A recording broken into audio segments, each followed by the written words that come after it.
I felt low, very low, the night I set out searching for the girl with the strange hazel eyes.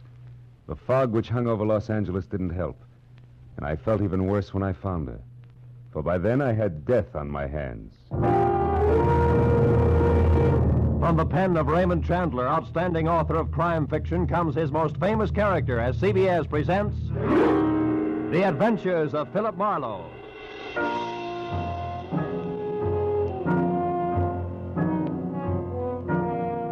And now, with Gerald Mohr starred as Philip Marlowe, we bring you tonight's gripping story, The Persian Slippers.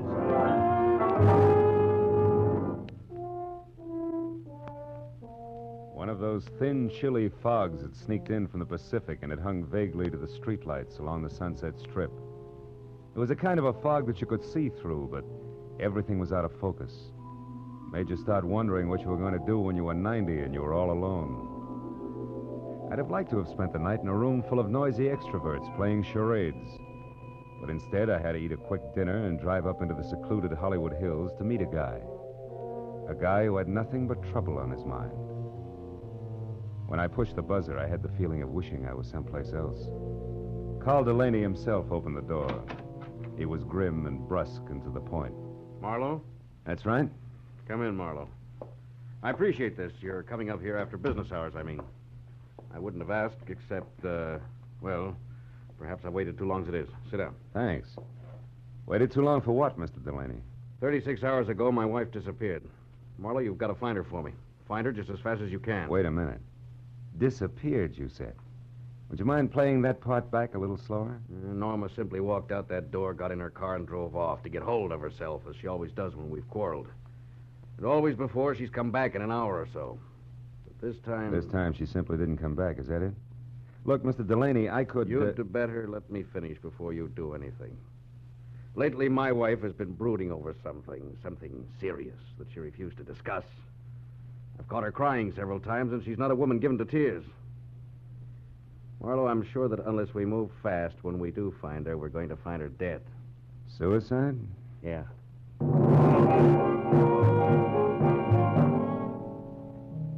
With his thick, blunt hand, Delaney reached for a color portrait lying face down on the table and gave it to me. I looked and saw the face of a dream. A beautiful dream with strange hazel eyes and soft black hair. I felt Delaney watching me as I glanced up in time to catch the fading end of a very ugly expression on his face. I handed the picture back to him, and he laid it on the table again, face down. Then he took me upstairs to Norma's room. It was a nice, frilly room, typically haunted by elusive, sweet smells. There was only one incongruous note. What was the horoscope doing on her desk? From the looks of her picture, I knew that Norma was attractive enough that she didn't need to look to the stars for a future. A horoscope? Yeah, you know how women are. Marlowe, will you find her for me? Well, I'll try. My rate is $25 a day plus expenses. And remember, you hired me to find her, not bring her back. Fair enough. You just find her. I'll be satisfied. I'll need a starting point. Were there any phone calls or letters or anything that might be a lead? What about friends? We have no close friends. Norma always stayed to herself. Wait, there was a phone call yesterday from, Madame Jeanette, I think it was. Who's that, a dressmaker? I haven't any idea. She wanted to speak to Mrs. Delaney. I told her Norma was out, and she asked that my wife call her when she got back. That's all there was to it. Anything else you can tell me? No. No, it's not much to go on. I'll see what I can do, Mr. Delaney. I'll be here all night, Marlowe. Call me if you need anything. I'll do that. Good night.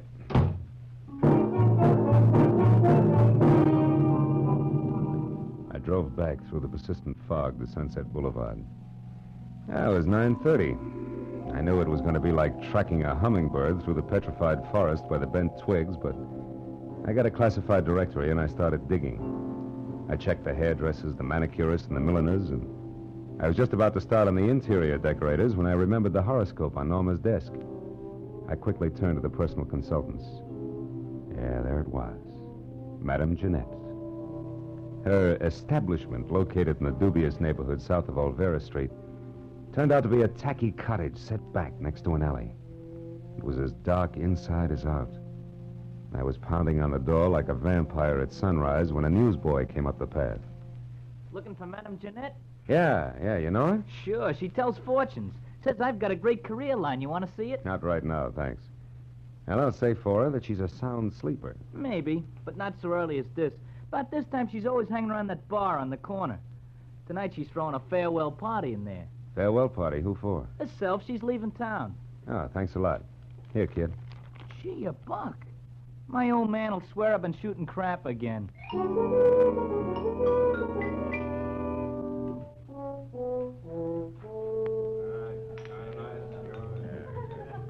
Give me another one, Charlie.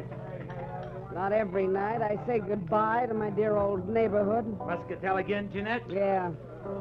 Did I say dear old neighborhood, Charlie? I think you did, Jeanette. Must have had one too many then. Because of all the low, flea-bitten row of shacks I ever lived in, this is the new low. Ah, Jeanette, that's no way to talk. You hurt my feelings. Pinky, there ain't nothing like a little beer to soothe hurt feelings. Yeah, you said it. Jeanette, can I have another? Yeah.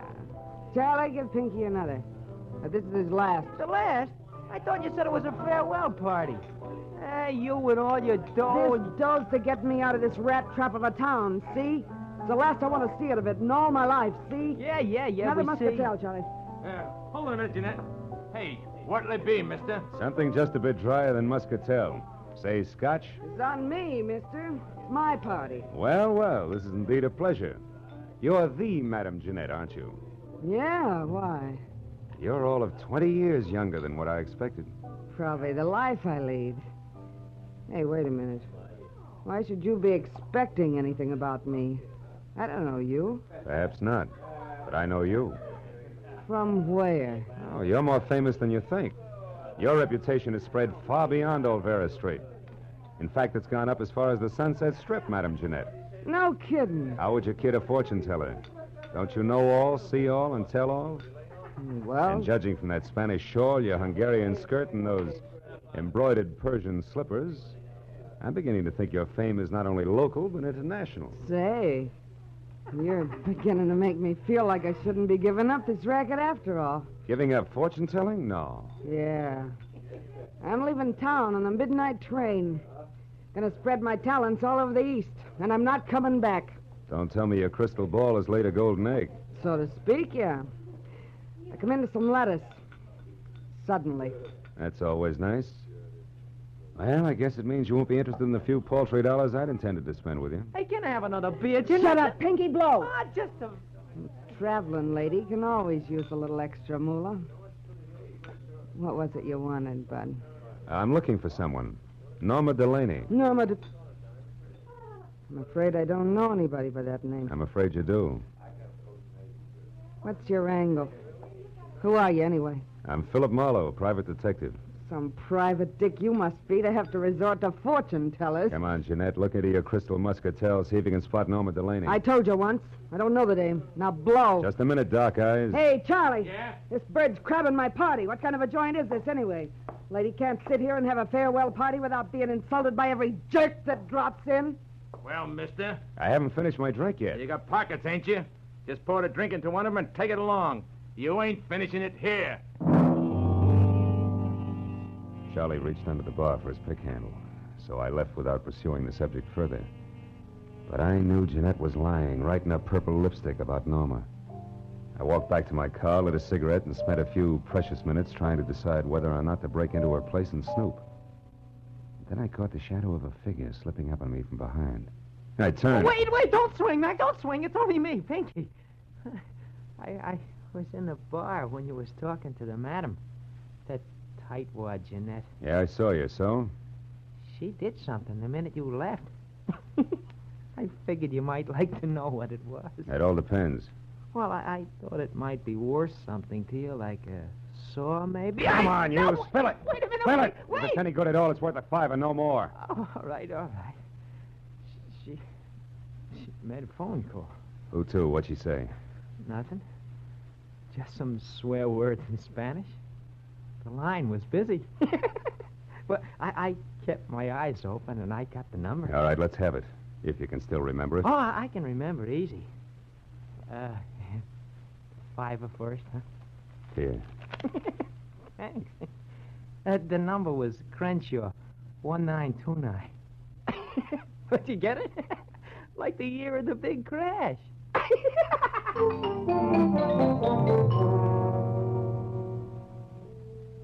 Thanks to the thirst of an underweight lush, I wasn't at the end of my rope yet. I drove as far as the nearest drugstore, dropped a nickel in the slot, and dialed.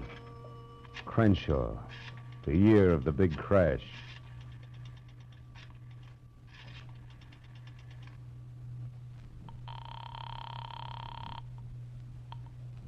Hello? Hello, let me speak to Norman Delaney, please. I'm afraid you must have the wrong number. Look, you, I'm trying to locate Mrs. Delaney. I suggest you help me. How did you get this number? From a client, Mr. Carl Delaney. But that's impossible. Let's stop sparring. We can save each other a lot of wear and tear if we get together and talk this over. Maybe you're right. Yes, that sounds sensible. I'm at the Beechwood Apartments, number 4. Check. I'll be right out.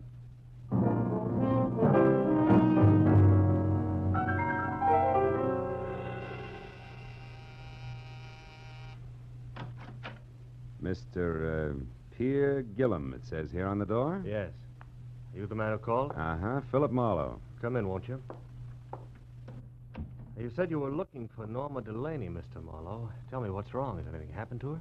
Well, her husband seems to think she might have killed herself, but I have a hunch that you might have something interesting to say. No, poor kid. Poor Norma. Well, I'll tell you what I can, Marlowe, but it isn't much. Oh, I'm all ears, and I'll sit, thanks. I was in love with Norma once, briefly, a long time ago. She was a wonderful girl, but her husband was insanely jealous. Mm-hmm. Even though she hadn't loved him for years, he refused to give her up. He even threatened to kill her first. Oh? Norma and I realized that serious trouble lay ahead, so we parted. Good friends. And I haven't seen her or heard from her in months. I buy it all but the last line. You have seen or heard from her, and recently. I'm not going to argue that. I've told you the truth. You can take it or leave it. I leave it. Suppose we both put our cards on the table. You lied to me when you said Carl Delaney gave you my number. I know because Madame Jeanette called me shortly after you did. Touche. But why did she run to call you at the mention of Norma's name if you two broke up months ago? And incidentally, how did that ersatz oracle Jeanette get mixed up in this in the first place? That is a long story, Marlowe. Good, I like long stories. I'll bet it begins just for a lark. Norma and I went down to Olvera Street once to have our palms read. Yes, that's exactly how it started. Madame Jeanette was an unusual woman, a character, you might say. Uh-huh. Well, we became friendly with her. Norma got quite sentimental about her. One day we made a sort of pact. If ever either of us was in trouble and needed the other, we'd go to Madame Jeanette or get a message to her. She would notify the other. So when I walked in asking for Norma, the madam assumed she was in trouble. Right. Called me immediately because she herself was leaving town in less than an hour. I know. Well, Mr. Gillum, it's all very interesting, but it's getting me no place. Thanks. If I need you again... No, wait, Marlowe, don't go. I know a lot of details about Norma that I'm sure will be helpful. For instance, she drives a Nash coupe, powder blue. Powder blue coupe, huh? Thanks, that'll help. Oh, and she has a fondness for white gloves. Wears them quite often. I see. Well, I better get moving. No, wait just a minute, Marlowe. I've got to go. Now, listen, Marlowe. I told you I was in a hurry. Now, take it easy. Stick around a while. Get away from that door. Look, just who do you think you are? Come busting in here, prying, asking questions, you dirty... Ooh! You asked for it, Gillum. Ooh! You got a left, too, huh? So have I, brother. I left Gillum sprawled all over his coffee table, as limp as a 5-cent salad. Outside, I glanced at my watch. Madame Jeanette's train left in 40 minutes. I ran through $22 worth of red lights, getting down to a cottage because I was sure Gillum's attempted stall was tied in with the departure, but I couldn't figure out why. That is, I couldn't until I switched out my lights and coasted to a stop in front of her place. Then I saw it. Half hidden in the shadows back of the house sat a powder blue coupe. I got up on the porch close to the front door and listened. Jeanette was talking to a woman. I couldn't catch what they were saying, but one thing was certain. The woman was Norma Delaney. All at once, I realized the talk had stopped. That was my cue. I shoved open the door and went in. Jeanette sat at a table alone, facing me. Well, Mr. Marlowe, you've returned. What is it this time? I'd like my fortune told. Yeah? Now, listen close, Gumshoe. I'll make this a short and snappy reading because I'm catching a train in 15 minutes. There's a woman very close to you. In fact, she's right behind you, sucker. What? Oh!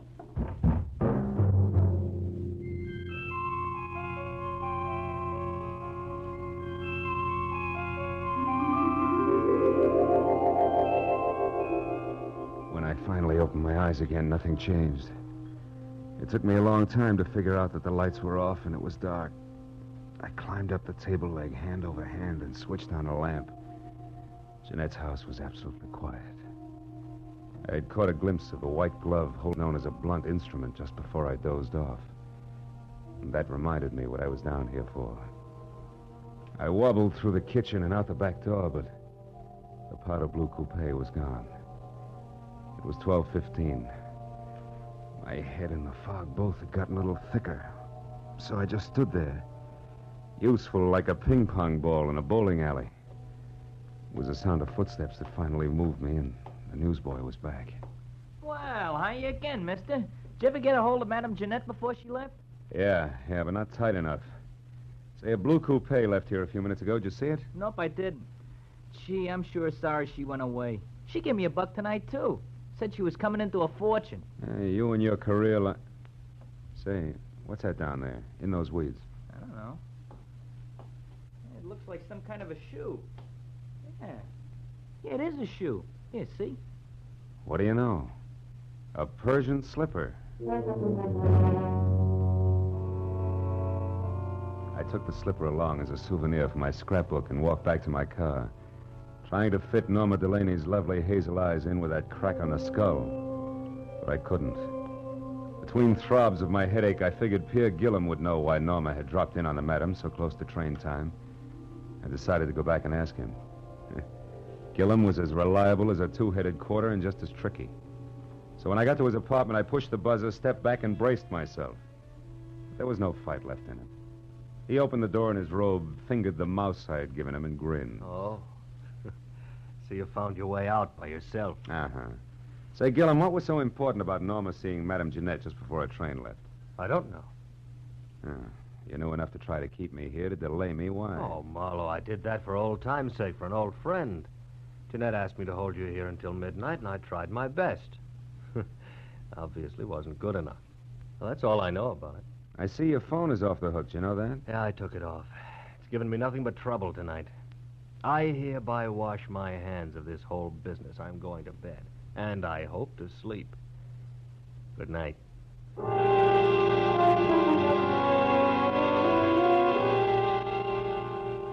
I envied him and left to call my client, Carl Delaney. He said he'd be in all night, but the phone kept ringing and ringing, and no one answered. I suddenly got a very creepy feeling. And 20 minutes later, I pulled to a stop at that small but elegant house. The lights were on, and I saw the powder blue coupe in the garage next to Carl's big black sedan. I ran up the steps. The front door was ajar, so I went in. I found Carl Delaney in front of the fireplace, face down on the floor, dead.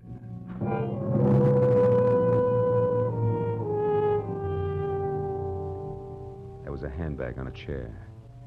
I opened it. Compact cigarettes and a key to room 340 in the Bradford Arms Hotel. No identification. That color portrait of Norma was standing up on the table this time, and those searching hazel eyes seemed to follow me all the way to the telephone.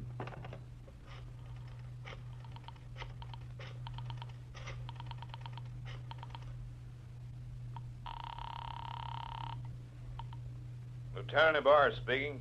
Phil Marlowe, Ibarra. There's a dead one at 1077 Hollycrest Road. Named Carl Delaney. Murdered. I'll be right out. I hung up the phone, and then the hair on my neck crawled as I heard the unmistakable sound of a woman's heels on the floor upstairs. I ducked behind a door as the heels clicked down the steps. And then she entered the room.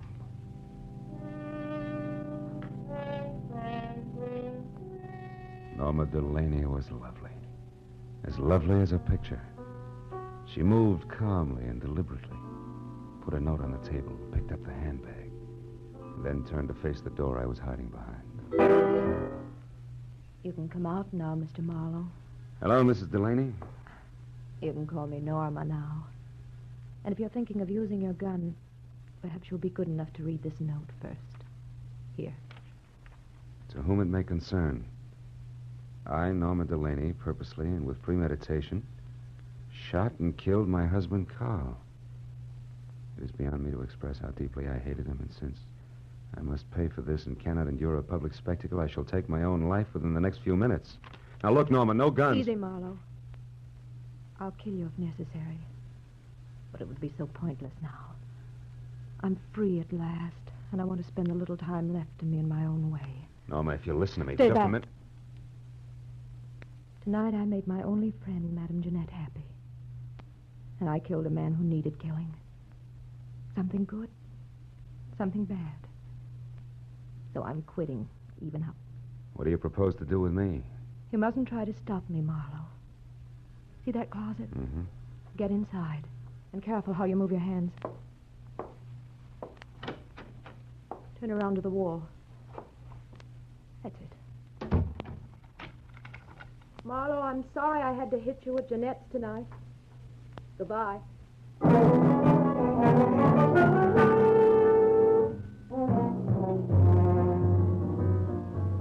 It took 3 shots to smash the lock on that closet door.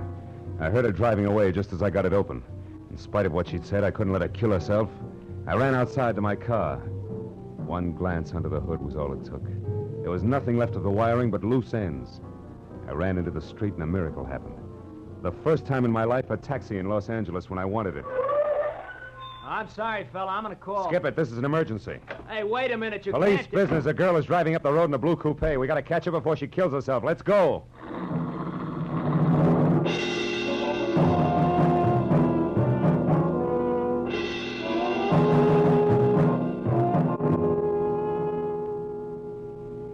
Think I saw taillights just then. Yeah? Can't you go any faster? Not on these curves, brother. I got a wife and kids. Okay, fella. We'll be at the top of the hill when we can get around the next bend. We should spot her then. Yeah, you can see the whole road down the other side. Here we are, mister. This is the top. But I don't see her. Where is she? Hey, wait a minute. Stop here. Turn off your motor. This is haywire. I don't get it. We were gaining on her, and now she just disappears. Hey, what's that? A motor. That side road we passed. That's it. Hey, look. Look!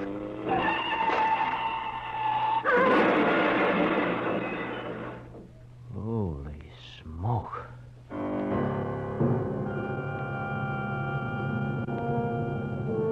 We both saw the awful sight for just an instant.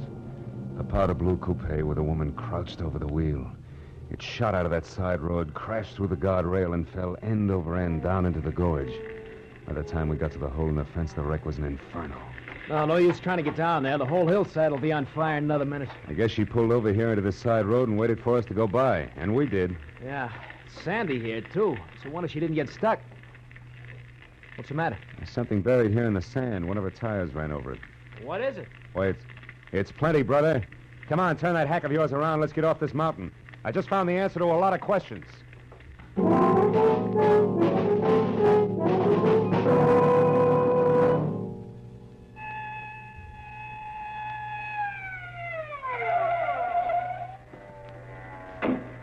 That you, Marlowe? Yeah, Lieutenant. We found the body and the wife's suicide note. And one of the boys spotted that fire up on the hill. What is it? Car went off the road. An accident? Or the suicide? Just a little of both, Ibarra, but we'll talk later. Right now, we got to go to the Bradford Arms Hotel on the double. And please, no siren.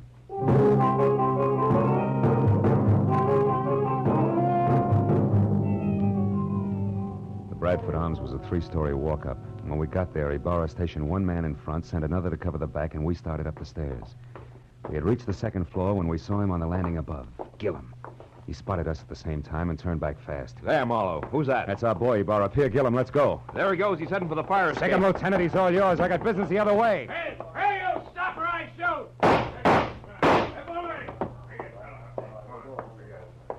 Room 336, 38, 340. It's all over now. You better drop the gun. Please, it's been neat so far. Don't mess it up. Come on, beautiful. Drop it. It's better. Well, Marlowe, I got him. I had to wing him to bring him down, but here he is. And the lady must be... Yes, Lieutenant.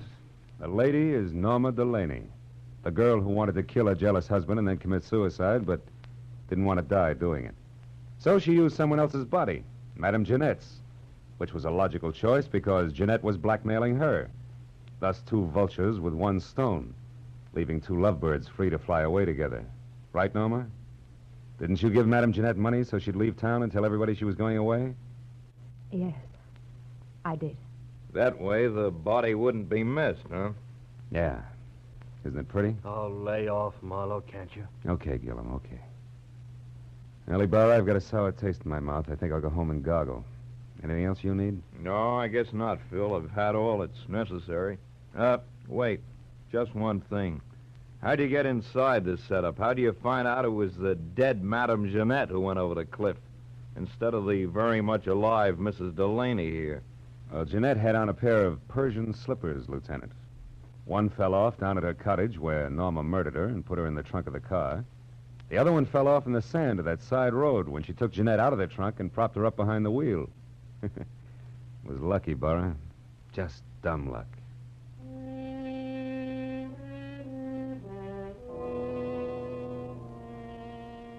I took a walk later. A long walk. All by myself. Through that thin, empty fog in the dark, empty streets. A pair of hazel eyes and a pair of Persian slippers went round and round in my head. And for some reason, I kept thinking, a pair of Persian slippers has two soles and two heels. And it's hard to tell just exactly where the one becomes the other.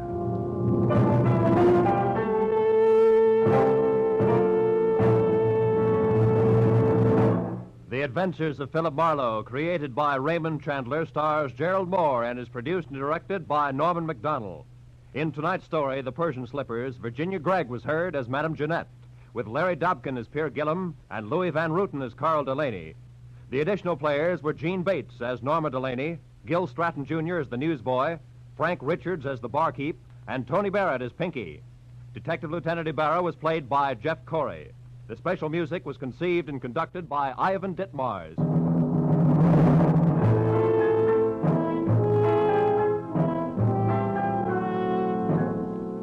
Be sure to be with us again next week at this same time when Philip Marlowe says... Sounded good, real good. A weekend at Malibu, expenses paid with a cash bonus thrown in. But that was before I knew about the henchman, the redhead, and the corpse. These three and a white Panama hat ruined it all for me.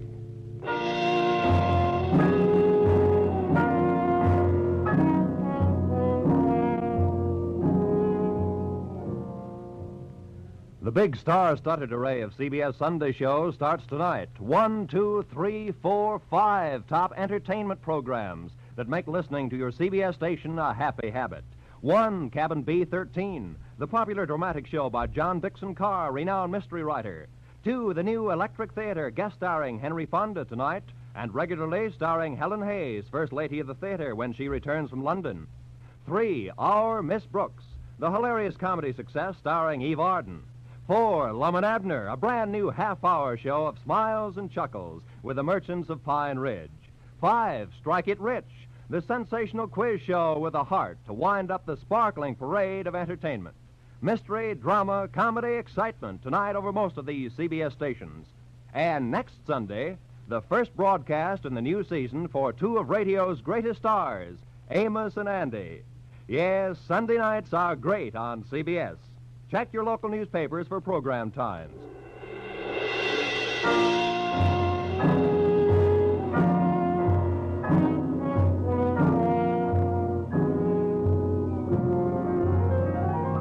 This is Roy Rowan speaking for CBS, the Columbia Broadcasting System.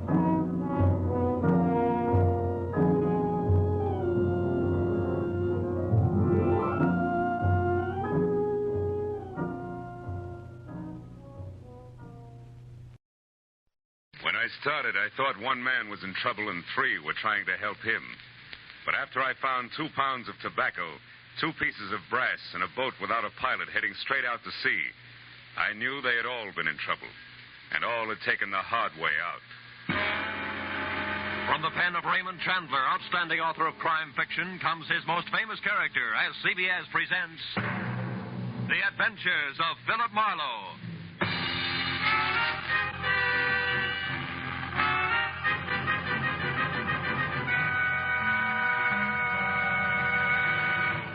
And now, with Gerald Mohr, starred as Philip Marlowe, we bring you tonight's exciting story, The Hard Way Out.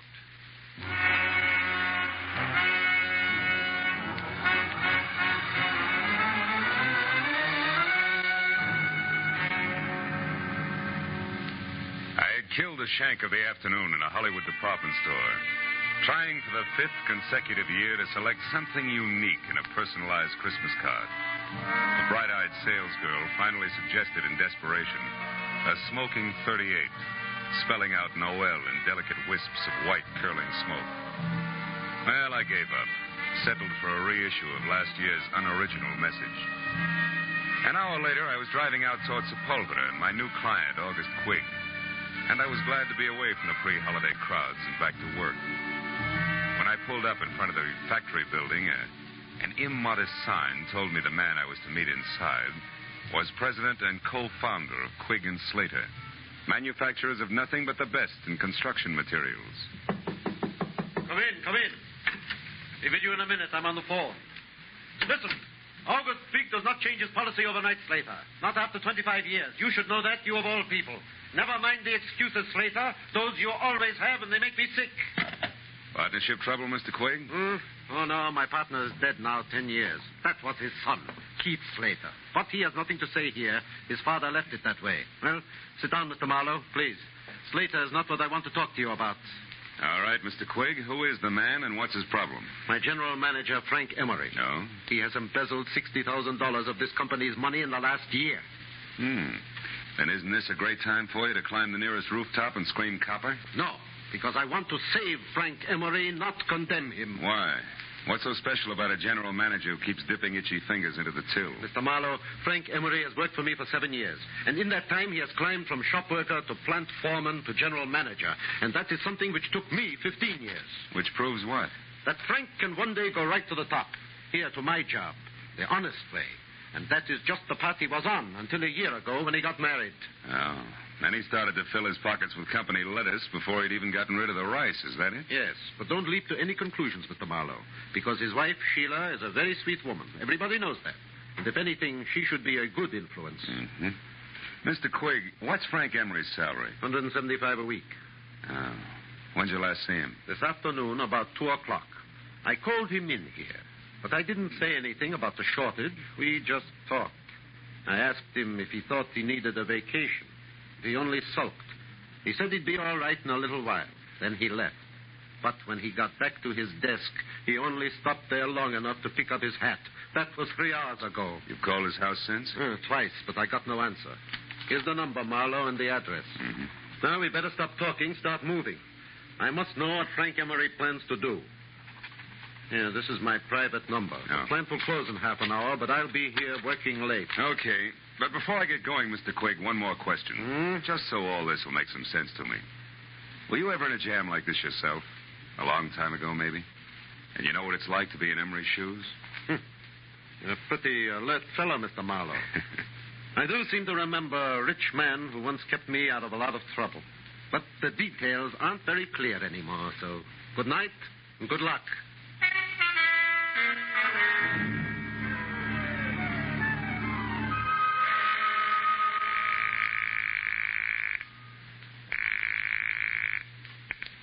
Hello? Mr. Frank Emery, please. I'm sorry, he's not in. Is this Philip Marlowe? Yeah, that's right.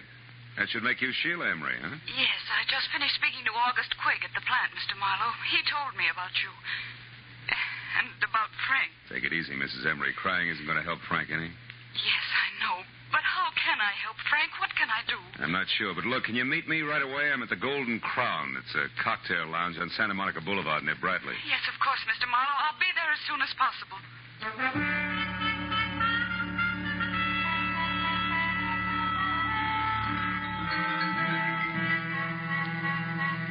Exactly 34 minutes later, a two-tone, sleek convertible about the size of a Pullman car glided to a stop in front of the Golden Crown. The loveliness behind the wheel was wearing a $100 hand-knit dress that just wouldn't let go. I knew it couldn't be Sheila Emery, but it was. She was a tall, luscious blonde with blue-gray eyes that were set wide apart and a face that any angel would have gladly traded his wings for.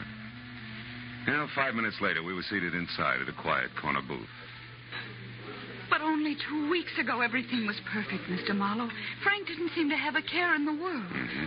Then all of a sudden he changed. He became quiet, almost morose. You never suspected that he was stealing from Quig? Of course not. And I still think there's some explanation, something we don't know about. Maybe. But from where I sit, it looks like you two have been keeping up with the Vanderbilts instead of the Joneses. It always danced the bank account. Just what do you mean by that, Mr. Marlowe? Exhibit A, that knit 1 pearl 2 number you're wearing. What? Exhibit B, that splash of automobile you drove up in. But Frank said we could afford those things. I know because I was worried when we bought the boat. Yeah, what boat?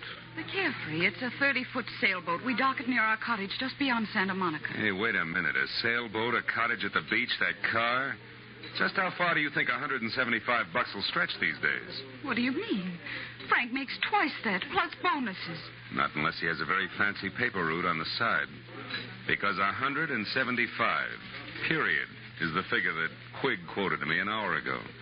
Oh, no. No, I can't believe that. Frank wouldn't lie to me that way. Yeah, some guys do funny things when they're too much in love. Oh, now, look, tears take time, honey. How about holding him back long enough to give me some dope that'll put me on Frank's trail, huh? I mean, names and numbers, his clubs, his friends, anything that'll give me a line. Yes, of course. But all that information is in his address book at home. All right. Home's our next stop. Just between us, Sheila. What are the chances that Frank has an extracurricular interest on a back street somewhere? Another woman? Oh, no, I'm sure that's not the way things are. Frank loves me very much. Yeah, I guess so. Believe me, if he doesn't, we're not looking for an embezzler. We're after a maniac. Come on, let's get out of here.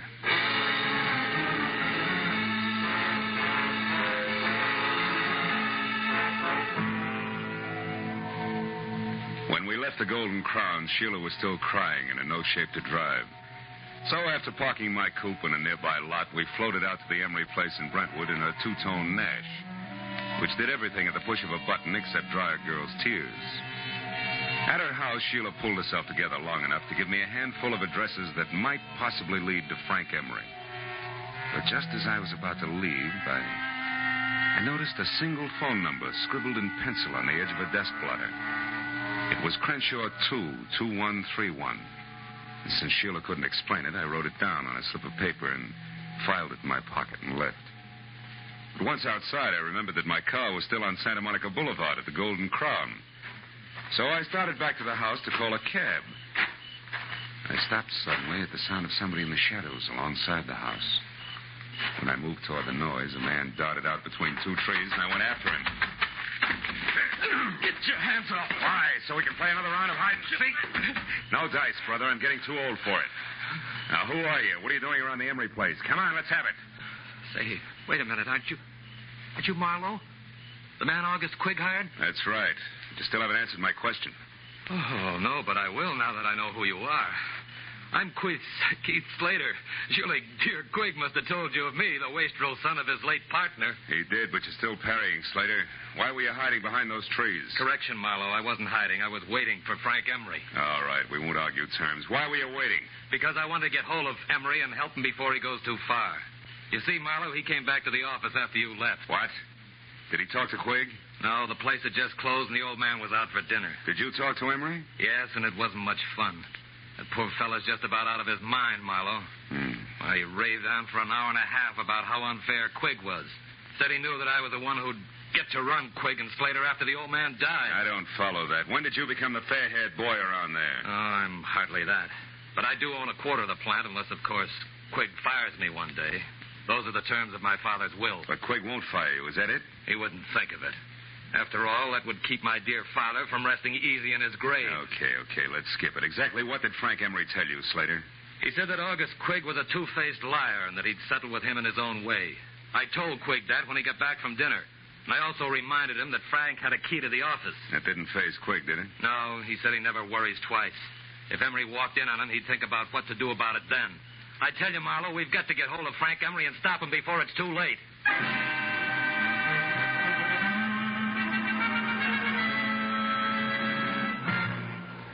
In just a moment, back to the adventures of Philip Marlowe. But first, just 1 hour from now, over most of these same CBS network stations, Eve Arden will be midway through her regular Sunday night role of Our Miss Brooks, America's most charming and most highly unusual school teacher.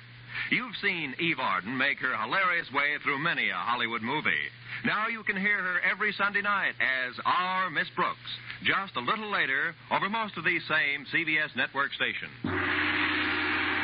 And now, with our star, Gerald Mohr, we return to the second act of The Adventures of Philip Marlowe and tonight's story, The Hard Way Out.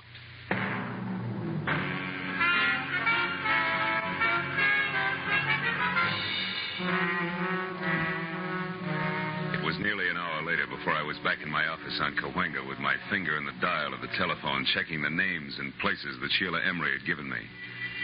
2 nightclubs, 3 hotels, and 5 friends later, I'd run through the list without a single kosher lead. Sitting there thinking of all the places a guy could disappear to, I reached into my pocket for a lifesaver and found something else. The slip of paper that read Crenshaw 22131. The number I'd seen on the desk blotter at Emery's place. So, with nothing more to lose than another millimeter off the tip of my index finger, I went back to dialing.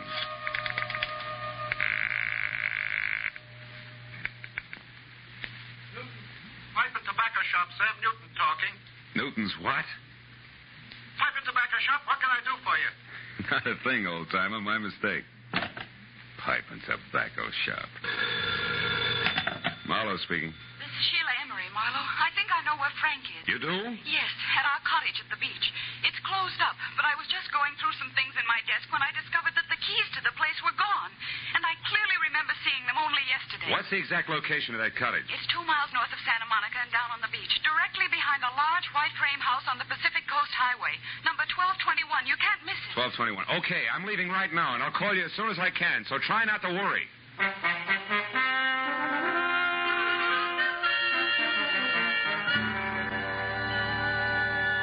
Somehow or other, I made it straight out along Sunset to the beach and then north as far as the large white frame house without being tagged for low flying by any of the boys in blue. But when I got down to the cottage on the beach, I found it deserted and boarded up like opening night at an unlicensed peep show in Boston.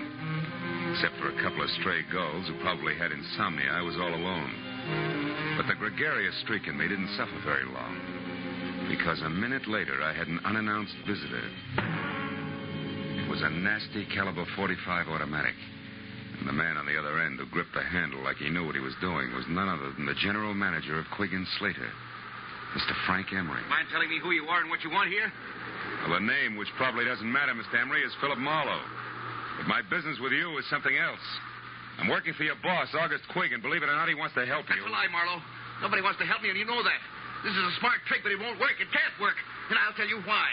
When the police do get to me, Marlowe, they won't find anything but a corpse. Is that clear? Suicide. Don't be a fool. What about your wife? Marlowe, that's why I took the $60,000. So say your breath. Unless you're interested in joining me, do exactly as I say. Now, here. Pick up these keys and open that door. Go on. Now, throw the keys back gently. Please, Emery, listen to me. No. I've listened to too many people already. Now it's my turn to talk.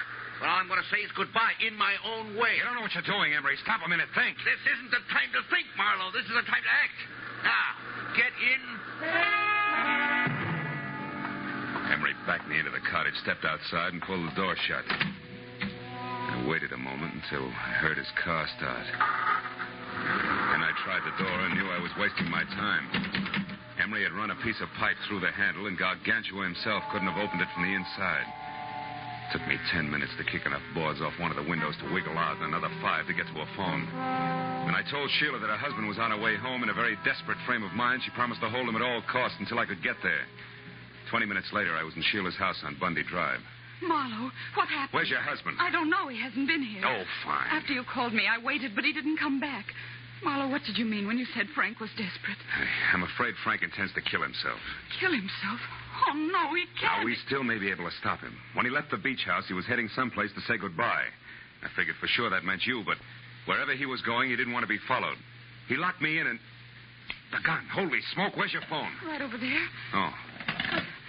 Well, what about a gun? Does Frank have one? Yeah, 45. Didn't come here to make his last goodbyes. That only leaves August Quigg. Do you know what you're saying? Come on, answer that phone. No answer on Quigg's private wire. You're accusing Frank of murder. He hates Mr. Quigg, yes, but I know he couldn't kill him. He couldn't. Now, you listen to me. Your husband's cornered, and he's decided to blast his way out of a hopeless situation. I'm going to Quigg's office. If Frank comes back, try to keep him here. But don't try too hard, because it might be dangerous now, even for you.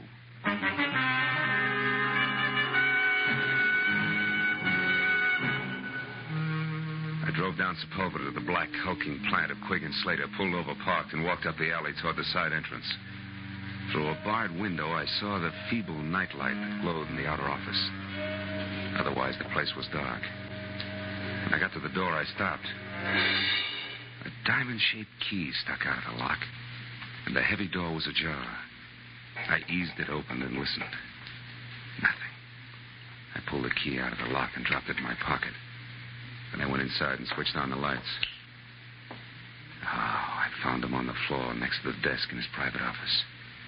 He'd been shot in the chest, point blank, with a .45, which meant that even before he fell, August Quigg was dead. The room was untouched. Quigg's key case lay in the pencil tray on his desk. I snapped it open and saw what I expected. His diamond-shaped key. I switched off the lights and started out. When I heard heels clicking up the hallway, I backed up against the wall and waited. It was Keith Slater. He hesitated in the open door, a startled look on his face. Good Lord. Quigg. Hello, Slater. Who is it? Marlowe. I wouldn't touch anything if I were you. The police will want to see it just as it is. Marlowe, he's been murdered.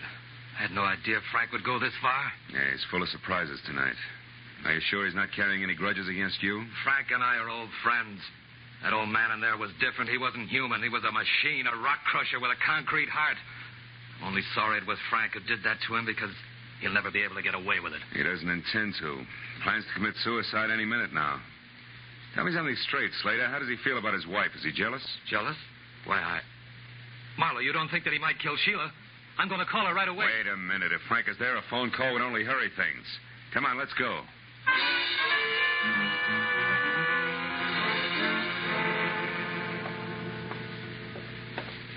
I don't like the looks of this, Marlowe. Neither do I. Sheila? Frank?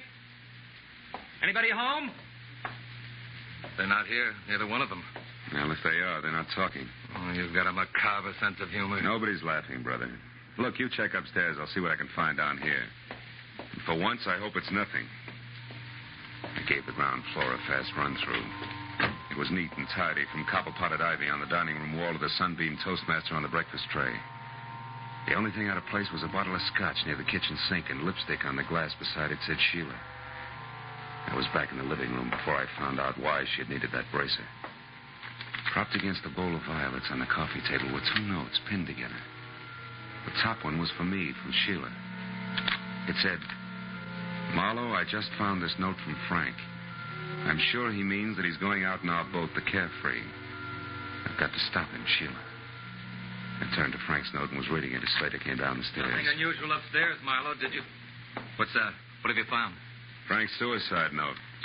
He asked Sheila to forgive him and forget him. Yeah, read it yourself. I'm going to call the police. Sure he means that he's going out in our boat, the Carefree. Say. What's wrong? I thought you were going to call the police. I was. But I noticed this phone number here on the desk blotter again. It's a tobacco dealer. Slater, I've got a very wacky idea. I'm going to give it a try.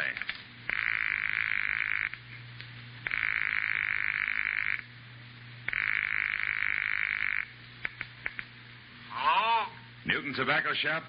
Yes, but we're closed. It's after midnight, you know. Yeah, I know. This is the police, Mr. Newton. We want some information. Police? What did you want? Take it easy. Do you have a customer named Emery, Frank Emery? Yes. He was in late this afternoon. What'd he buy? Tobacco? A special blend I make up for him. I see. How much of it did he get? Oh, my. Let me think now. 2 pounds. Yes, that's right. 2 pounds. I'm sure of it. Man could lay quite a smoke screen with 2 pounds of tobacco, couldn't he? Thanks, Mr. Newton. You've been a big help. What's the matter, Slater? You look troubled. Are you thinking the same thing I am? I don't know what you're thinking, Marlowe. This. Mighty weird for a guy who's planning suicide to go buy himself 2 pounds of tobacco a few hours before he blows his brains out. Put it succinctly, pal, I'm thinking that Frank Emery's suicide's a big fat phony. This is Lieutenant Ibarra. Marlowe, Ibarra. Catching you at this hour is the best break I've had all night. How so? What's up, Marlowe? Guy's been murdered, and his killer, one Frank Emery, is getting away by boat. Can you sell the harbor patrol on running him down for me? It's his own, a sailboat called the Carefree. A 30-footer with an auxiliary motor. He'll be out a ways, off Topanga Canyon. Well, that can be arranged, but where'll I find you? I'll need some particulars. I'm going to his beach place. It's in a little cove 2 miles above Santa Monica. There's a pier and a boathouse a couple of 100 yards beyond. Okay, Marlowe, we'll find it. Now, listen, don't get your feet wet. Wait till we get there.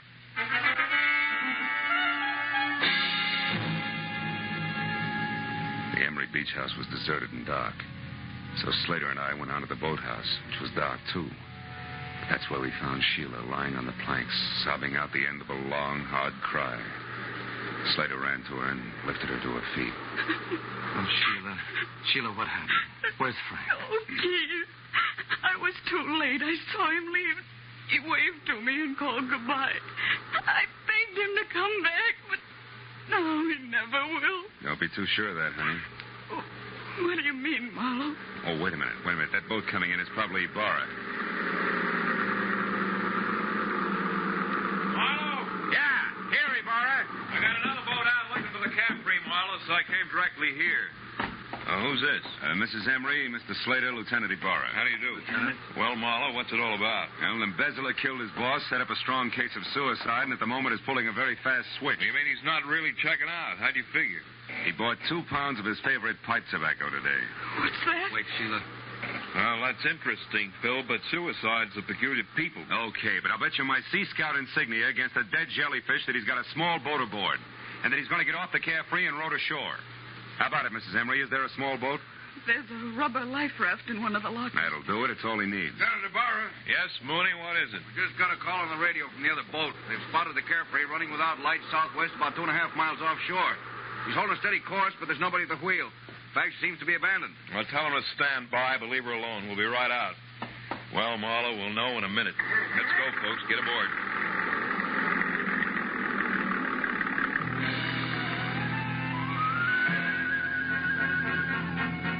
A harbor patrol cutter sliced through the black swells with the easy grace of a head waiter after a $10 tip. And all the way out, it looked as though Marlowe was going to be the bright boy of the evening. When we pulled alongside the Carefree, made her fast and boarded her, it still looked that way. It looked great, right up to the point when Ibarra peered through the porthole in the closed cabin, jerked the door open, and went inside. After that, it didn't look so good. Marlowe, come in here. Is this Frank Emery? Yeah, that's him, Ibarra. He's been shot over the heart from up close with a .45.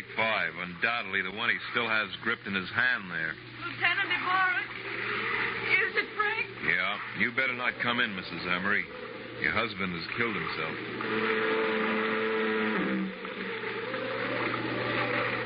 I walked back to the stern and sat down. Ibarra was going through his grim routine inside, and I felt lousy. I stared down vacantly at my feet and only gradually became aware of the little brass cylinder that danced across the deck with every roll of the boat. I picked it up.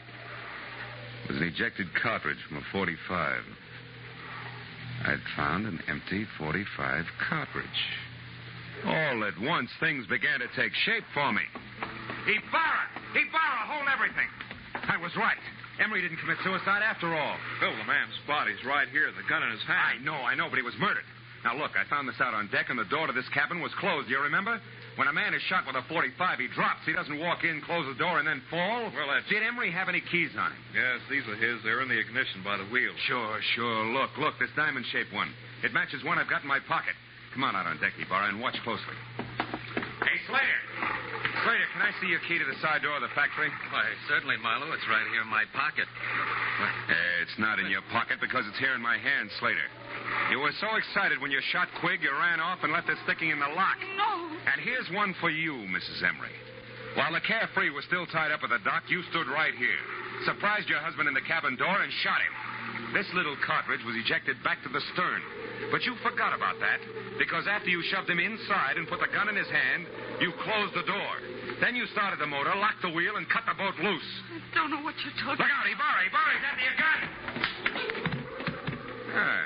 That was nice, Ibarra. Marlowe, I wouldn't have believed this. Don't lose your place, because you'll have to go over it all again. Don't worry, I won't. You see, it's sort of like an equation.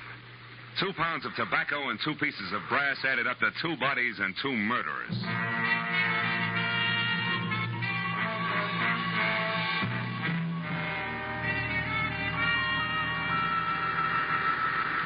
Well, Marlowe, it beats me that Mrs. Emery seemed to be nothing but sweet, soft, and stay-at-home nights. Yeah. Yes, she pulled one of the richest double crosses on record.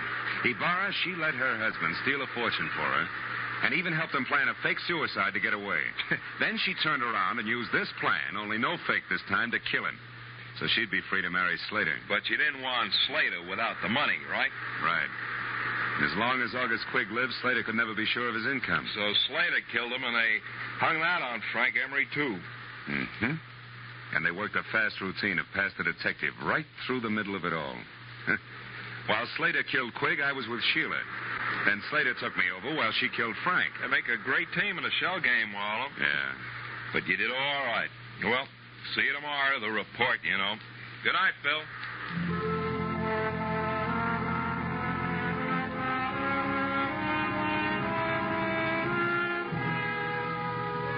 I sat alone on the pier for a long time. I watched the waves come in, and gradually my mind got untangled from the treachery and violence it had been wrapped up in all night. And the lady turned out to be the tiger. And then as my thoughts plowed back through the whole mess of the afternoon when I'd been shopping for Christmas cards, I made up my mind to cancel my order and have an entirely new set printed up. They say it pays to advertise, and if that's true, right across the top of my new cards in big block letters, I'm going to have the words, goodwill toward men. Who knows? Maybe it'll help. Anyway, I hope so.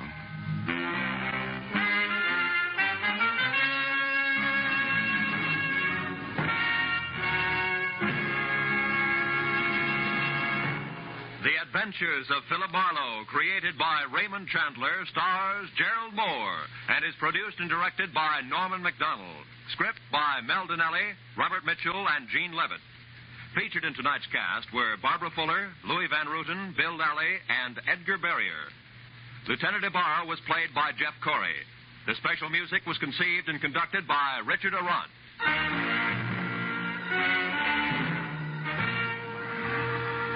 Be sure and be with us again next week when Philip Marlowe says... I walked into it smiling because it had all the corny elements. The weird doctor, the beautiful girl, the gloomy house on the windswept cliff, even the hulking menace. Only one thing was missing, the body. And that's when I stopped smiling, because I turned out to be the corpse myself, almost.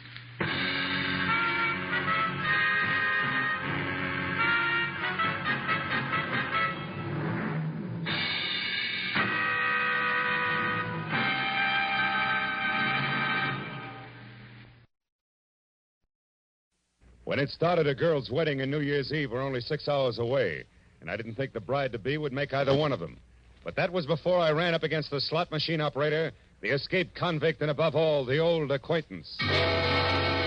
From the pen of Raymond Chandler, outstanding author of crime fiction, comes his most famous character as CBS presents The Adventures of Philip Marlowe.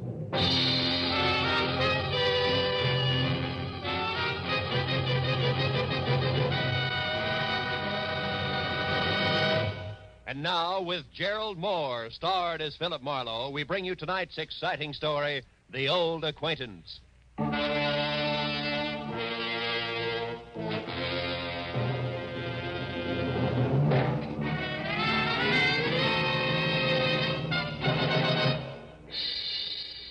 At 6 o'clock in the last evening of the year, I was sitting with my feet up on my office desk thinking of impossible New Year's resolutions and what the girl on my butcher's 1949 calendar would or would not be wearing. But at that present point, there was a soft, almost apologetic knock on my office door. I said come in and saw a quiet man in quiet clothes who extended a quiet hand. He introduced himself as Paul Riker, a Beverly Hills insurance broker. But the tremor in his voice said very worried client, which on New Year's Eve was something I could do without. Mr. Marlowe, you've got to find Nancy Marshall for me. Just for a springboard, Mr. Riker, who is Nancy Marshall? She's my fiancée. We were to be married at my place in Beverly Hills tonight. On New Year's Eve? Yes, you see, it was at a New Year's Eve party a year ago that we met for the first time. Oh, when'd you last hear from her? 2 hours ago.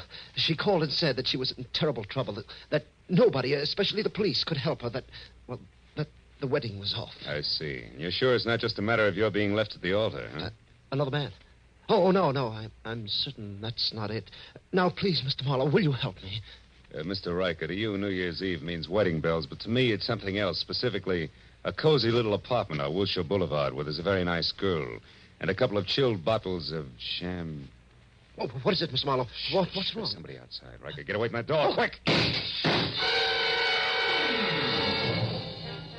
Whoever threw those shots through the frosted glass in my office door wasn't interested in checking up on his marksmanship. Because by the time I got to my feet, he was taking the stairs to the street. When I got outside, I was just in time to see him pile into a pickup truck and roar off. And the best I could do was get a face full of exhaust fumes and the last 3 numbers on his license plate, which read 711. When I got back to Riker and the glass on my office floor, I found the potential groom whiter, shakier, and less quiet than at our first meeting. Marlowe, did you get him? Do you know who it was? No, I don't. Now, relax a minute, Riker, and think. Yes. Who could possibly object to you and Nancy getting married? But that's just it. There's nobody I know of, Mr. Marlowe, and I'm positive that the same is true of Nancy. All right, now tell me, where does Nancy live? In a villa at 1428 North Havenhurst Drive, number 12. Mm-hmm. But I've already been there, and she's gone. Were you inside? No, the door was locked. But, Mr. Marlowe, I thought you had specific plans for this evening. I do. But from the way things stack up right now, they've got a better chance of keeping than Nancy Marshall. Now, look, go back to your place in Beverly Hills, stay away from frosted glass windows, and wait till you hear from me. If we're real lucky, Mr. Riker, it still might turn out to be a Happy New Year.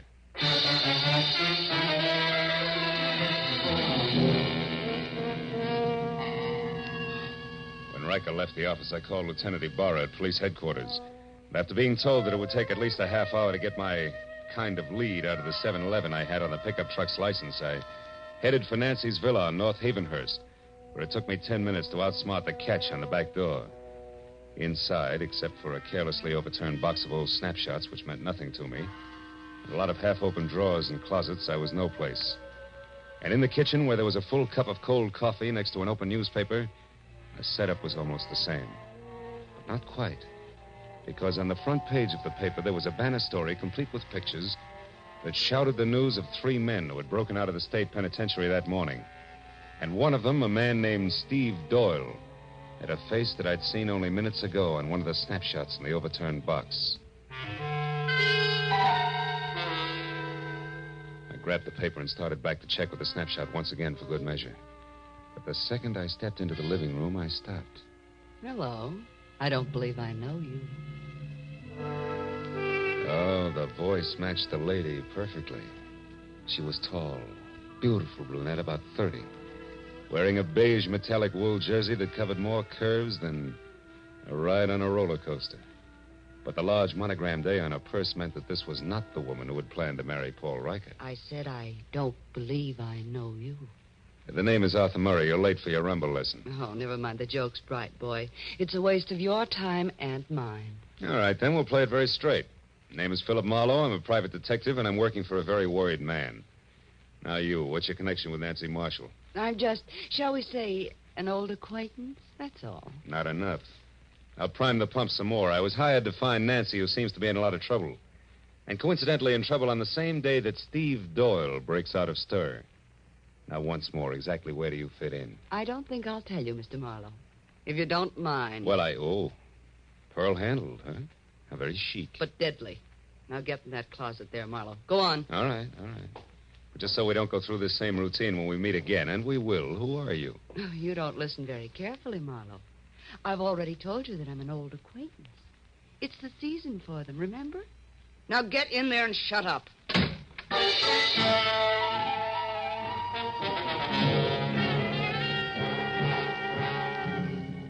Nancy Marshall's villa was post-war construction at its worst, closets included. So I didn't stay tucked away with the mothballs any longer than it takes to say old acquaintance. The minute I'd kicked my way out, I went right for the telephone and my only 100% bona fide lead. The number's 711.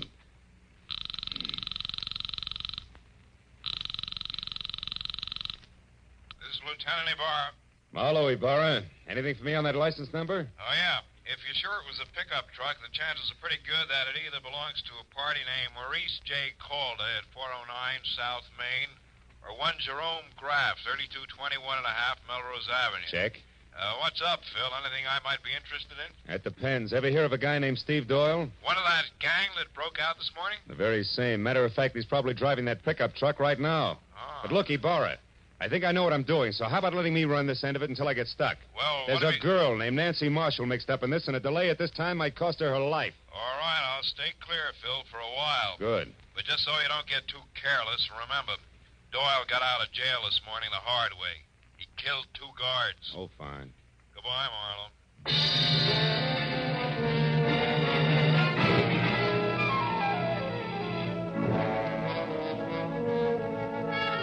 When I got to 409 South Main, I knew that my first choice had to be wrong, because Maurice J. Calder turned out to be a bankrupt junkman, and his pickup truck, which was loaded with everything, including the kitchen sink, had 3 flat tires and hadn't moved in a week.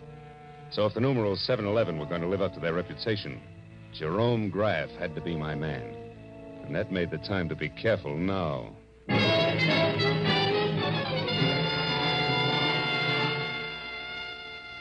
3221 and a half Melrose was a tired cottage set back about 50 weed-covered feet from the sidewalk. And from the rusted sign, Jerry Graff, mechanic, dangling at a crazy angle from a weather-beaten beam over the front door. I gathered that the place doubled as both Mr. Graff's living quarters and shop. I didn't see any truck out front, so I decided to try the alley in the rear before I knocked on any door. It was then that I noticed for the first time that I was being watched by a short man with a long face who was slouched against a nearby tree like a marionette with no strings attached. If you're lost, mister, maybe I can help you. Maybe? I was looking for a pickup truck. Seen one around? A pickup truck? Mm-hmm. Now, I wonder what that could be. Well, it's a small deal, about a half a ton, and... Oh, I get it. Okay, here. Here's 5. Now my question. Jerry Graff owns a pickup truck, but it ain't here. It's been out since dark. But Jerry's in. He's working late tonight. Working at what? Come on, you got your 5. Talk. Okay. It ain't no secret. Jerry's a nursemaid for one-armed bandits. Slot machines, huh? Is that his racket? Yeah. He used to be a big boy with them, too. But times have changed. Now he just works on them for other guys. What other guys? Oh, mister, I wouldn't answer that for even another 5. I wouldn't stay in business very long if I did. But I'll tell you one thing for free in case you're going to visit Jerry. What's that? Watch out for him.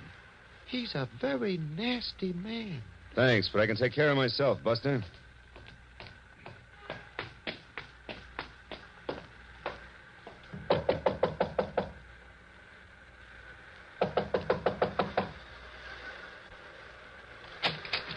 What do you want? Information. Where's your pickup truck, Graff? Somebody stole it, but he didn't leave his card. Why, what are you, a private dick? That's right, but one that works close to the law. So why don't we call the boys in blue and tell them all about it? The cops? No, wait a minute. I don't like the law pattern around here. Come on in. I'll tell you what you want to know. Let's not skip any of the details, huh? Like, for example, the name Steve Doyle. Doyle? I don't know. Well, okay, fella, you win. The story goes something like this. Want to try again? Maybe a monkey wrench will convince you. You don't throw any straight in your talk, Graff. Come on. What do you say? Do we play some more? Come on, talk. Come on. Come on. Wait on it. I'll talk. All right. I've had enough. So far, I know a girl named Nancy Marshall's in some kind of trouble because Steve Doyle broke out of the pen this morning. Now, you fill in the blanks. Oh, sure. Why not? Oh, Steve Doyle, he used to be crazy about Nancy, but she didn't go for him. Then about a year ago, a little more maybe, Steve got picked up for knocking over a grocery store. He figured he was caught because Nancy tipped the law to get him out of her hair. Now he's out to get Nancy for revenge. Is that it? Yeah, that's it. And anyone who's close to her gets the same treatment. Now, chummy. Now, tell me, was Doyle here? Is he the one who's driving a pickup truck? Yeah, but it wasn't my idea. He shoved a gun in my face, said we were old friends, and asked for the keys. You know where he is now? No, but if I did, I'd keep it to myself. Doyle's full of hate, brother. You can count on that. Now, what do you say about clearing out of here? Just as soon as I find out one more thing. Now, there's another girl mixed up in this. She's a brunette with a lot of curves and the initial A. Calls herself an old acquaintance of Nancy's. Any idea who she is? No, not the slightest. You're a liar, Graff, and if I had time, I'd beat the truth out No, of you. you haven't, believe me, because if you don't hustle, mister, when you do catch up with Nancy Marshall, you're going to catch up with a corpse. Nothing more.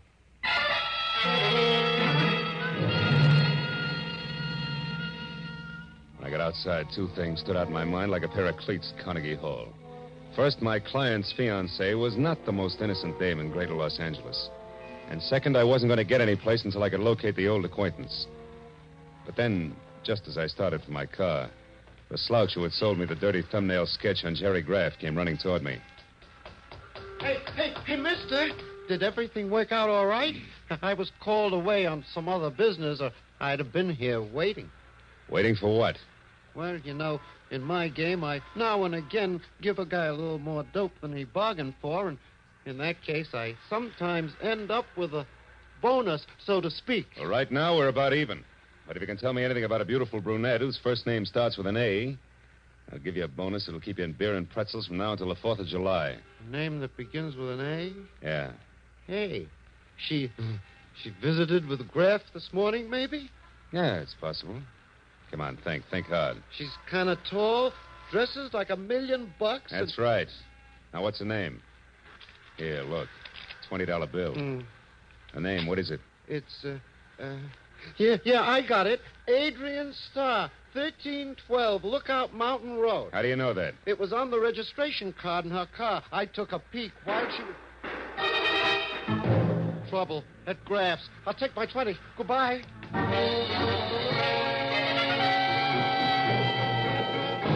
I beat it up the walk to Graff's, and when I got inside, I found exactly what I expected. Doubled up on the floor in the middle of a lot of oily machine parts and still holding his stomach with both hands was Jerome Graff, a very dead man. I started for a telephone to call Lieutenant Ibarra, but then I noticed something small and gold lying a few feet away from the body. When I picked it up, I saw it was an ornamental buckle, the kind that a lady might wear on a coat. So I decided to skip Lieutenant Ibarra for the time being and call my client instead. Hello? This is Marlowe, Riker. Oh, yes, Marlowe. What is it? What have you found out? Quite a bit. But first, I've got to know one thing. Does Nancy Marshall have a gold belt buckle? A gold belt buckle? Yeah. Why, yes, she does on her black coat. But what about it, Marlowe? What does it mean? I'm not sure, Mr. Riker. But it may mean that Nancy Marshall just killed a man.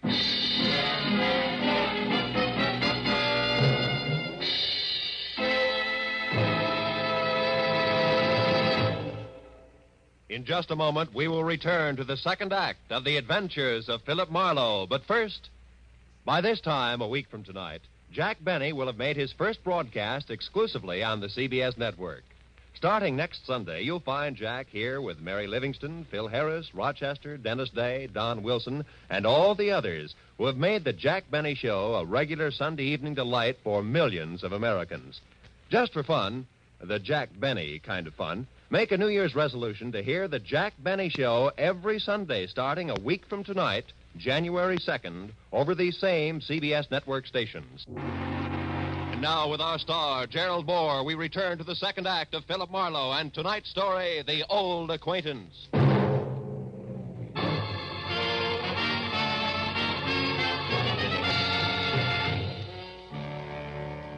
When I told Paul Riker that the chances were good that his bride-to-be had just knocked off a slot machine operator, my client reacted like I'd kicked him in the stomach. When he caught his breath again, he started telling me I was wrong and didn't stop until I hung up on him. Next thing on the agenda was I called Lieutenant Ibarra.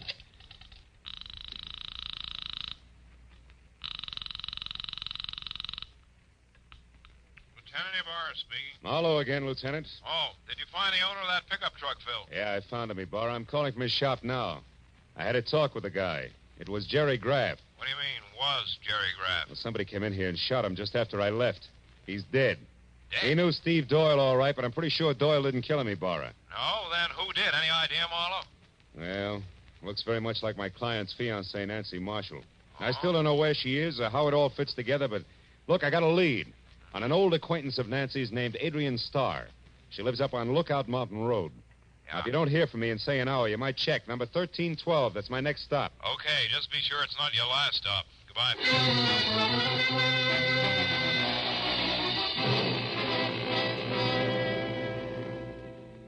I drove up Laurel Canyon to Lookout Mountain. And the only sign of life was a young couple parked where they could look down at the city lights, if they wanted to.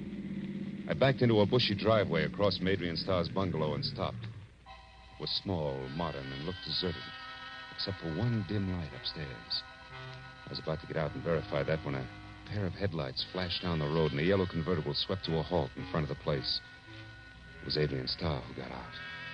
She started up the walk toward her front door, stopped suddenly, and then ran back to her car and drove off again. I kept the yellow convertible in sight. When it turned on Havenhurst and stopped in front of Nancy Marshall's villa, I pulled up in time to see Adrian step inside and close the door. So I followed her. Marlowe, what do you want? I want to know what Jerry Graff means to you, Adrian. I don't know any Jerry Graff, so it means nothing. Come on, stop it. You went down to his shop to see him this morning. I thought you might like to know that he's dead. Dead? Mm-hmm. The cops are hungry for anybody who so much as knew his name. Maybe I better come inside and talk it over, don't you think? Yeah, maybe you better. Just a minute. Thanks.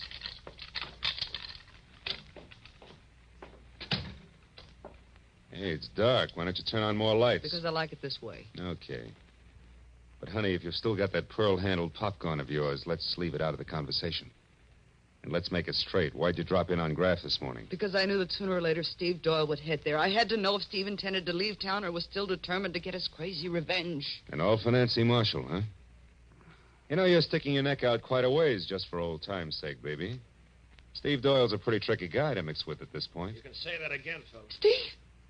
Oh, Steve. Steve Doyle. That's right. Who are you, mister? Marlowe, private detective. Sit down over there, private detective. Keep your hands out of your pockets. I don't like you because you're half cop, but play it smart and you won't get hurt. Well, Adrian, like old home week, huh? Oh, it's been a long time, Steve. Yeah, it sure has. Where is she, Adrian? Where's Nancy? I don't know, Steve. You're lying to me. This is her place. You got in with a key. You've been down to see Graff. You know where she is, all right. So tell me and tell me fast. Oh, Steve, listen, forget it. Forget about Nancy. This revenge will only get you in the gas chamber. Please, let's get away. We can still make it across the border. Please take me with you. I love you, Steve, just like I always have, even when you threw me over for Nancy. Shut up. Just tell me where Nancy is. Come on, Adrian. I don't know, Steve. Stop it, Doyle. Where is she? Steve, you're hurting me. Doyle. Don't move, Marlowe. All right, fella, I told you to behave.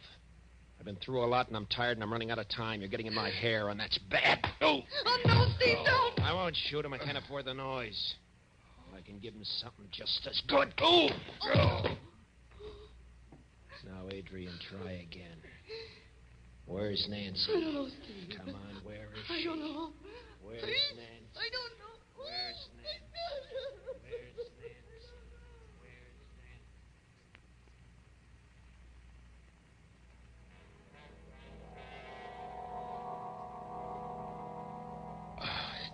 I couldn't remember where I was or how long I'd been lying there, but gradually I got the crazy idea that I was being robbed by a very unhappy crook because I was sure that somebody was crying and going through my pockets at the same time.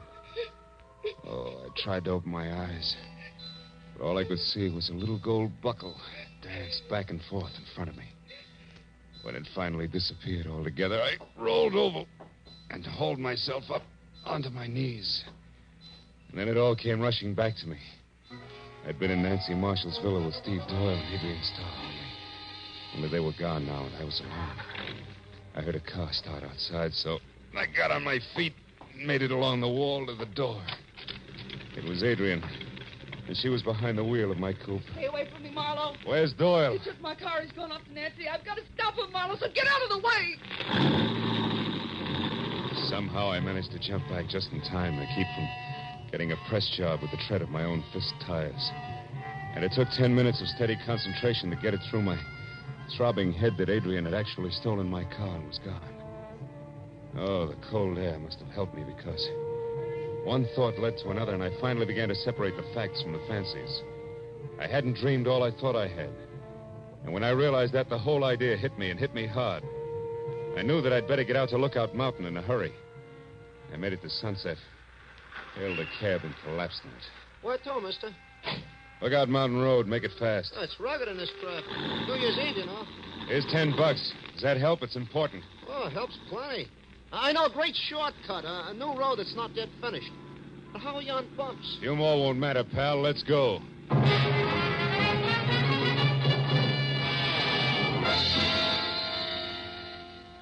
When it was over, I felt like I'd crossed the country on a pogo stick. But the cab driver was a genius, and with a shortcut, we made the distance to Lookout Mountain in less than 10 minutes. When we got near the place, I sent the cab back down the hill out of danger. Went the rest of the way on foot. As I got within sight of Adrian's bungalow, I saw Steve Doyle getting out of the yellow convertible. I ran up to the house, tried the door. It was locked. Nancy, where are you? I know you're in there, baby. I'm going to find you. I have to take this joint apart. You've got some old business to settle, remember? So have we, Doyle. Drop that gun. Stand still. Okay, sucker. Go. You won't need that gun anymore, Doyle. Just kick it over there out of the way. Someday I'll get you for this fella. I doubt it, Steve. You're all finished, but you're too thick-headed to see it. Well, I guess it's time to relax and wait for Adrian. And we call the cops, Adrian just arrived, Marlowe. Don't What? turn around or I'll kill you. Adrian. There we are, Marlowe. Toss your gun back here to me. Come on now. It's better. Oh, Steve. Steve, are you hurt bad, darling? Can you make it to the car? I'll try, Adrian. Got me on this side. It's bad. Oh, Steve, hurry, darling, hurry. I'll be with you in a minute. I'll make it okay. Well, Marlowe? Yeah. Okay, Adrian. Tell me one thing first, Marlowe. Did Steve get to Nancy? No. You killed Graff in time to shut him up, too, huh? So Steve will never know the truth, will he, Adrian? Could be it was you who crossed him and sent him to prison. You'll never find out. Not now. And you'll never realize how much I love him either. That's why I did it, Marlowe. It was the only way I could hold him for myself. And I was willing to wait. Can you understand that? Yeah. I guess I can. Too bad a love like yours has to be wasted on a guy like Steve. You'll never get away, honey. Not with him. You'll never make it. Maybe not. But if he goes out, at least I'll be with him, Marlowe, and that's the way I want it. And if you're going to do anything, Adrian, you better get it over with fast. That siren's a friend of mine. He's coming here. Adrian! Coming, Steve. You're a good guy, Marlowe, and a smart one. Just don't follow us, that's all. So long, Marlowe. Happy New Year.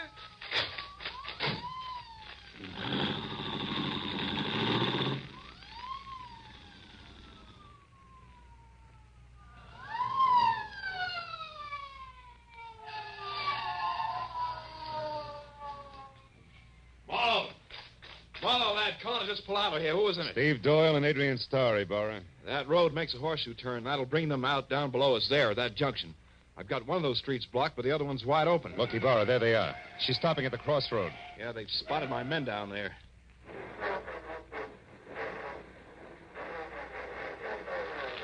She's turning around. They're heading out the other way. She must be crazy, Marlowe. They'll never make that curve at that speed. They're not slowing down, Ibarra. She's heading straight for that stone wall.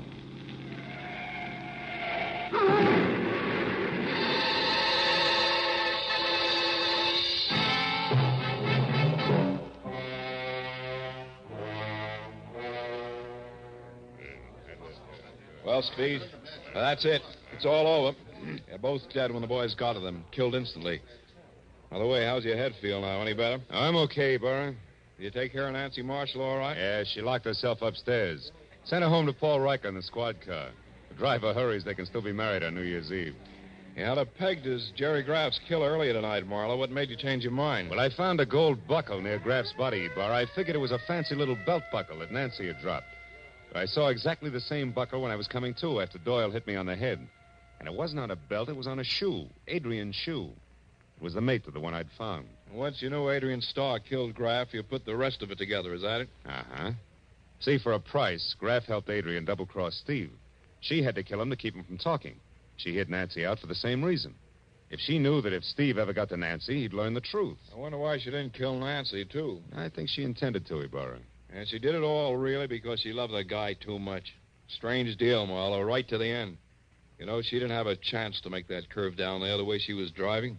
Not even if she wanted to make it, Ibarra. Yeah. Well, it's 5 minutes to midnight, Phil. Happy New Year, fella.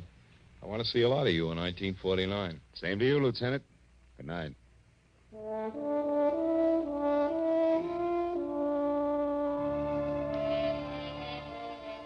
After Ibarra and the others left, I stayed up on Lookout Mountain and watched the new year come to Los Angeles. A new year. Didn't seem to change things much, at least on the surface. Somewhere down the road, a gang struck up Old Lang Syne. I thought again of Adrian Starr, a girl who loved not wisely, who had called herself an old acquaintance. Yeah, I'd never forget her. As I walked back to my car, the city was ringing out the old and ringing in the new. And I wished then that someplace on everybody's list of resolutions, they'd make room for that cup of kindness they were singing about. And then a guy could say, Happy New Year, and mean it.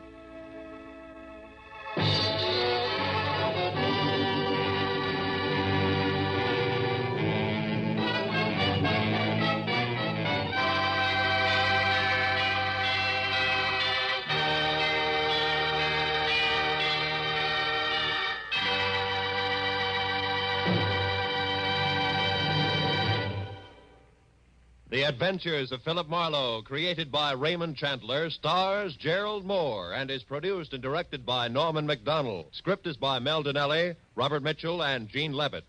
Featured in the cast were Gloria Blondell, Edgar Barrier, David Ellis, Lou Krugman, and Stan Waxman. Lieutenant Ibarra was played by Jeff Corey. The special music was by Richard Arant. Be sure and be with us again next week when Philip Marlowe says... They all knew he was aboard the yacht when it exploded and sank. And everybody called his death an accident.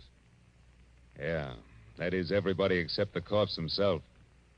He said it was murder.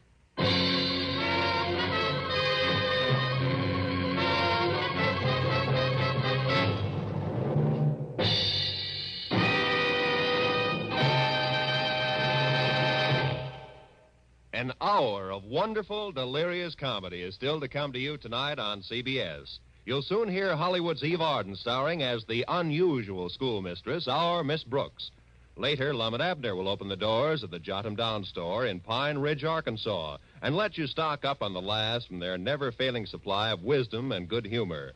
Our Miss Brooks, starring Eve Arden, is heard at 9:30, and Lum and Abner at 10 o'clock, both Eastern Standard Time, over most of these same CBS network stations.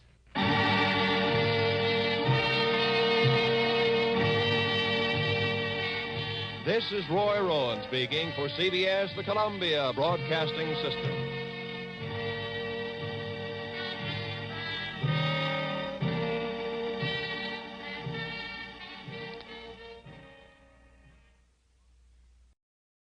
They all knew he was aboard the yacht when it exploded and sank. And everybody called his death an accident. That is, everybody except the corpse himself. He said it was murder. From the pen of Raymond Chandler, outstanding author of crime fiction, comes his most famous character as CBS presents The Adventures of Philip Marlowe.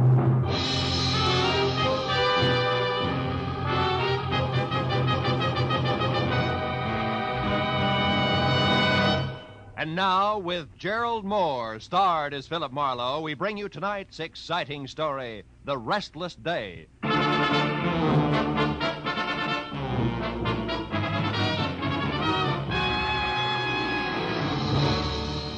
It had been a long, hard Saturday night that topped off a long, rugged week.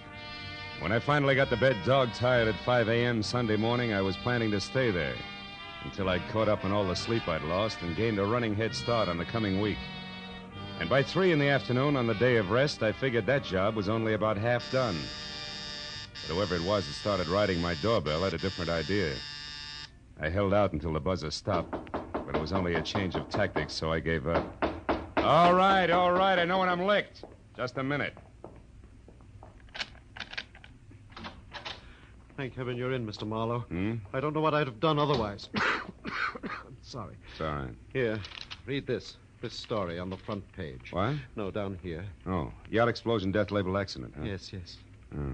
Mystery blast which destroyed the Rollins yacht at Santa Monica Friday night, and in which Benjamin Rollins, noted cosmetics manufacturer, was killed, was established today by police investigators as accidental. Sorry, I smoked too That's much. all right. The explosion which shattered and sank the 50-foot pleasure boat was caused by a leaking fuel line. Rollins, known to be a chain smoker, is believed by witnesses to have continued on page 7. Never mind, Marlowe. I'll tell the rest. Yeah. Think you'll make it? There are two frightening things wrong with that story. Well, go ahead. Frighten me. First, the explosion was no accident. That fuel line was repaired a week ago. Second, Ben Rollins was not killed. You're shaking my faith in the American press. How do you know all this? Because I am Benjamin Rollins. Yes. Well, look, fella, you better dial 116 on the phone and tell the police all about it, No, huh? no, that's exactly what I can't do. Someone's tried to murder me. If they find out I'm still alive, I'll be a target for a second attempt. Wait a minute. This is I need two continuous. things right now. One, a cup of coffee. Would you like some? No, milk, if you please. My doctor insists. Okay, come on. The other's a good, solid explanation of why everybody thinks you were aboard that yacht. Well, first, they believe my body was lost in the explosion. You see, I intended to spend the night there because Lucille, my wife, and I had quarreled. Mm-hmm. But I got a call, and I had to go out of town on business at the last minute. I went out to the boat, but only to pick up some papers. I was in a hurry. I must have left the lights on. I lost my hat in the wind on the way back. It was found in the water. Apparently, I didn't secure the dinghy because that was adrift offshore. Mind you, I read all this in the paper when I got back this morning. Back from where? Phoenix, Arizona. Figures. I came in on the California Limited. You can check on that. Marlowe, I must know who tried to kill me before they know they've failed. Uh-huh. That could be tough. Have you got any ideas? Yes, I have. It might be any one of 3 people. 3? For instance, Walter Pittman, my ex-partner, threatened to kill me less than a month ago in New York when I won another court decision from him. Mm-hmm. Then there's my business manager, a fellow named Slater. I almost fired him last week, the arrogant fool. It's always when I get cross this comes out. I see. And I'm sorry to say it, but Mrs. Rollins would no doubt rather have me dead than alive. That's quite a lineup for a mere cosmetics chemist, isn't it? Yes, it is. Look, you haven't been running lipstick experiments with somebody else's live equipment, have you, Rollins? Oh, certainly not. I've been working so hard I haven't time for my wife. To say nothing of another woman. Oh, Marlowe, I'm frightened. I must get to the bottom of this. I'll pay you double your usual fee. Will you help me? Okay, Rollins, it's a deal. If I hurry, I might get in on your funeral. Under the circumstances, that should make somebody due for a very big surprise.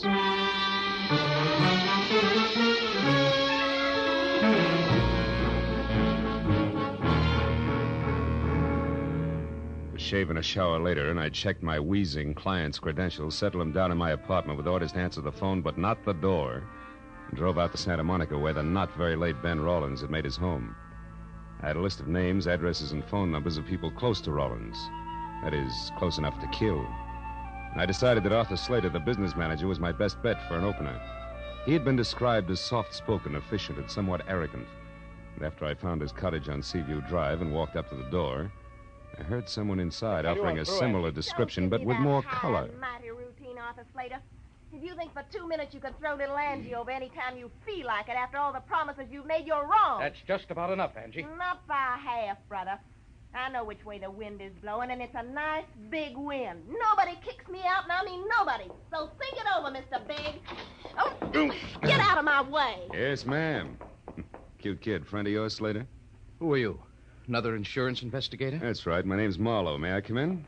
Yes, certainly. All the others did. Thanks. Who knows? I may be the last. Slater, I've got 3 reasons for believing that yacht explosion was no accident. Not an accident? What reasons are you talking about? For one, Walter Pittman. Pittman? You mean Rollins' ex-partner? You know him, huh? Well, only by name. I never met the man. All right, then. Let's talk about reason number 2, Lucille Rollins. How do you feel about her, Slater? Well, you must be out of your mind, Marlowe.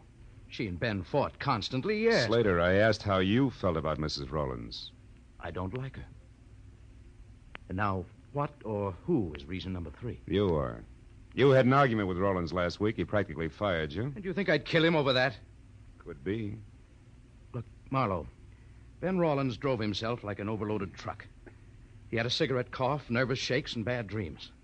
To me, bureau drawer eyelashes and glue-on fingernails simply aren't that important. So we had frequent arguments. Now, do you have any more smart reasons you'd like to discuss, or would you care to leave? Just one thing more. Why does your girlfriend think you're a little stuck up these days? You're becoming a bit too personal, Marlowe. Get out. I'm not compelled to answer any of your questions. There's an established legal procedure. Skip it, Slater. If I need to, I'll be back. And I'm fairly chummy with the boys in blue myself, so I'll get the answers if I want them. Good night, big shot.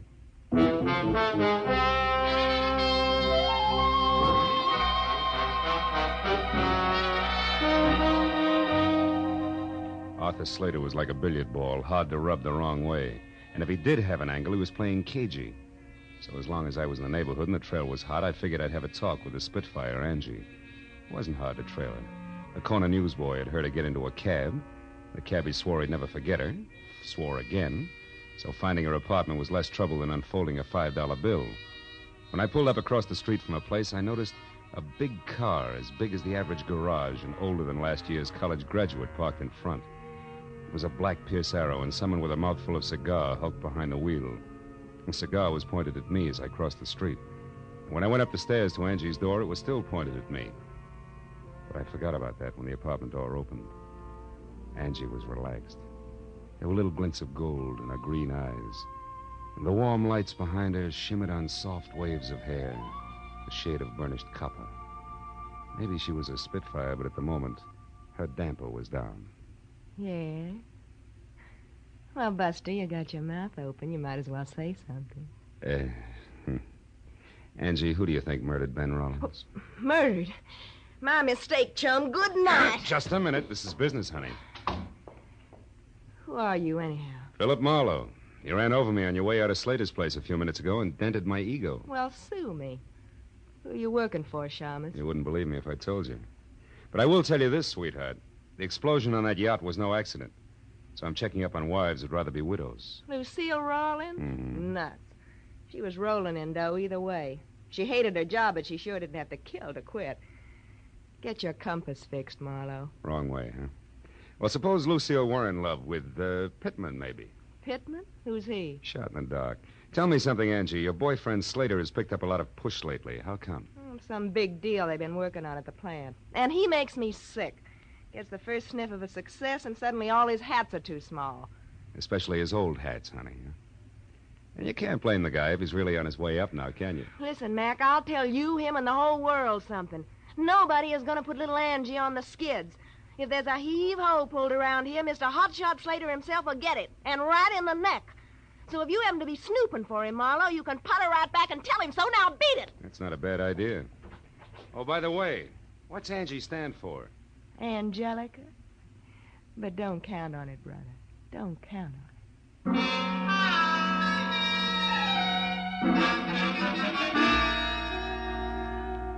As I went down the front steps, the cigar and the black Pierce Arrow lined up on me again and followed me as I crossed the street and got into my car.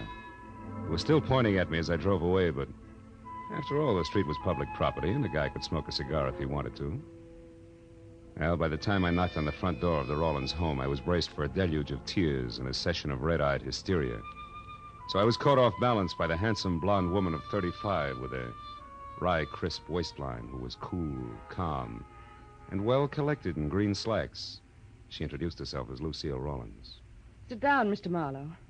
You said you're a friend of Ben's? That's right, Mrs. Rawlins. I stopped by to offer my condolences. But apparently condolences aren't much in order today. No tears, huh?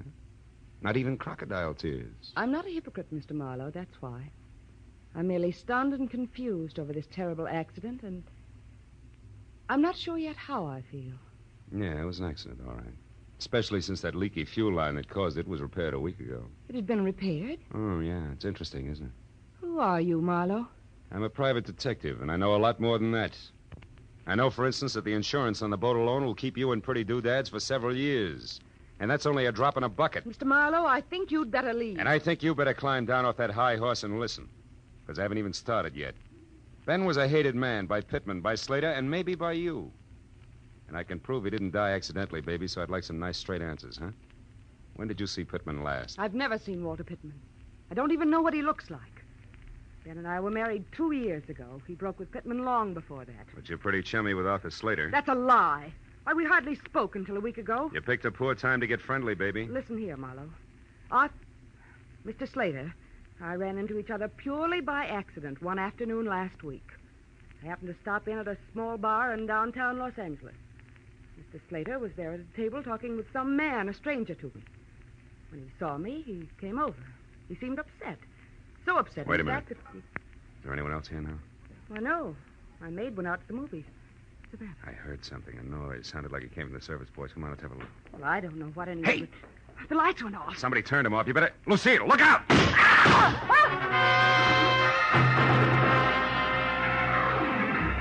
bullets, which had been intended for Lucille, had only traveled the width of the kitchen, but miraculously both had missed. And whoever had thrown them moved out fast, because when I got through the service porch and into the backyard, nothing stirred, except the restless ends of a pepper tree. But a second later, a heavy, clanking motor roared on the side street. And I got to the fence just in time to see a boxcar on rubber tires skid around the corner. It was a black Pierce Arrow.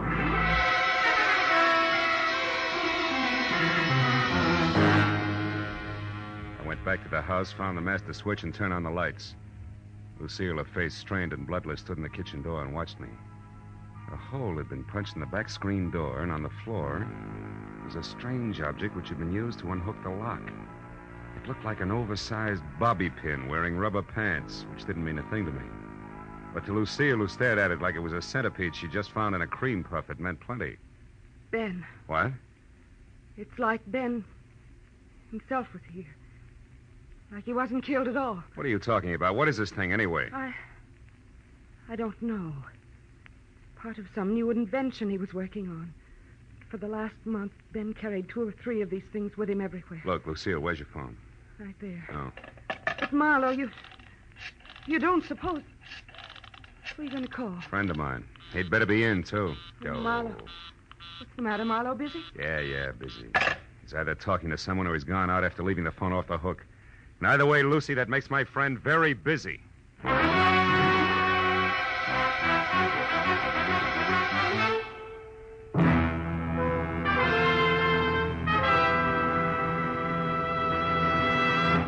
In just a moment, we will return to the second act of The Adventures of Philip Marlowe. But first, it may have taken a little detective work finding a much-wanted man last week, but an unprecedented number of listeners seem to have turned Philip Marlowe. For Jack Benny's largest audience this season found him here on his opening show on CBS. Tomorrow night, Jack will be back with Mary, Dennis, Phil, Rochester, and Don for more of the fun that's made the Jack Benny Show the #1 comedy in radio. You'll find him right here on CBS every Sunday at 7 Eastern Standard Time. And now, with our star, Gerald Mohr, we return to the second act of Philip Marlowe and tonight's story, The Restless Day.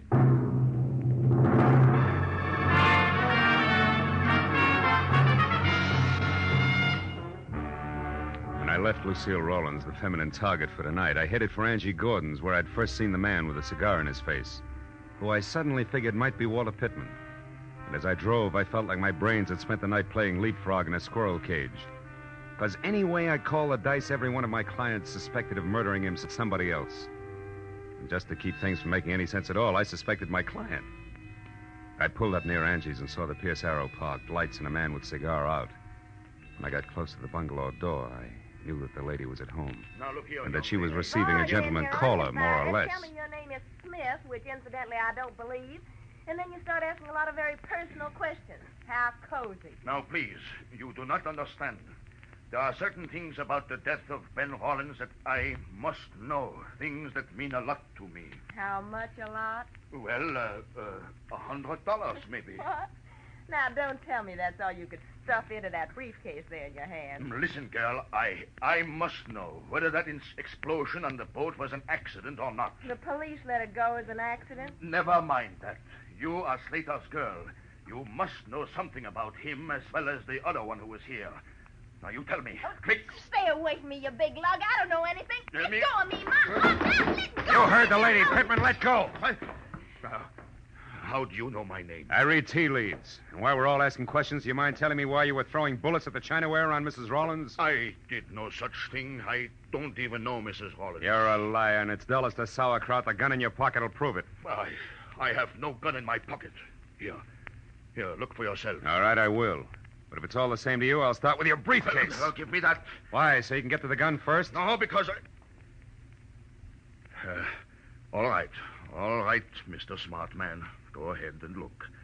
See for yourself that there's absolutely nothing there that concerns you. When I get my hands on you, I'll break you in Still, two. Marlowe. And don't look so astonished, friend. It's called a gun. Why, you little... Skip it, Marlowe. This isn't my idea of returning a favor, but it is good business. You see, baby, little Angie sells out to the highest bidder. And no matter how I add things up, that isn't you. So exit Pittman, huh? Briefcase and... What are you staring at? That little gadget there. Must have fallen out of Pittman's briefcase. What is it?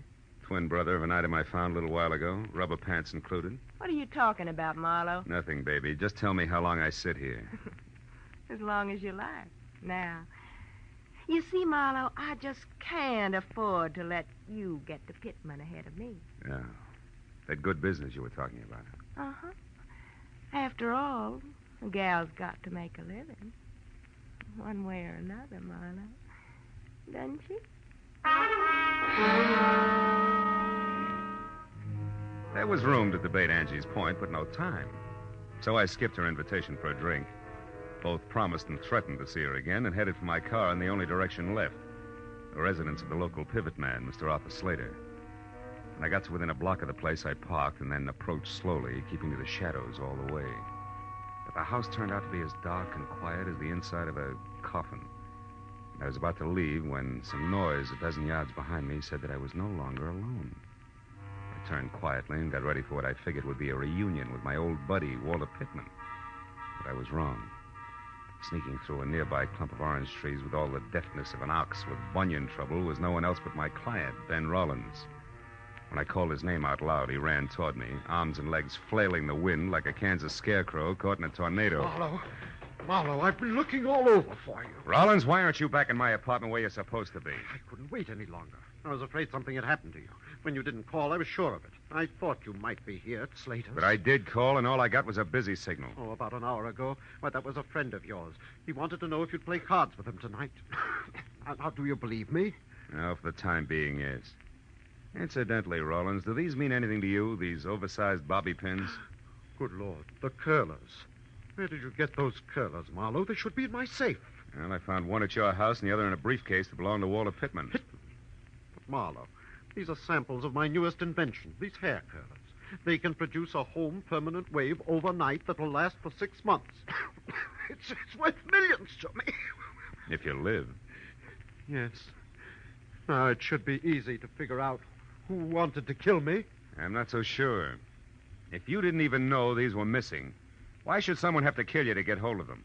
And second of all, how come the shooting's still going on? What shooting are you talking about? Over at your place. Somebody tried to kill your wife there just before I called you.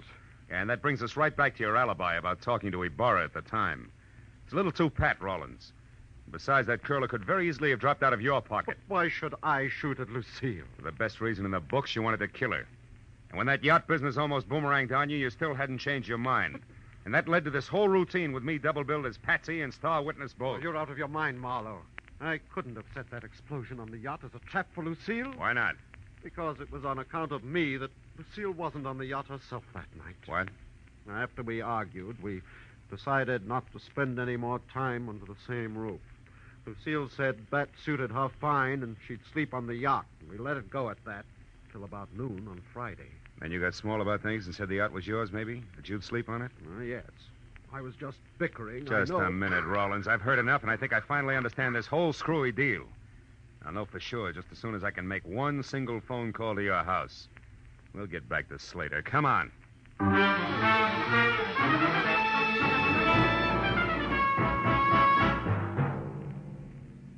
When I got to a telephone and through to the maid at the Rollins place, I was almost positive that in another minute I'd have both a solid answer for my client and a couple of clumsy customers for the law. But when the shaky voice at the other end of the tube told me that Lucille had just left the house in high gear, after mumbling something about a place called Inspiration Point, I stopped being confident and started to worry. And when I tossed the jackpot question at the maid and got the winning answer, that worry became something worse, and it must have showed. What is it, Marlowe? What did you find out? Too much to explain now. Where's Inspiration Point, Rollins? About a mile south of here, straight along the shore. Good. What kind of a car does your wife drive? A blue Nash. What's Inspiration Point got to do with Lucille, Marlowe? Everything. Now, look. You call the cops and tell them to get out there as fast as they can. Do you get me? As fast as they can.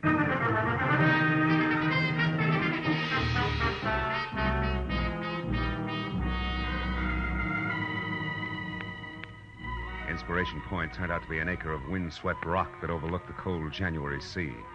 And after I saw Lucille's empty car, I crept, staggered, and fell down the narrow, winding trail that led from the road to the promontory itself.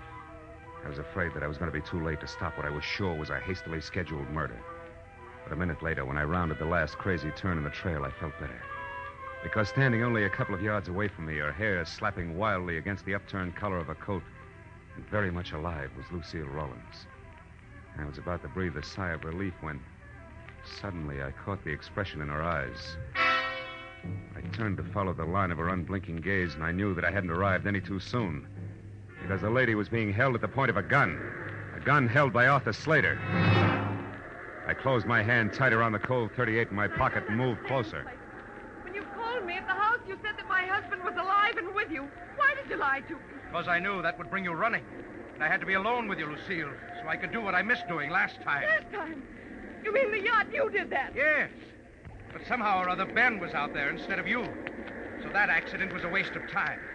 But this one, the bereaved wife who jumped or fell to her death from the edge of Inspiration Point, won't be. But why, Slater? Why do you want to kill me? There's no time to explain, Lucille. And we'll take time, Slater. Marlowe, you! Yeah, me! Marlowe! Marlowe, he's going to kill me. Yes, honey, I know. He had to. But why, Marlowe, why? Because he stole your husband's invention to sell to Walter Pittman. He was going to go into business with him. But now when the cops get here, he's going first to a hospital and then to jail. A grand larceny and attempted murder. Attempted murder? What about Ben, Marlowe? Ben was a near miss, honey, nothing more. You'll see what I mean in a minute.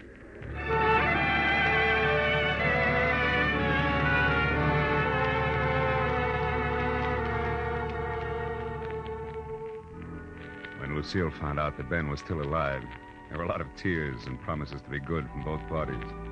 And it wasn't until an hour had gone by and the police had already booked both Slater and Pittman, who was picked up heading back for L.A., that Mr. and Mrs. Rawlins were in any condition to sit down and talk things over, even with the help of coffee and cigarettes in the Rawlins home. And the whole scheme, Marlowe, was designed by Slater, who, as my business manager, had access to the new curlers. That's right. Knowing how Walter Pittman felt about you, Slater secretly contacted him to handle the manufacturing end, you see? Yes, I see. Well, a few changes in the design, and the whole thing would have been patented and on the market while you and Slater... Who pretended that Pittman was a stranger to him. Were still laboring away at last-minute changes. And when we learned about Pittman's product, Slater would act as surprised as Ben here. You're so right, Lucille. That was the plan. Oh, but it fell apart. See, it fell apart when you accidentally ran into Slater in that small bar in downtown L.A., do you remember? Yes. When he was with Pittman, the man you described to me as the stranger? Yes, of course. All right. Well, he realized then that with Pittman's product a success, you would sooner or later see a picture of Pittman, the newly rich inventor, and recognize him as the man you saw with Slater before Pittman's product was on the market. So that meant that Slater either had to get rid of Lucy or give up his entire plan. Have you got a match, Mr. No, I'm going to give them up. But Marlowe, was Pittman involved in the murder attempt, too? No. He drew the line at the theft. See, when he found out that you had died mysteriously, he turned up here to check on Slater because he couldn't afford to be mixed up in your murder. I see. But how did you figure all this, Marlowe? Well, after I had tangled with everybody, I was no place. Angie Gordon was looking for an angle. You, Lucille, were getting shot at. Poor darling. Yeah, and Pittman and Slater were not on the same team. At least as far as the business on the yacht was concerned. Nobody seemed to have a clear-cut motive. But when I told you that Lucille herself was supposed to stay on the yacht that night, you had the answer. That was the time. After I called your house and asked the maid the jackpot question, which was, who aside from you, Ben, knew that Lucille was going to sleep on the yacht Friday night? And she said Slater, didn't she? Yeah. Said something else, too.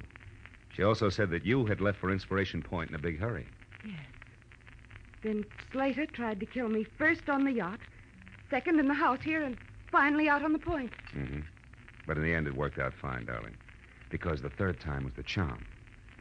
For us.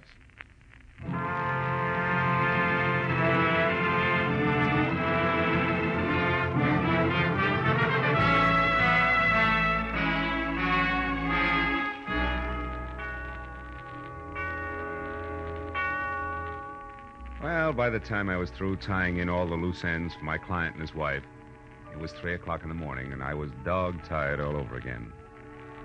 When I got into my car and started away from the place, Ben and Lucille were standing in the doorway waving at me and smiling.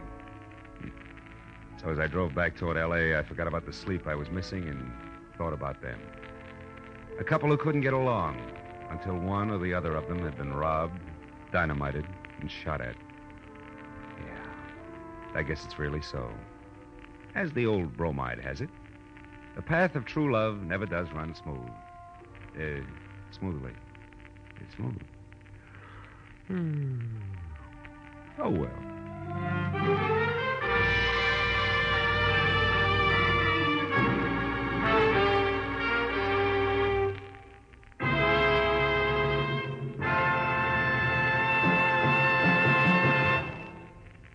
The Adventures of Philip Marlowe, created by Raymond Chandler, stars Gerald Mohr, and is produced and directed by Norman MacDonald.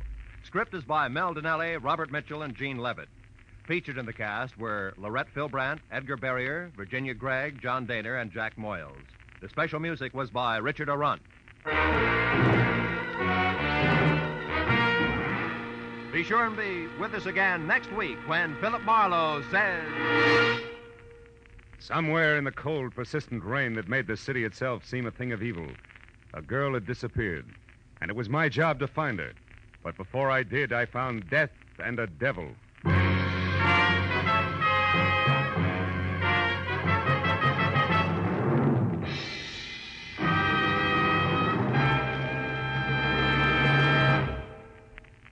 The Jack Benny Show's on CBS Sundays at 7 Eastern Standard Time, and comes right in the middle of 90 minutes of wonderful comedy on CBS's new early Sunday evening lineup. Immediately preceding Jack's show, you'll find Spike Jones and a Spotlight Review at 6:30 Eastern Time. And following the Benny Show, Amos and Andy take over with their inspired humor. Listen to Spike Jones and Amos and Andy over most of these same CBS stations tomorrow, flanking Jack Benny. They add up to 90 solid minutes of merry Sunday listening on CBS. Now, stay tuned for Gangbusters, which follows immediately over most of these stations.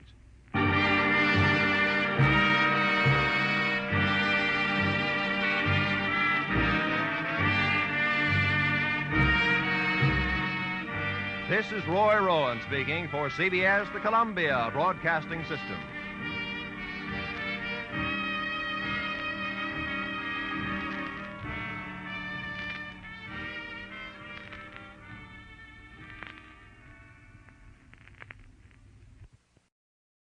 Somewhere in the cold, persistent rain that made the city itself seem a thing of evil, a girl had disappeared, and it was my job to find her. But before I did, I found death and a devil. From the pen of Raymond Chandler, outstanding author of crime fiction, comes his most famous character as CBS presents The Adventures of Philip Marlowe.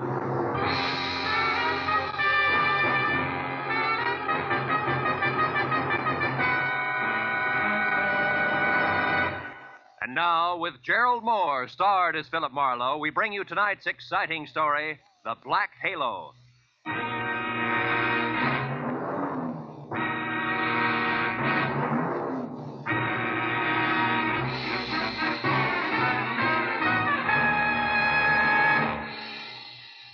For 3 days, an ugly storm had lashed at the west coast from northern Oregon to the tip of Lower California.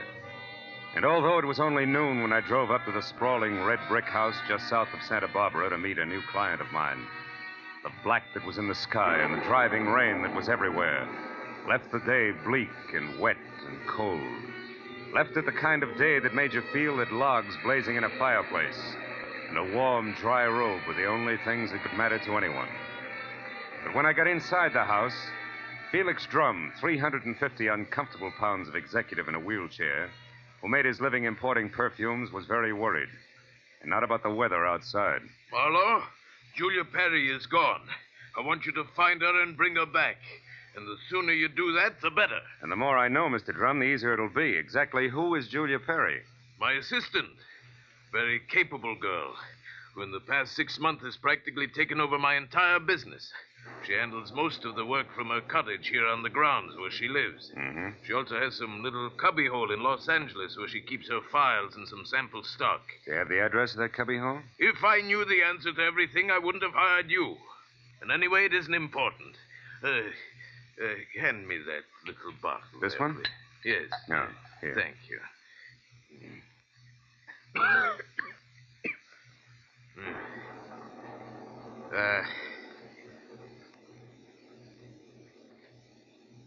When did you last see Julia, Mr. Drum? 3 days ago. Oh. It was 3 days ago when she left on one of her regular weekly trips down to Los Angeles to bid on perfumes. Usually she stayed away overnight, but the Beechwood Plaza Hotel most of the time, and she was back here by noon the next day. I suppose you've already checked the Beechwood Plaza, huh? Yes, of course. My man Ruby, the one who showed you in, has called the place a dozen times. But they only know that Julia registered there 3 days ago and hasn't been seen since. Well, what about the girl herself, Mr. Drum? I mean her background, friends, family, that sort of thing. As far as I know, Marlowe, Julia has no friends, no family either. She's just a sweet but smart little girl from someplace in Kansas. Mm-hmm. No beaux, not even nice ones, huh? I don't think she had the time. You see, when Julia first came to work for me, she wanted to get ahead, and I gave her the chance. She made good. Mm-hmm. Today, she's as much my right arm as Ruby is my leg. Mr. Drum, did you notice anything unusual about Julia's behavior lately? Yes, and that's the reason I'm worried. About 2 weeks ago, I saw changes in the girl, Marlowe. She seemed less spry, more preoccupied. Oh? Yes. I figured it was overwork myself, since the end of the year always means detailed annual reports, so I made no comment at the time. I see. Tell me, Mr. Drum, what does she look like? Well, I have no pictures, but she's a blonde of medium height and was wearing a plaid raincoat and little circle of a hat when she left. Uh-huh. Altogether, she's sweet and simple, if that's what you mean. Yeah. Do you mind if I stop into the cottage on my way out? Marlowe, you turn the place inside out if it'll help any. Only since I'm certain that Julia's in some kind of bad trouble, you be quick and find her.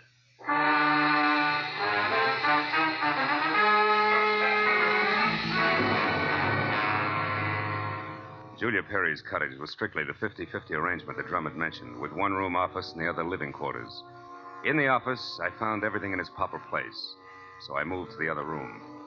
The moment I stepped over the threshold, the white fluff that trimmed the quilted bedspread and the splash of color in the drapes said that Julia Perry had to be something soft and warm. The half a dozen quietly tailored suits that were lined up in the closet like a squad of soldiers facing right told me that she was also simple and neat. I ran through the pockets of her clothes and all the drawers and closets in the room, trying to find something that would give me a lead that I was sure I had to have. After 20 minutes, I'd found only a leather cigarette case, a package of peppermint lifesavers, and a maroon and gold monogram book of matches, the cover of which was half torn off so that I could only be certain that the middle initial was a V and that an E or an F were on either end. But since the name and address of an L.A. novelty company was on the inside, I bought the matches as a starting point, dropped them into my pocket, and headed for the door. When I opened it, I was surprised to find Ruby, Drum's right-hand man, purple scar and all, standing in the rain, and staring at me like my ears were spinning. You seem to be a very thorough man, Mr. Private Detective. And you seem to be a very nosy one. What do you want? To help Julia, nothing else. Here's a postcard that came for her this morning. It was mailed in L.A. yesterday. Yeah? Dear Julia, tried to reach you at Santa Barbara 1181 both yesterday and today, but got no answer. I'm leaving. I'm leaving town tomorrow.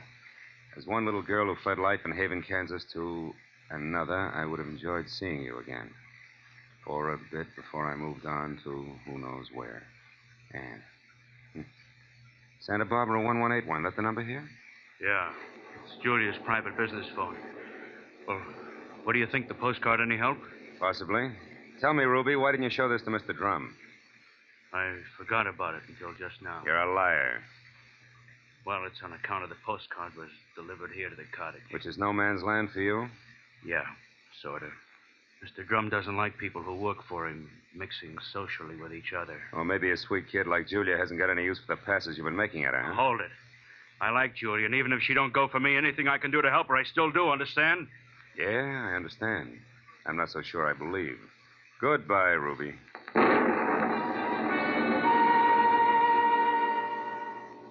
was pushing 5 o'clock and still raining by the time I got back to L.A. and over to the Novelty Company. Once there, I presented the torn book of matches that I had found at Julia's cottage to a bald man with horizontal question marks for eyebrows, and who, at the crinkle of a $5 bill, tore himself away from his racing form long enough to check the files for a set of maroon and gold initials that had a V in the middle. And it was 6 o'clock before I had the answer, which was EVE. And they weren't initials, but the front name of Mrs. Eve Bentley, who lived in a villa at the swank Sunset Terrace Apartments. And according to the gentleman who said he knew his oats, was a very classy filly. An hour later, I was at Mrs. Bentley's front door, and while I made with the chimes and waited, I wondered just how much a guy who loves the ponies could know about women. But when the door opened, I had my answer. Yes? What is it? Mrs. Eve Bentley wasn't beautiful, but she was everything else, including a shimmering yard of gold hair piled high on her head and held in place by a knot of pearls that no Boy Scout ever tied. Her face was wide blue eyes and open red lips on a backdrop of soft, fair skin. She wore a black silk jersey dress that must have been sprayed on. She smiled when I said my name was Philip Marlowe and that I wanted to talk. Talk about what, Mr. Marlowe? Julia Perry, ever hear of her? No, I haven't. So I'll try again. What do you know about Ann somebody from Haven, Kansas? Absolutely nothing. This torn book of matches says otherwise. I found them in Julia Perry's cottage. Julia Perry's missing. I'm a private detective who was hired to find her, and the matches turned out to be yours. Now, may I come in? Why, yes. Thanks. Now, Mrs. Bentley, maybe we ought to start all over. No, wait just a minute, Mr. Marlowe. I may be able to help you. Did this Julia Perry deal in perfumes? That's right. Now, how did you know that? Because I just remembered something. And now I'm sure I can explain why my matches showed up where they did. Just a minute. You know, whenever I'm talking to a beautiful woman, somebody's always creeping around in the kitchen. Who is it this time? Oh, really, Mr. Marlowe? There's a storm outside, and there are windows and trees. If you put those three things together, that noise could have been a branch scratching on a glass pane. Or somebody with squeaky shoes and a lot of curiosity. Somebody like Mr. Bentley, for instance. Huh? Oh, I doubt that, Mr. Marlowe. You see, Mr. Bentley's been dead now for 3 long years. Oh, yes. Well, you were saying something about the matches. Oh, yes. This Julia Perry must somehow or other gotten hold of him through my fiancé, Marvin Whitaker. How does that figure? Like 2 and 2. Marvin is in the perfume business. Ditto Julia. Also, I think he mentioned her name once. Said she was very clever for a girl who looked like somebody's kid sister. That fits all right. Where will I find said fiancé? At his favorite bar and grill. But won't you have a drink first, Mr. Marlowe? No, thanks, Eve. There isn't time. Now the bar and grill. The Blue Boar. Blue which? Boar, Mr. Marlowe. Yeah. It's a very English spot over on Wilshire, opposite Arthur Murray's studio. But before you dash, do you at least have a match? Yeah. Whole book of them, honey. Torn cover and all. And I want you to keep them. After all, they brought us together, didn't they?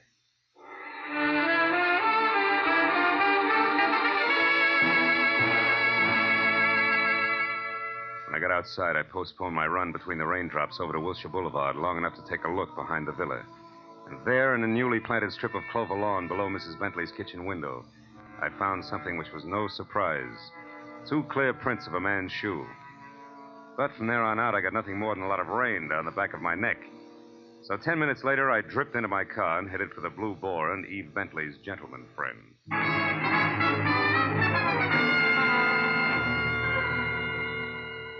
I located Marvin Whitaker, a handsome, hale fellow well met, in a white turtleneck sweater and riding breeches, behind a hot rum toddy in a corner booth that was pictures of steeplechase mounts against newly antiqued mahogany. And when I told him that I was looking for Julia Perry, he flashed a lot of glistening teeth at me, insisted that I join him in a warming glass of spirits, and started to talk, gesturing all the time with a riding crop. Why, yes, old man, I know Julia Perry. In fact, almost did some business with her today. You mean you were supposed to meet Julia someplace? That's right. At 1881 Selma Avenue, to be precise. But she called me this morning and postponed the whole transaction indefinitely. Could you stop projecting long enough to tell me why? She didn't say. Of course, it's of no bother to me on a day like this. No sane man should be any farther away from a toddy than we are right now. So drink up, old boy. It'll do you a world of good. Yeah, I bet it will. Look, Mr. Whitaker, one more question. Did Julia ever speak of a girlfriend named Ann? Someone she knew years ago in Kansas? No, I don't believe she did, Marlowe. Matter of fact, Julia never talked of anything but perfumes. Now drink your drink, fellow, before it's chilled through. Thanks, but no thanks, old bean. I do have to run, really. It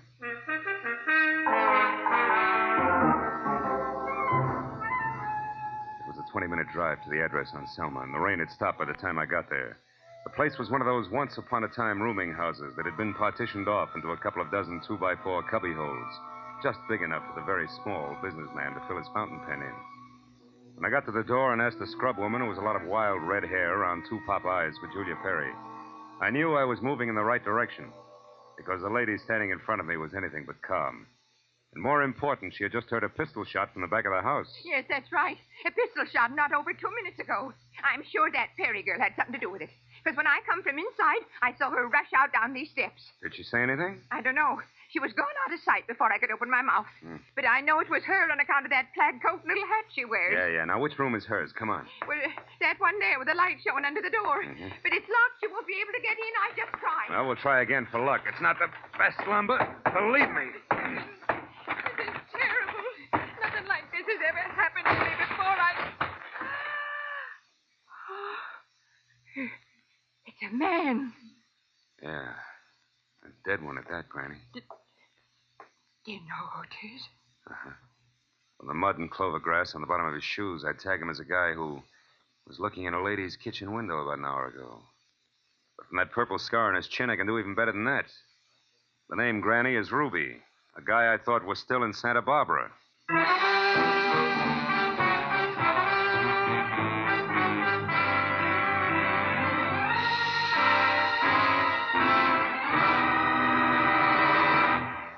In just a moment, we will return to the second act of the adventures of Philip Marlowe. But first, given clues, even the newest of Philip Marlowe fans can deduce the characters in CBS's great new early Sunday evening comedy lineup. The washboard leads you to the one and only Spike Jones. The bumblebee? Well, of course, that's for America's most famous non-virtuoso violinist, Jack Benny, who follows Spike Jones on CBS. The two A's, Amos and Andy, who are heard on CBS immediately following Jack Benny. So it's really no mystery at all why millions of Americans now stay tuned to CBS on Sunday nights for these three superb comedy shows in succession. Spike Jones and Amos and Andy over most of these same CBS stations, and Jack Benny over them all. And now, with our star, Gerald Mohr, we return to the second act of Philip Marlowe and tonight's story, The Black Halo.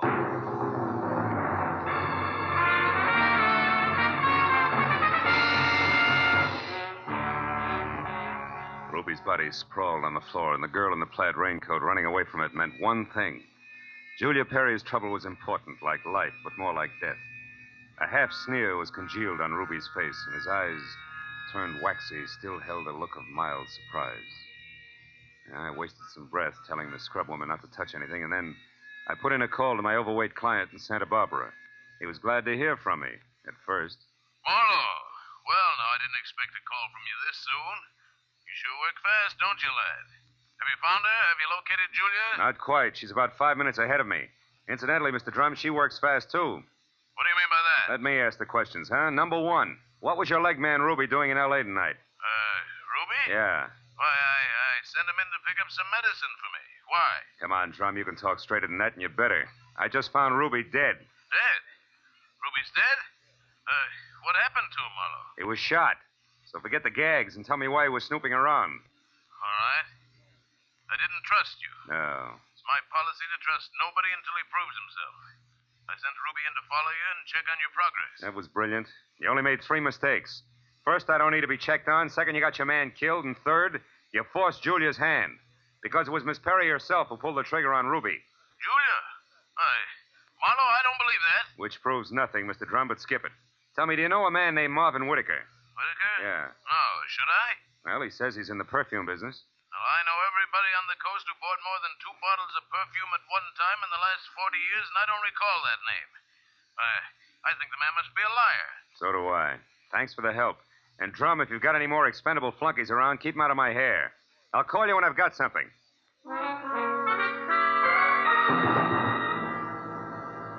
I called Homicide next and told Detective Lieutenant Ibarra where to find the body and who was responsible for it being in that dead condition. When the question of why came up, I admitted I was still shooting blanks. Oh, I told him about the razzle-dazzle Whitaker had handed me and named the Blue Boar on Wilshire as my next stop.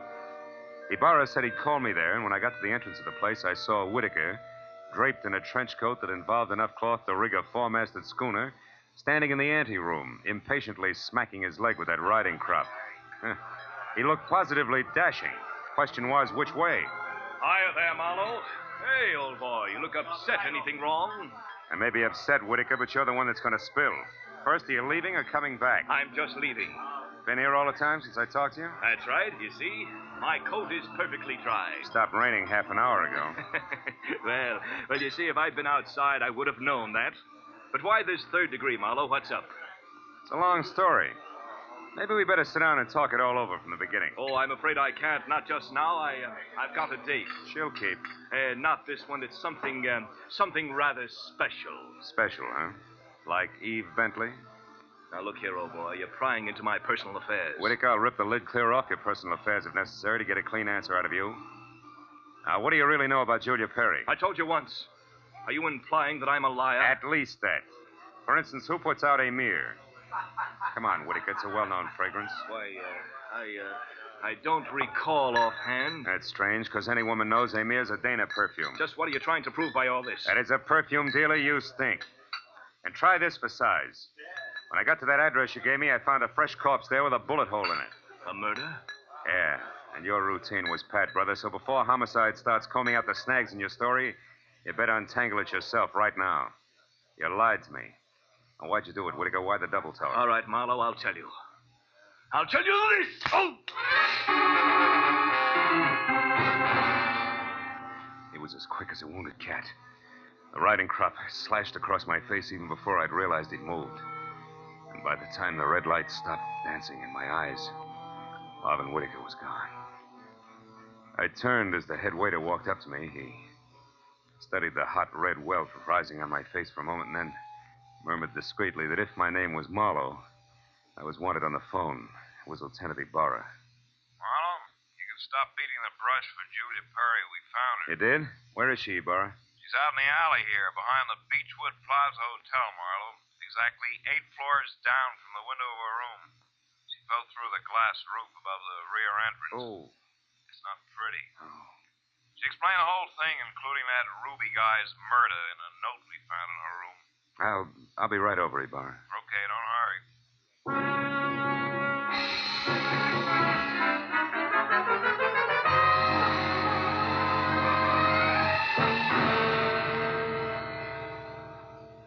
The old story, Marlowe. When Drum finally got around to trusting her, he practically gave her his business. It was too much temptation. Mm-hmm. She'd been stealing from him in a big way for almost a year, her note says. And she decided to run for it when she knew she couldn't hide the thefts any longer, huh? That's right. That Ruby caught on some way, and she killed him, but I guess murder was too rich for her blood, so she came back here, thought it over, and then checked out. Yeah. All she left behind was a little plaid raincoat and a purse over there. Hey, she was wearing a dinky hat, too, Ibarra. Did you find that? Mm-hmm. Come over here to the window, Phil. See down there on that canopy, that little black circle? That's her hat. I sent Mooney down to get it. Can't leave any loose ends around, you know. Yeah. That light, Lieutenant? Oh, sure. Here you are. Thanks. Hey, what happened to you? That welt on your face, Phil. Oh, I backed that horsey liar named Whitaker into a corner, and he slapped his way out with a riding crop. And speaking of loose ends, if I ever catch up with that... Ibarra, where did that stuff on the dresser come from? Well, this out of the pockets of Julia's plaid coat. Why? But that's impossible unless... Holy smoke. That's why Whitaker lied to me. Hey, where are you going with that, Phil? Come back here. I gotta check on something, Ibarra, and keep your notebook handy. If I'm right, this deal is still wide open.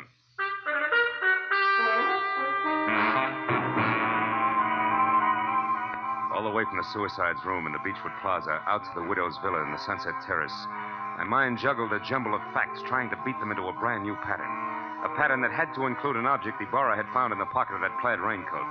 It almost made sense, but I needed just a little more. Well, when I turned into the parking lot at the Sunset Terrace, rain began to fall again. Thin, cold rain. I walked to Eve Bentley's door and pressed the bell. Just as I expected, it was Marvin Whitaker, unsmiling and nervous, who answered the door. I didn't give him a chance to think. I just swung hard. Okay, horseman, that squares us up. Come on, Heavy, roll over. Let's see if you're carrying a gun. Okay, no gun. Now, be a good boy, Whitaker, and you'll make out all right, but one funny wiggle out of you and I'll crack your skull. It's a promise. Do you hear me? Yeah, I heard you. All right. Now, where's Eve? Is she here? Find out for yourself, Marlowe. I'm through. Fair enough. But just so I'm not talking through my hat, I'll take a look in her closet first. She won't be in there, I guarantee. No, but her future might be. Now, let's see. It's got to be in here someplace. Oh, yeah. This is probably it. Brown cloth coat, as chic as a pair of hobnailed boots, and still damp. And the label says the B.H. Company, Haven, Kansas. That does it. I've got it all now, and my chivalry just died. Where is she, Whitaker? Where's Eve? Right here, Marlowe. Uh-oh, don't try that. I guess you really do have it figured out, haven't you? Yes, Eve, I have. Sorry it turned out this way, because you had your points as Eve and as Julia. Don't put it in the past tense, Marlowe. As Eve Bentley, my life is just beginning, and now I've got everything I ever wanted as Julia Perry. Then you're Julia Perry. I was, Marvin. She still is, Whitaker. At least that's what the bailiff will call it in court. There won't be any court, Marlowe. Oh, I'm afraid there will, baby. You're twice a killer now, and both for the same reason, remember? First Ruby, because he saw you as Eve. And the girl you pushed out of the hotel window, who was no doubt Anne, your old chum from the hometown. She must have seen you posing as Eve, too. All right, Marlowe. Anne ran into me by accident and ruined everything. I had no choice. I promised her money and then told her to go to my room at the Beechwood Plaza and wait for me. Eve, I can't believe this. It can't be true. Yes, Marvin, it is true. Darling, I didn't want this mess. I'd have left town this morning as I intended if sweet, sly little Anne hadn't seen me. I tried to get rid of you the easy way, Marlowe. When I sent you to Marvin, the Selma Street address he gave you should have led you to the end of Julia Perry. Is that why you phoned me and told me to lie to Marlowe? Yes, Marvin. I was going there to write my suicide note and use the stockroom for my disappearing act. But Ruby caught me, and after that I had to work fast. But it's all right now. It all worked out perfectly. They were the only two who knew besides you, Marlowe. Aren't you forgetting little Marvin here? Forgetting him? Oh, no, Mr. Marlowe. Marvin's the one person I can count on. That's what you think. You don't get me mixed up in this. Marvin. I bargained for an heiress, not a murderess. Why, you dirty load. All right, then. I'll use this gun on you, too, because I'm getting out of here and no one's going to stop me. But you're right between us, Eve. You can't get us both. He's right, baby. You're not good enough to get us both, and killing just one of us isn't going to solve anything. What do you say? It's been a long night, baby. You just couldn't tell when you were late.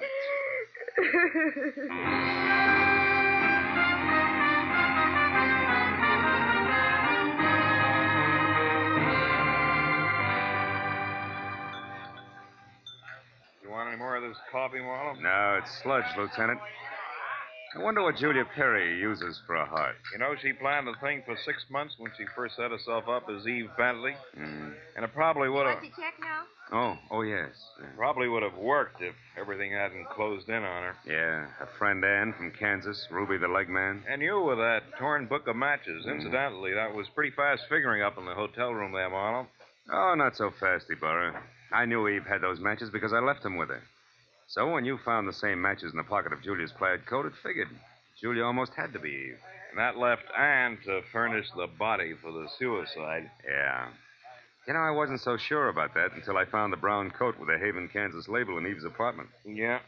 Well, I'd better wait on back to the office, Phil. Look at that rain come down. Think it'll ever stop? I don't know. I doubt it. Oh, by the way, here, it's her hat. Mooney finally got it down off that hotel canopy. Maybe you'd like it for a souvenir. Yeah. The millinery people call it a halo hat. Good night, Marlowe.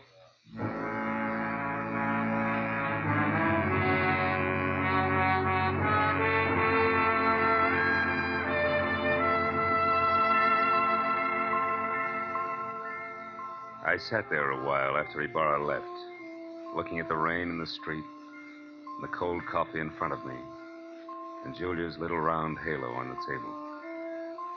And finally, I got up and went outside.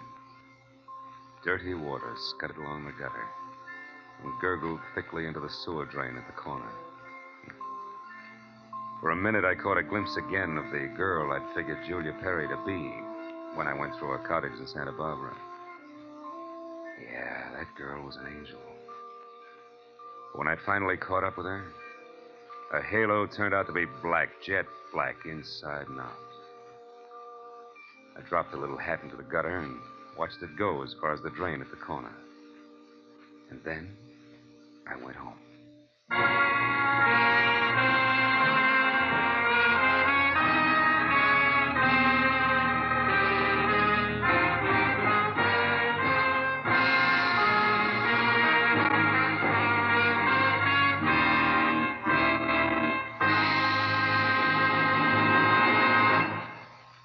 The Adventures of Philip Marlowe, created by Raymond Chandler, stars Gerald Mohr, and is produced and directed by Norman MacDonald. Script is by Mel Donnelly, Robert Mitchell, and Gene Levitt.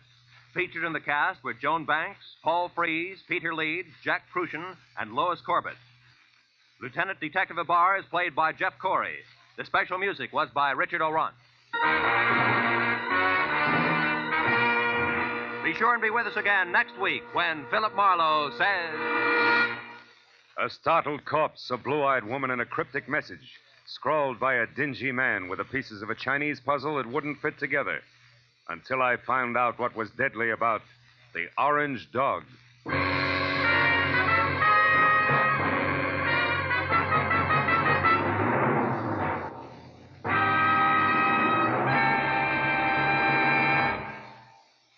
You'll find a whole hour of fun, variety, music, and thrills on Sing It Again tonight and every Saturday, for it's heard over most of these same CBS network stations. Now, stay tuned for Gangbusters, which follows immediately over most of these same stations.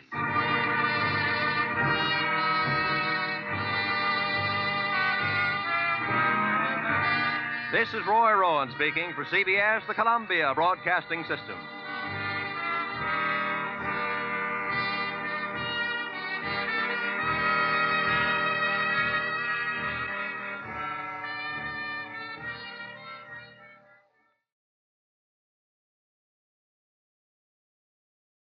A startled corpse, a blue-eyed woman, and a cryptic message scrawled by a dying man with the pieces of a Chinese puzzle that wouldn't fit together. Until I found out what was deadly about the orange dog. From the pen of Raymond Chandler, outstanding author of crime fiction, comes his most famous character as CBS presents The Adventures of Philip Marlowe.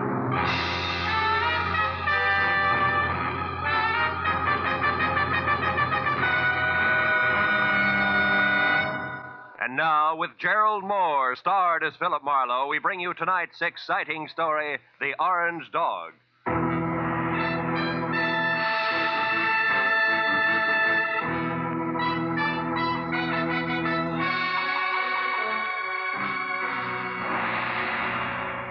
By 6 in the evening of a very slow day, I'd resigned myself to the business of no business. So I took my feet down from my desk, switched off the lights, and started out the door for home with the prospect of a nice, quiet evening ahead of me. But I didn't make it, even as far as the door. Oh. Hello, Philip Marlowe. Marlowe, my name is Shelley Martin. I'm at 8412 Los Feliz, a private residence. I want you to come out here right away. My sister is in a jam, a nasty one. Well, Miss Martin, as a matter of fact, I was just closing up for the night. And I was... I need the services of a private detective right now this minute, and I'm prepared to pay for them. There are plenty of others in town. Are you coming or not? Yeah, okay, and thanks for the reminder. That's me you hear sprinting up your front walk. That's much better. And Marlowe, bring your brains along. You're going to need them.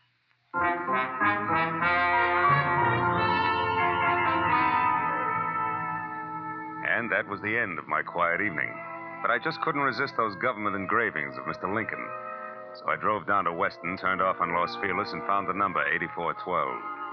The yard was an overgrown tangle of perennial plants losing their battle with the weeds. It was like a girl in a strapless evening gown with her hair up in curlers. However, I could see a light through the Venetian blinds, and the doorbell worked with a resonant two-tone chime that caused the door to open just far enough to allow a pair of eyes so blue they were almost purple to peek out at me. Yes, what is it? I'm delivering that private detective you ordered. Oh, Marlowe. Come in. Thanks. Sit down, won't you? Thanks again. All right, what's the next move? It's about my kid sister. Mm-hmm. She's involved with a man named Lou Horner, a San Francisco broker. She's quite deeply involved, I'm afraid. Oh? You see, some very strange things are going on, Marlowe, and my sister is a naive kid caught right in the middle of them. Yeah, I see. What sort of strange things, Miss Martin? Shelley. Sweet. Well, to begin with, when I arrived from San Francisco today, my sister called me and asked me to meet her here in this house. When I got here, the lights were on, the radio was playing, and the front door was open. But the place was deserted. Whose house is it, Horner's? No, I think she said it belongs to a friend of his who's in Europe now. This Horner person uses it when he's in Los Angeles. Well, couldn't they have stepped out for a while? Mm-mm. You know, you don't look the type, Shelley, but maybe you're just panicky, huh? No, I'm not being panicky. All right. Where's the nasty jam? Right behind the couch. Take a look. Okay. But you know, I see what you mean. Who is he, Shelley? How'd he get here? Maybe it's Horner, I don't know. I tried to search him, but I couldn't. Mm-hmm. Well, it wouldn't have helped anyway. Whoever shot him cleaned him out. No wallet, no papers, nothing. I found this magazine lying under his hand. Look here. Mm-hmm. He must have written this just before he died. Where's that? Here. Oh. It says, call Marion tonight about the orange dog, a foe. Orange dog, a foe. For what? That's why I called you, Phil. Marion is my sister. And whatever the orange dog of foe is, it must be awfully important. We've got to find out what it means, Phil, for Marion's sake. So far it means murder, honey, and that's for the cops. No. Well, all right, call them.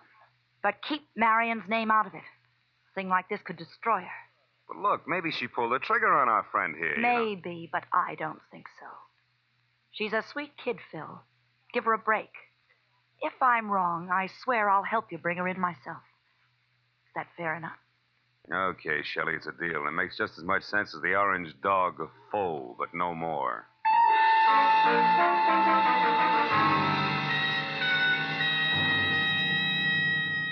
After I'd checked as far as I could on my client and sent her home, which was to the Villa 12 at the Wilshire Gardens Hotel, I ripped the General Squeegee tire ad with a message scribbled across it out of the magazine, folded it up, and stuck it in my pocket. Next, I called Lieutenant Ibarra at Homicide and told him where I'd found a body, probably named Lou Horner, leaving out all the details about Shelley, Marion, and the orange dog. Then I started out the door, but got back as a shadow slid across the walk. I caught a glimpse of a large, ugly head of long, dirty hair set on a small, ugly body that was moving fast. By the time I got out on the walk, Longhair was already putting mileage on a green coupe with a broken tail light. It winked mockingly as it went out of sight. So I got in my car and headed for New Chinatown. It was the logical place to get some information regarding a Chinese dog. I saw a light filtering through a dingy window, illuminating the words James Tang, dealer in Oriental curios. Inside the musty shop, a little man, dressed in a black kimono, drifted forward, softly. Yes? I think perhaps you can help me, huh? I am honored. To be able to help would bring fragrance of plum blossoms to my nostrils, carpet of rose petals to my humble floor, and 1,000 blessings upon my head. Oh, that's very pretty. Tell me, what is the dog of foe? The dog of foe? Why, this fantastic creature here is called the dog of foe. His fierce eyes and snarling mouth are to frighten away evil spirits from temples of Buddha. Why do you say called the dog of foe? Amateur collectors and auctioneers have named him that. It sounds exotic to cash customers. Actually, he is a lion. The lion of Korea. I see. Tang, would you happen to have an orange dog of foe? Very strange that you should ask that, my friend. Strange? Why? Reason number one. There is no authentic orange dog of foe. That's a good reason. Why not? Because to Buddhists, orange is color of sorrow. The piece you speak of could not possibly be authentic. What's reason number two? You are second person to inquire after this non-existent orange dog of foe within the last few minutes. Was it an ugly little man with long hair? Quite contrary. It was a very pretty girl with short hair. Was her name Marion? She made point of not leaving her name. Well, that proves something. However, my friend, old Chinese proverb, loosely translated, says a little knowledge is the instrument of a fool.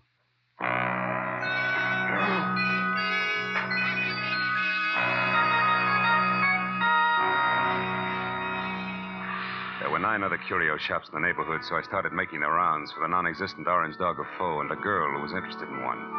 From the first 3 shops, I got a fast horse laugh and the fact that the girl was still ahead of me. The next 2 netted an insult apiece and a total blank on the dame. And from the 6th called Saxon's, a glossy, well-ordered place on West 7th Street, the only effect was a coldly curious raised eyebrow. The man in front of me, whom I took to be Mr. Saxon himself, was a gaunt white Russian with a high, naked head the color of warm paraffin. His slender fingers played nervously with each other as we talked. The orange dog of foe. Yes, I have heard of such a piece, I think. It would be porcelain. Probably. This is your business. Who has it, Mr. Saxon? Can you tell me? No, I'm sorry. I believe I heard this orange dog mentioned just once, somewhere down in the village. But I'm sure I could never remember who spoke of it or when. Oh, no idea of its value then, huh? Now that you mention it, I seem to remember the figure 20,000. You mean yen? How much in American money? I am speaking of American money. It would be an importation from China, you know. How could it be worth that much? It's not even authentic, Mr. Saxon. Authentic? You seem to know a good deal more than I about this orange dog. Possibly one would have to see it to appreciate its value. Yeah. Tell me, has a girl been in here tonight looking for this orange dog? A girl? I know. Know anybody named Marion? Marion. No, there is no one in my acquaintance by that name. But why do you ask? Because Marion has quite an interest in the orange dog. I have a feeling they'd make a great team if we could get them together. I see. And what is your name, sir? It's not Fu Manchu, Mr. Saxon. Good night.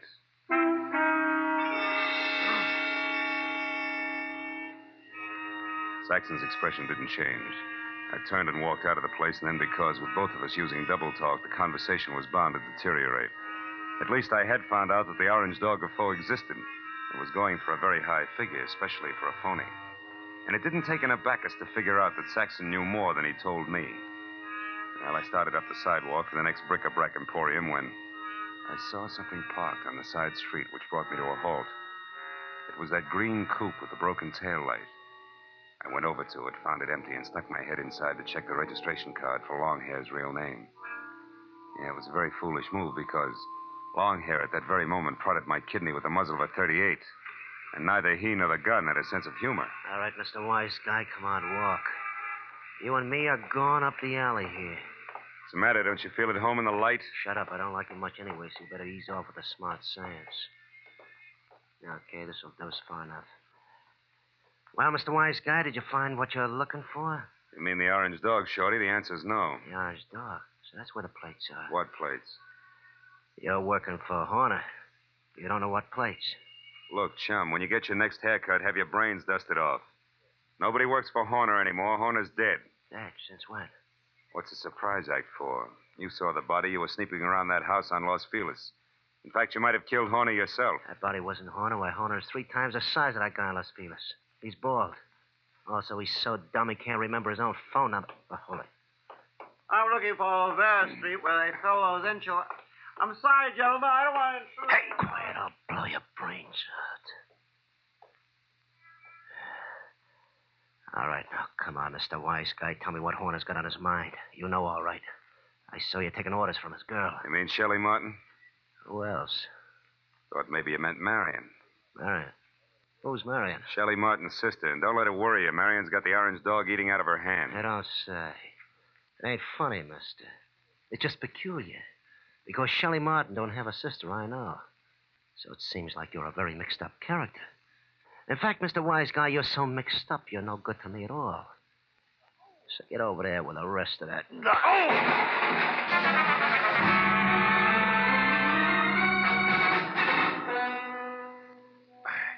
I took my time getting up. The dirty, long-haired little man was gone, and my head ached from the rap he'd given me with the pistol barrel. And I was disgusted with myself. Dry, dirty, disgusted like a drunk at sunrise because a nasty little jerk with an oversized head and a blue-eyed dynamo with auburn hair had me jumping through hoops like a trained ape. I stood in the alley and swore at myself until the futility of that routine dawned on me. Then I decided to go hunting. But I made one stop first at a telephone to at least get Ibarra off my conscience.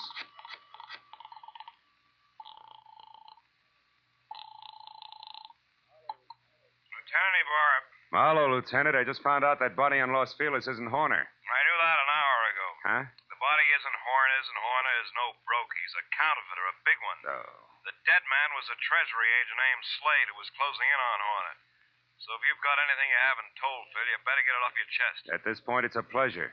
Girl named Shelley Martin's calling the signals about now, and she can be found at Villa 12, Wilshire Gardens Hotel. Yeah, hurry. You'll just about meet me there, Ibarra. Now, wait. Suppose you go alone and find out what you can first. That's a switch. I'll follow in half an hour. Let's not freeze her up, Marlowe. Let's keep her talking, okay? Okay, Ibarra. That's easy for her. She's got a forked tongue.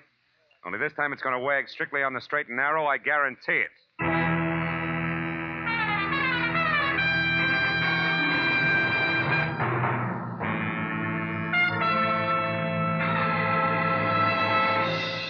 In just a moment, we will return to the second act of the adventures of Philip Marlowe. But first, it's no mystery that hunger and cold confront many families abroad this winter. CARE will help feed and clothe these needy people. CARE, the safe, sure, non-profit way to send supplies to Europe and Asia. A check to CARE for $10 will send a 21.5-pound, 41,000-calorie food package, or a baby food package, or a layette, or a baby blanket package, or material for clothing. CARE guarantees delivery. You get a signed receipt that your package has reached its destination. Write your check tonight. Mail it first thing in the morning to CARE, C-A-R-E, 50 Broad Street, New York City. And now, with our star, Gerald Mohr, we return to the second act of Philip Marlowe and tonight's story, The Orange Dog.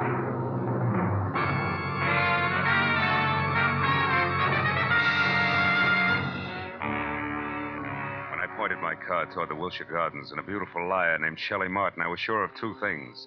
The plates that long-hair had wisecracked about just before he piled me into a row of garbage cans were the engraved kind that counterfeiters use to make money the easy way. And second, both Longhair and Lou Horner were racing for the plates as well as the Orange Dog, which could be one and the same thing. But 20 minutes later, as I pulled up near Villa 12, which was strips of yellow light and raised voices drifting out of half-open Venetian blinds, I forgot about the gentleman involved and concentrated on a lady who didn't have a sister called Marion. I went around to the back of the villa where I found the service door unlocked and the kitchen beyond dark. And when I entered and quietly moved to a spot near the living room where I could see Shelley snapping at a pompous, excitable man with a red face, All right, I figured that a little eavesdropping might pay where I off. belong.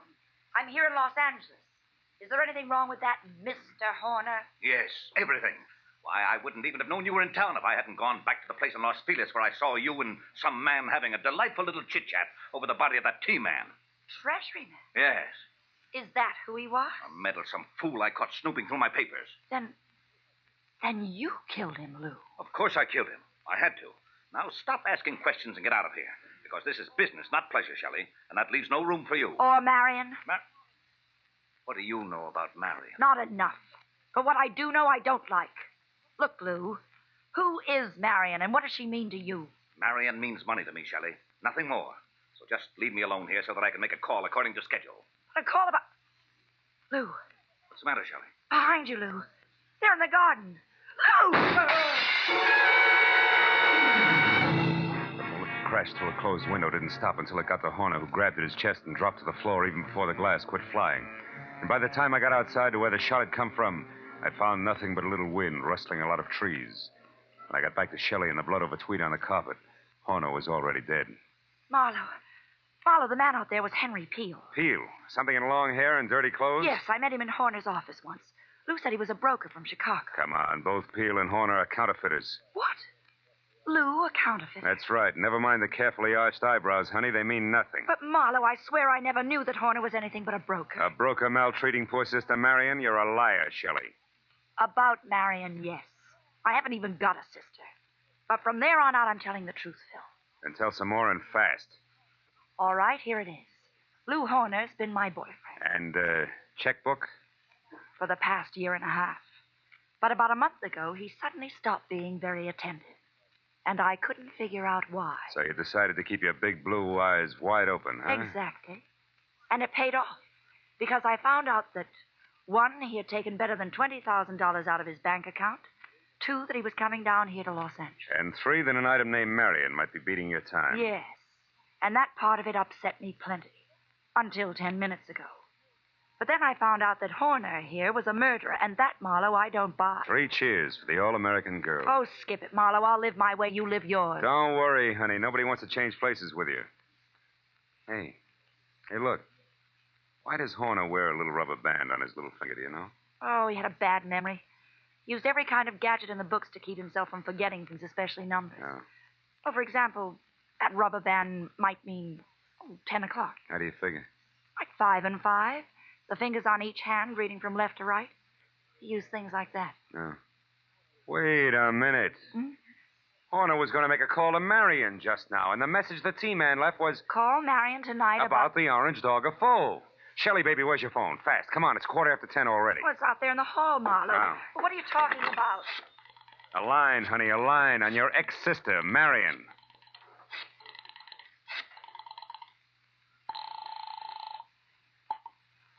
This is Mr. Saxon. Ah. Lou Horner, Mr. Saxon. I know I'm some 15 minutes late with this call, but I'd still like to see you about the orange dog of foe. Certainly, Mr. Horner. The orange dog is here, waiting for you. Good. I'll be right over. Marlowe, who is Mr. Saxon? A man very close to a lot of trouble, Shelley. Now, look, you wait right here for the law, and in particular, one Lieutenant Ibarra. Tell him nothing but the truth about Horner and what he meant to you in dollars and cents, and you may be all right. But where are you going, Marlowe? To a curio shop on West 7th Street to see, among other things, the orange dog of foe.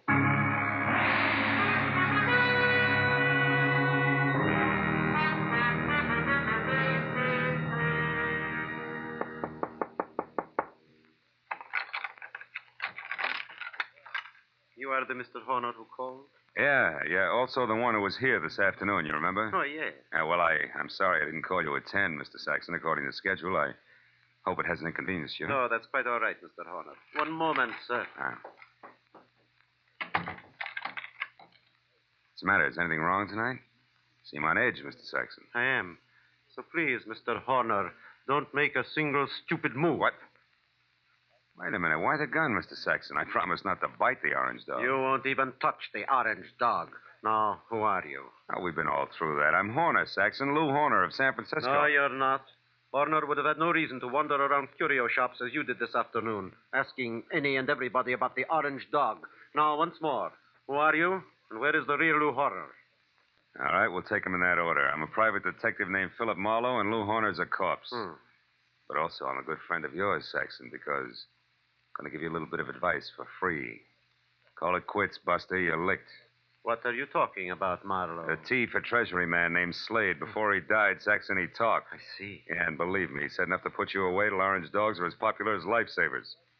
And what do you say, Saxon? Do we play it smart? Very well, Marlowe. We will play it smart. My kind of smart. Now, turn around and walk through that curtain there. I want to show you something. Orange dog, maybe? Yes. The orange dog of foe. I want you to see it for yourself before you die. Saxon said die like it already happened. And after he relieved me of the comforting bulge of the gun in my pocket and marched me to a large, windowless room that was a little darker than the lining of an 8-ball, he told me to stand very still. Then he turned on a single lamp that rested on a large, scarred table, and next to it an ordinary shipping crate and cushioned on all sides by white wrapping paper. I finally saw the orange dog of foe. It was a porcelain lion, pop-eyed, majestic in a crazy way. And also it was colored orange, bright and clear. But now that I'd seen it, I knew that the next move was Saxon's. I turned to face him.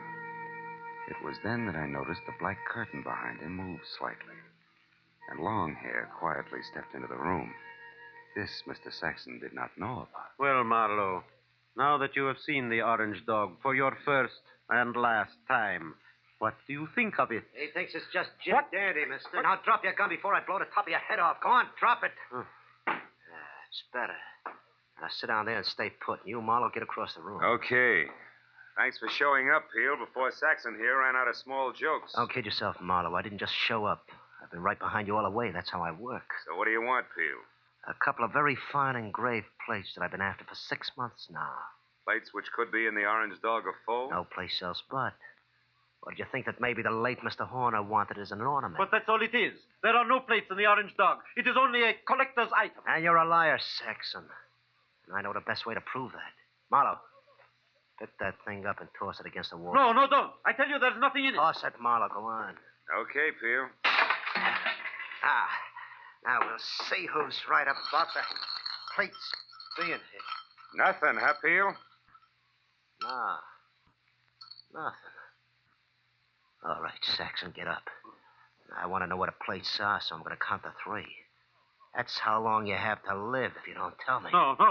Peel, believe me, there are no plates. 1, 2. Hold it, Peel. Wait. Here are the plates. Here. In this jeweled box. Look, right here, under your nose.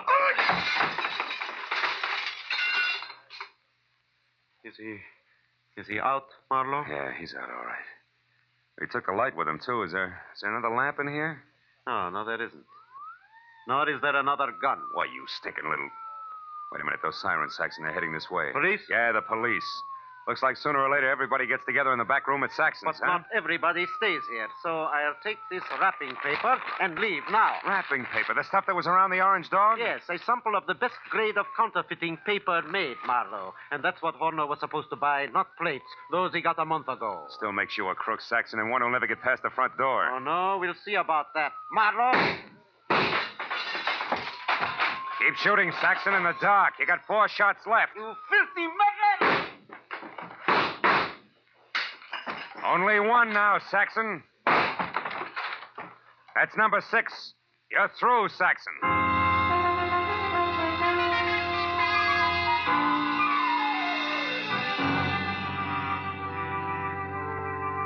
the time Ibarra and his boys, plus a half a dozen very anxious T-men, got into the room, Saxon was already coming apart at the seams. But after a half hour of steady questioning, he split wide open and led us all to a basement hideout where the T-men went wild over a few thousand sheets of A1 counterfeiting paper. But an hour later, after Peel, who admitted murdering Lou Horner, and Saxon, who was ready for the nearest straitjacket, were both in the lockup, there was still the problem of the glib lass from San Francisco. But finally, when Shelley, Lieutenant Ibarra, and I stood under the green light of the globe in front of police headquarters, I knew that the girl who technically was only guilty of withholding information from the police was not going to spend any time in the pokey. Because, after all, I was more or less guilty of the same thing. Besides, Lieutenant Ibarra was still interested in the others. Well, Marlowe, it looks like the whole business actually boils down to a single transaction between Clay Saxon, who had the counterfeiting paper, and Lou Horner, who was supposed to buy it. That's right, Ibarra. But Horner, who must have made his contact with Saxon via some middleman in San Francisco, only had a telephone number and the password, the Orange Dog of Foe, to work on here in L.A. But how'd you get hold of that number, Phil? From the message the T-man left before he died. You mean you actually called someone named Marion? No, honey, I just dialed Marion. M-A, Madison. R-I-O-N, 7466. Madison, 7466. You get it? Yeah. Another one of Horner's screwy memory tricks, like the rubber band on his 10th finger. Hey, that's pretty good, Phil. Oh, it's an old gimmick, really. I read it in a dozen detective stories. What do you know? Maybe I ought to read some of those. Well, good night, fella. Look for you tomorrow. Good night, Lieutenant. Well, Shelley, do I show you the way home? No, Marlowe. Aren't you hungry or thirsty or something? Yeah. Guess I am at that.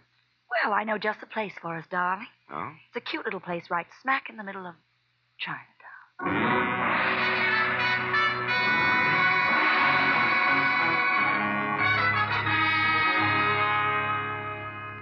Well, we got through a small Chinese dinner without seeing or hearing from a single Orange Dog.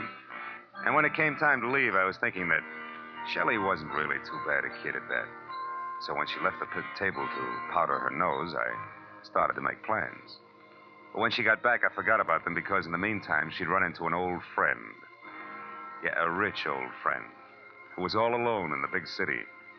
I said I didn't mind taking a rain check when she explained that he was from Kansas City and a broker at that. He certainly was overweight. Too much steak and potatoes. Steak and potatoes. Wonder if Lindy's is still open.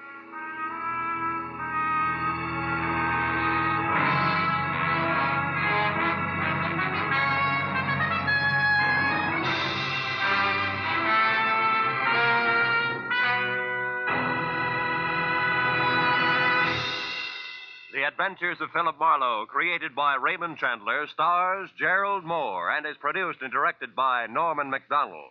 Script is by Mel Dinelli, Robert Mitchell, and Gene Levitt. Featured in the cast were Francis Robinson, Edgar Barrier, Tony Barrett, Lou Krugman, and Ed Begley. Lieutenant Detective Ibarra is played by Jeff Corey. The special music was by Richard Orant. Be sure and be with us again next week when Philip Marlowe says... I was hired to find a blackmailer, and I did. But first I found a badly beaten Adonis, a Jezebel with an accent, and a man who had been an easy mark for murder.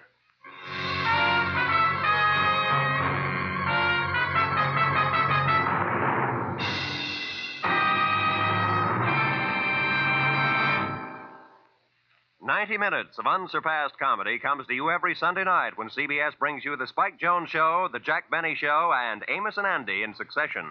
Tomorrow night, pianist Alec Templeton and songstress Peggy Mann are Spike Jones' special guests. Jack Benny and his gang and Amos and Andy, following in succession, will bring you more of the laughs that make them first for Sunday night fun. Spike Jones and Amos and Andy come to you over most of these same CBS network stations, and Jack Benny comes to you over them all. Now, stay tuned for Gangbusters, which follows immediately over most of these stations.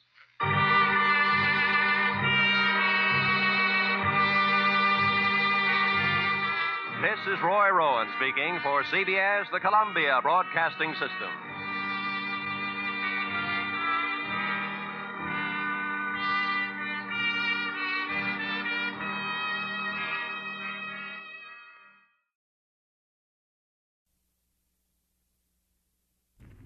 It was a hunt through a jungle of city streets, with danger waiting at every intersection, until halfway through when the hunters became the hunted, and death brought an end to the game.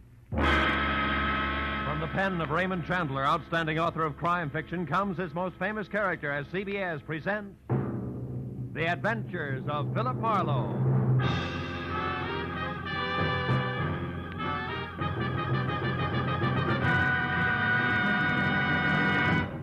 Now, with Gerald Mohr, starred as Philip Marlowe, we bring you tonight's exciting story, The Grim Hunters.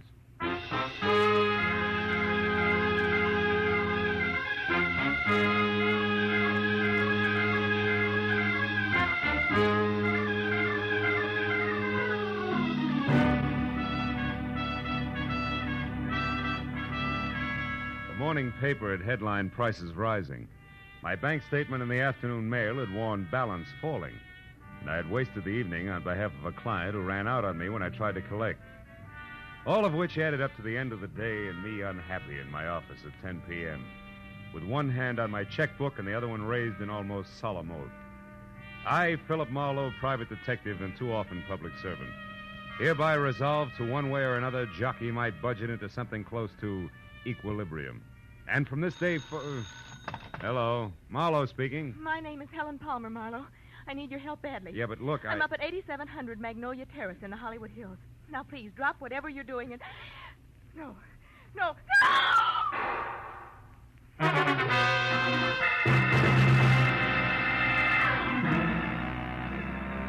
I must have let go of the phone, grabbed my hat and coat, opened and closed the office door, piled into my car outside, and raced up into the Hollywood Hills because the next thing I remember after Helen Palmer's scream was swinging off North Bronson Drive onto Magnolia Terrace.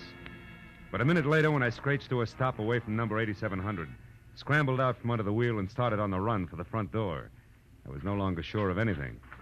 Because the house in question, a stock southern mansion complete with stable boy statue in a gravel driveway, which, according to the book, should have been as dark and as quiet as the inside of a coffin, was anything else but.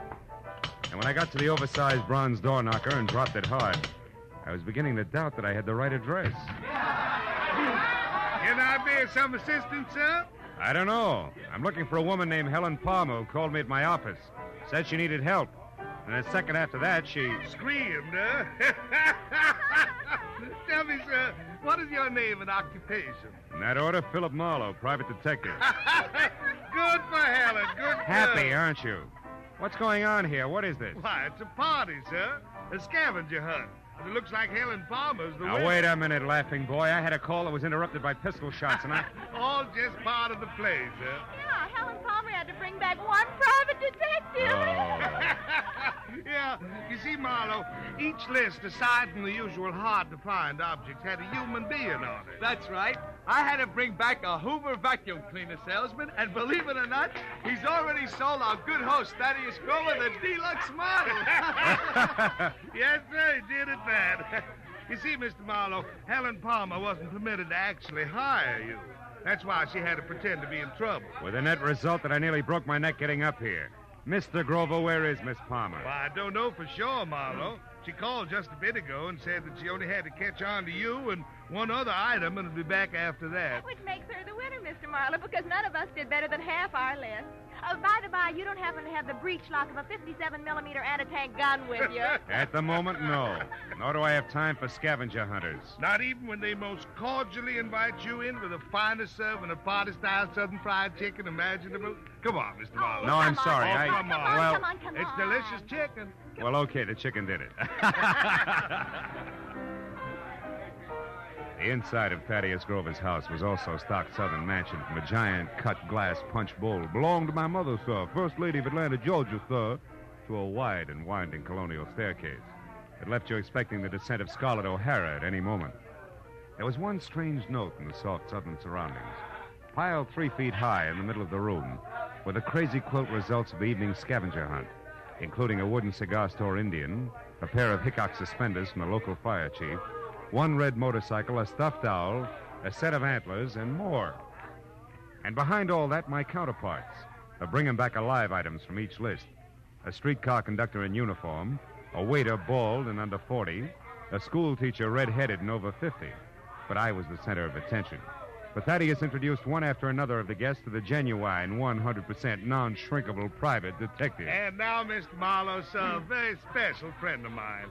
At 31, sir, the president of Sample and Claiborne, best building contractors in the city of Los Angeles. Oh, that's so very interesting, Mr. Grover. Yeah, moreover, Mr. Marlowe, Sample made it right to the top in the past 2 years. Uh-huh. Yeah, ever since old Joshua Claiborne got killed falling off a scaffold. He did. Of course, between you and me and the gatepost, some folks say it was suicide. But... Oh, Larry, boy, I'd like you to meet Mr. Marlowe, private detective. Mr. Marlowe, Larry Sample. How do you do? Hello, Mr. Marlowe. Glad you're with us.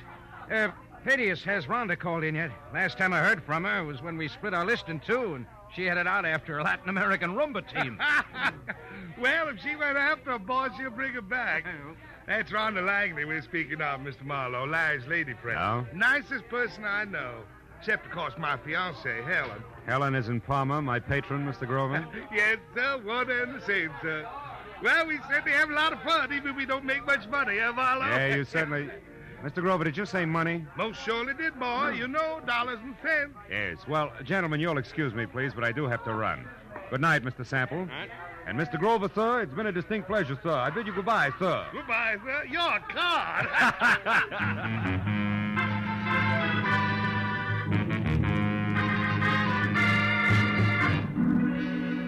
When I got back to my office, which I had left lights on and unlocked, my telephone was ringing. At this late hour, gullible me took faint hope that it could be a client who might still save the day. When I picked up the receiver... Marlowe? I let go of that straw fast. Marlowe. It was Detective Lieutenant Ibarra. Marlowe, do you know a girl named Helen Palmer? Hey, Ibarra, don't tell me there's a pair of somewhat flat feet on the ladies' scavenger hunt list. Very funny, Phil.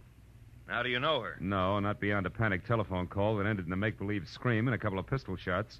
All designed to bring me running to a party at 8700 Magnolia Terrace. Mm-hmm. Well, that adds all right, because the only items not checked off a list are a night watchman's badge and 1 detective private, which must be you, since your name is circled in the classified directory here in this phone booth. You're in what phone booth? Where are you, Ibarra? At a closed filling station on Van Ness off Hollywood Boulevard. Yeah, but wait a minute. Why is the girl's list there with you? Because it's clenched in her right hand, Phil. And she's folded up on the floor of this booth. Dead. Oh, no. 2 bullet holes in her back. Oh, yeah, but Ibarra, her call was a gag. The shots weren't. Anyhow, it looks like a stick-up since the lady's purse is gone, and a wino we picked up saw what he calls a curly-headed guy with short legs do it and run.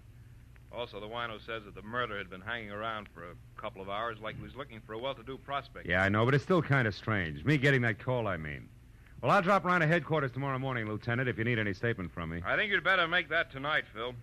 At the 8700 address. I'm sending Mooney up there now. Oh, but wait a minute, Ibarra. You don't need me, and I do need business. If you think I'm going to get it by... Phil. Huh?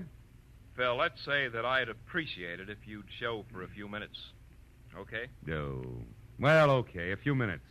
Just so long as you appreciate it. Goodbye.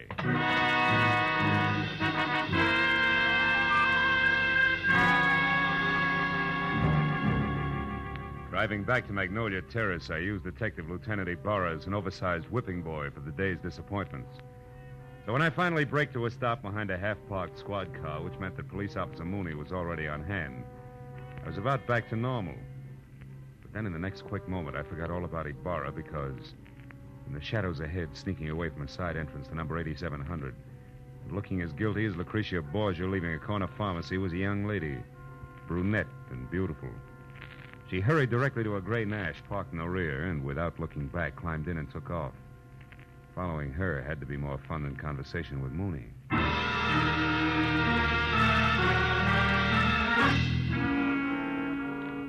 10 minutes later, the lady came to a stop in front of a dark, politely landscaped cottage on North Ogden Drive. In another 2, she was inside and the light was on. When I got to the front door and leaned against the bell, a card over it said that this could be one Rhonda Langley, Mr. Larry Sample's girlfriend. But that same card also gave another name, Helen Palmer, the lady dead in the booth. I rang again. When the door opened, it was the brunette, still beautiful. Only this time, something had been added. In her right hand, a .45, ugly and pointed straight at my head. What do you want? One straight answer, Miss Langley. Why did you run away from 8700 Magnolia Terrace and a cop with routine questions? Wait a minute. Who are you? How do you know my name? I'm a private detective, labeled Philip Marlowe. Item number 8 on the late Miss Palmer's list. And I know about you because I've already been to Thaddeus Grover's party. Now, after you put this gun away, we'll get back to my question. Why'd you run? Come on, talk, lady, now before I yell copper. Well, all right. Come in. Thanks. Mr. Marlowe, I don't think Helen Palmer's murder was any run-of-the-mill robbery. You don't think what? I stayed just long enough to hear the policeman say Helen had been killed. Oh. When I got to your welcome mat, I was greeted with a .45. Talk some more, Miss Langley. Real plain well, like, all right, huh? Give me half a chance, will you? I didn't say anything to the police about this because I don't want to do any damage before I'm sure about a few things. Like what? Like the kind of a mess that Helen was in. Mr. Marlowe, I need help. I've got to know some facts. Please, will you work for me? I'll pay you anything. Well, at this point, let's call anything 25 a day in expenses, huh? About Helen and the mess you spoke of, how much do you know? Very little. Only that I think Helen was blackmailing somebody. Somebody who was at the party tonight. Like Grover, your boyfriend, Larry Sample? I don't know. Oh, you've got to believe me, Mr. Marlowe. Well, all right. For the time being, I will.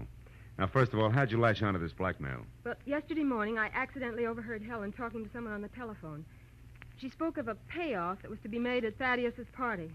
I don't know who she was talking to, but she warned the person not to try anything rash. As in murder? She didn't say. But she did say that she'd already airmailed a letter to her lawyers in San Francisco that would protect her from any harm. And she laughed about the scheduled scavenger hunt and hung up. Mm-hmm. You said nothing to her about this, huh? Well, no, I was afraid... All right, the letter to San Francisco. Did you see her mail it?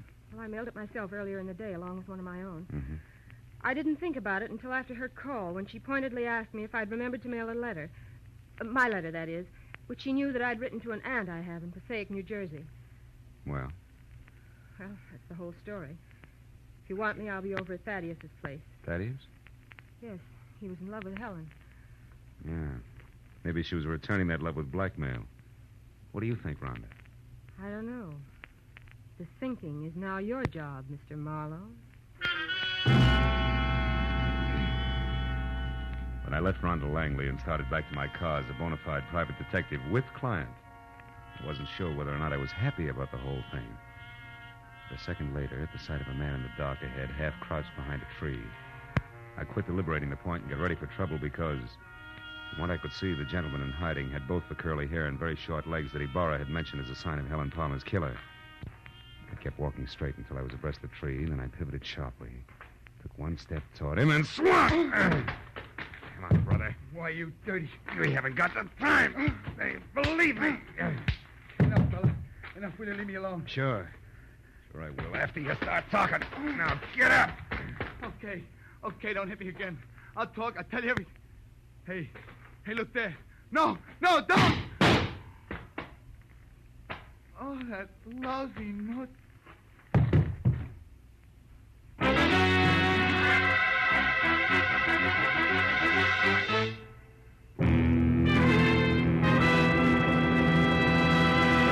In just a moment, we will return to the second act of The Adventures of Philip Marlowe. But first, you can do a lot of singing for $14,500, so they say.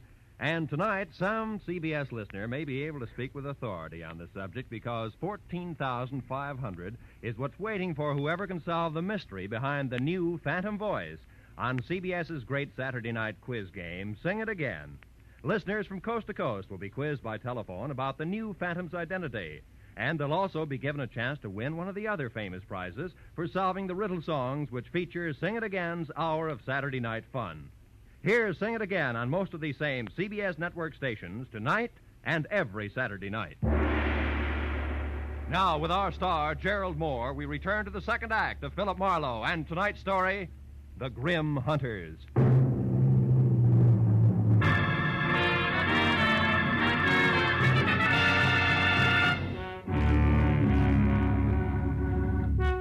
The shots crashed out of the darkness. The life ran out of the little man like air from a kid's balloon. I couldn't figure exactly where the shots had come from, and I stopped trying when a pair of spiked heels clicked fast across the concrete driveway between me and the house. Then a motor started, and a second later, a car roared by with Rhonda Langley at the wheel. I yelled at her to stop as she went by, and ran out in the street after her and yelled again at the retreating car. But she ignored me. When another car came around the curve behind me, I tried to flag it down, but the driver didn't even slow up. So I just stood there while the two cars twisted out of sight down the winding street, leaving nothing but silence and a lot of unanswered questions hanging in midair. I walked back to the corpse, went over it carefully. But there was no identification, nothing but a gun to indicate how he fitted into the screwy mosaic of murder, scavenging, and blackmail. I went inside to call Ibarra, and 5 minutes of tracers, relays, and busy signals went by before I finally got through to him with my news about Helen Palmer's killer. What? Where are you, Marlowe?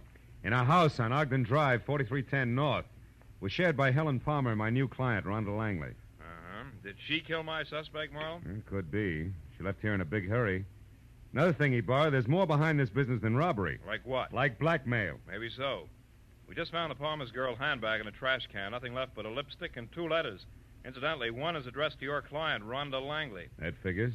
They shared the house, so Helen happened to pick up the day's mail. What's the other letter? It was one returned for insufficient postage. They forgot that airmail is 6 cents these days. Return? Wait a minute. Is that letter addressed to a law firm in San Francisco? No, it's addressed to Sophie Kilberty. Sophie Kill who? Kilberty of Passaic, New Jersey. Why? Well, Ibarra, listen. Helen was blackmailing somebody, and she covered herself by mailing a letter to her lawyers in San Francisco. Mm-hmm. If that letter was returned for insufficient postage and the blackmail victim knew it, he'd have no qualms about killing her, right? Sure, but the letters were in Helen's purse. Oh. Don't you think she'd have known her protection was gone? Phil, I'm going to put out a pickup call on your client. And you get on down here so we can go over this mess one step at a time. Where's here? Still at the gas station on Van Ness off Hollywood Boulevard. Okay, Barra. How long are you going to be there? Just until Thaddeus Grover shows up to identify the body and give me some answers personally about that scavenger hunt he threw tonight. What about this curly-headed corpse I've got here? Have you gone over him? Yeah. Nothing but a gun, some small bills on him. Then he'll keep. I'll expect you in a few minutes. Okay. So long, Ibarra. When I put down the phone, I was convinced that a big switch was due any minute because finding those letters in Helen Palmer's purse made a lot of sense in one direction and not a bit in another. I could have made more heads and tails by flipping a ball bearing than I got out of the facts Ibarra had given me. Just then, the shadow of a man slid up the walk. I heard a pair of feet mount the stairs, 2 at a time. It was the Wonder Boy executive I'd met at the party. Better hold it right there, Sample. What? Marlowe. Why the gun? So the same thing won't happen to me that happened to the dead little guy outside? Another murder? Marlowe, where's Rhonda? Is she all right? She left here as fast as an 8-cylinder motor wide open could move just after it happened. Then it was Rhonda I saw. On my way over here, a speeding car almost crowded me off the road. It looked like Rhonda's, but I wasn't sure. And Marlowe, she was being chased by another car, a fast one. Chased, are you sure? Yes. The first car missed me by inches when it swung around a curve. I don't know yet how she made it. Then a second car came along and passed the curve, but it stopped, backed up, and then took the same road Rhonda had taken. You think she got away? I don't know. Well, come on outside, Sample. I want you to take a look at this. By the way, how long have you known Rhonda? About a year. Mm-hmm. She's a brilliant girl, Marlowe. Came out from the East, and I gave her a job as my secretary. She's more than that now, huh? I'm in love with her, if that's what you mean. Yeah. Oh, here it is. Well, Marlowe, I know this man. That's Nate Murdoch. He used to be a foreman with our firm. He left and went back to Atlanta right after Claiborne's death. Atlanta? Isn't your host Thaddeus Grover from Atlanta? Yes, he is. Oh, brother. When did you see Grover last? Well, the police asked him to go and identify Helen's body. He left the party while the officer was still questioning the rest of us. Yeah, and on the way, he could have taken time off to drop by here, kill Murdoch, and make a try for Rhonda, too. Come on, let's get to the phone. But why, Marlowe? Good heavens, Grover's our friend. He and Helen were engaged to be married. All right, so it doesn't make sense. But his fiancée and his short friend from Atlanta are both dead. And Rhonda's burning the tires off a car to keep out of reach. Those are the facts. Will make sense later. I'll call Grover's place and hurry up. Yes. That's where she intended to go when she left here, to console him, no less. Scavenger hunt my Aunt Minnie. Hello? Hello, is Mr. Grover there? No? Well, has Miss Langley arrived yet? Oh, it's the maid, Marlowe. Mm-hmm. Rhonda had... What's that? She's coming up the walk now? Hold the line a minute, please. She just got there, Marlowe. What'll I tell her? Tell her to leave again. Tell her... No. Where do you live? 4406 Ardmore. All right. Tell her I said for her to wait outside in the back of the house until you can get over there to pick her up. Take her to your place, and I'll pin Grover down. Right. Where are you going now? See Lieutenant Ibarra, and I can get there faster than I can call him on the phone. Good luck, Sample.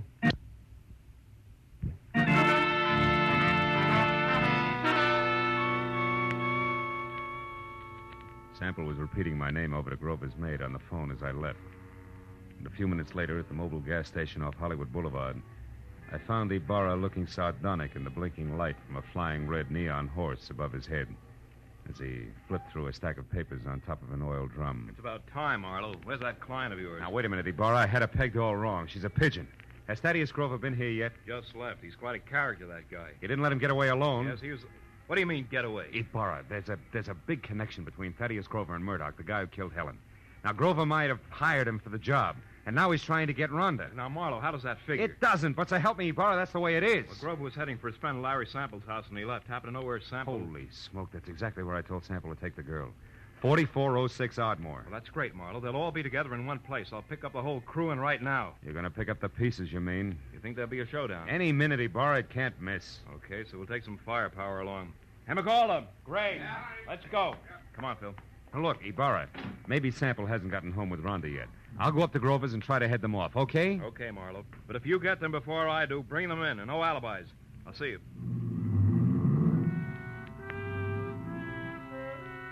Ibarra was grim as he climbed in his car and drove off fast. I headed for my car. Then, as I turned, my arm swept the scavenger list Ibarra had left on the oil drum off onto the ground. When I picked them up, Rhonda Langley's name was on top. Her list was as goony as the others, but near the bottom was an item strangely familiar to me, which hadn't been checked off. It was a canceled ticket from Woodhaven Ballroom. All at once, I realized why it was familiar. The sign I'd been half conscious of on top of the big squat building across the street read, Woodhaven Ballroom, closed tonight. On a hunch, I dug for Helen Palmer's list. Yeah, Ibarra was right. Everything but a night watchman's badge and one detective private had been checked off. And that gave me half of the switch I knew I had to show up. I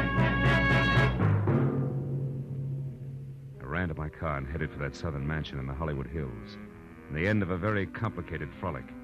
And with every turn of the road, I gave myself another whack for being such a nearsighted sucker. When I got there, the big house on Magnolia Terrace was dark, except for a light in the servants' quarters. I stepped down the block, walked back, and edged around to the patio where the garage, the hothouse, and the king-size barbecue loomed only as shapeless lumps of shadow. I stood still and watched. Then I saw him move, walking slowly. gun in hand, along the fence toward the hothouse. I started toward him quietly, just as he found out what he was looking for. Oh, you're clever, my dear. But it's all over now. I know you're in there, so come on out with your hands up. Oh, no. You're hanging yourself for murder right now, Larry Sample. I've got all the proof I need. I don't know what good it'll do you, Rhonda. I'll never pay you a cent for it, you blackmailing tramp. I'll kill you first. And that protection letter you wrote to your lawyers was returned, darling. I found it accidentally in Helen's purse tonight at the party. So no one will know. Now, come on out, or I'm going in after you. I wouldn't try that if I were you, Sample. Marlowe's due here any minute now. He called me and told me. That was I, dear. You? I used his name when I talked to the maid. Oh, I should have done this myself in the first place instead of trusting that stupid Murdoch. Are you going to come out of there? No, and I've got a gun. You can't see me, and I know it. But your white dress makes a perfect target, you little fool. Drop it, Sample. Oh. Now let's have that gun. Marlowe, I'm so glad you got here. No, he's not dead. Oh. And he won't be from bullets. Give me your gun, too, huh? Come on. All right. I was too scared to use it anyway. Thanks. Now sit down and shut up. We're going to wait for Lieutenant Ibarra, then you're both going to the pokey. What? Listen, you, I don't go for blackmailers, male or female. Even the cute ones are ugly, lady. Very ugly. No, Phil, wait. You've got to understand something. 2 years ago, Larry Sample killed his partner, Joshua Claiborne. I knew it, but I couldn't prove it. So I pretended I could and blackmailed him. Don't you see, if he paid off or tried to kill me, that would be proof of his guilt.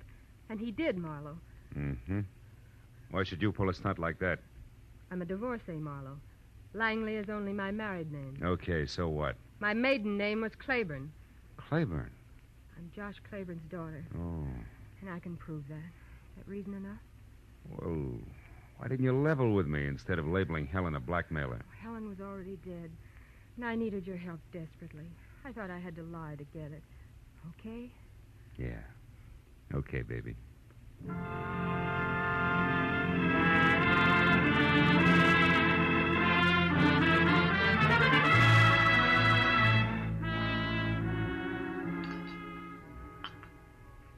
Anyone care for more coffee? How about you, Lieutenant? Oh, no thanks, Mr. Grover. Well, Marlowe, you got it all to come out even anyway. Frankly, that's more than I expected, and I left you at that gas station. Yeah, we were lucky, Ibarra. I guess I owe you an apology, Mr. Grover. Oh, shucks, that's all right, son. It was a shock to me to be accused of poor Helen's murder, but, well, it's over now. Yeah. You said it was the scavenger list that set you straight. How'd you figure that, boy? Well, there was a Woodhaven ballroom ticket on Rhonda's list, so she had to go there for the ticket, you see. Now, Sample knew that. And he told his killer, Murdoch, who incidentally he hired to murder Claiborne 2 years ago, that the girl who went to the Woodhaven ballroom was his target. Uh-huh. But Helen happened to go there after the night watchman's badge. Which he could have picked up any place in town. Yeah. What a terrible coincidence for Helen. But that was all that saved my life, really. That's right, honey. Murdoch made the mistake, and when he and Sample discovered it, they made another try at Rhonda's house. But I caught Murdoch there, so Sample shot him before he could talk. And when I left, he followed me in his car. I knew they were after me, and I thought for sure they'd killed you, Phil. That's why I ran. Yeah, that threw me for a loop. Then Sample came back to make sure that Murdoch was dead and sold me a great big bill of goods at the same time. Ah, it's a terrible, terrible thing. Yes, Mr. Grover, it is. Lieutenant, I want to thank you personally for your participation. Thank you very much. Well, I've got everything I need, so I'll say good night. Yeah, me too. Oh, Phil. Yeah? Shall I mail you a check? Why, yes, I think... No, wait a minute. Yes? You know, honey, with your knowledge of postal rates, why don't you just deliver it in person, maybe, huh? Love to. Count on it, Mr. Marlowe. Good night.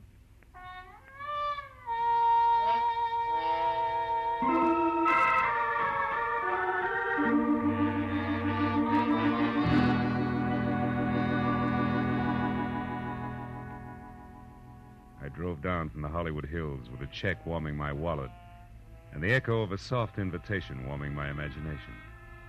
You know, that was quite a party at Grover's house. Scavenger hunt. People determined to have a good time even if it killed them. You know what? It did. I know another game. Associations. It goes like this. Grover's party. Rhonda Langley. Rhonda... Date. I wonder if she likes baseball.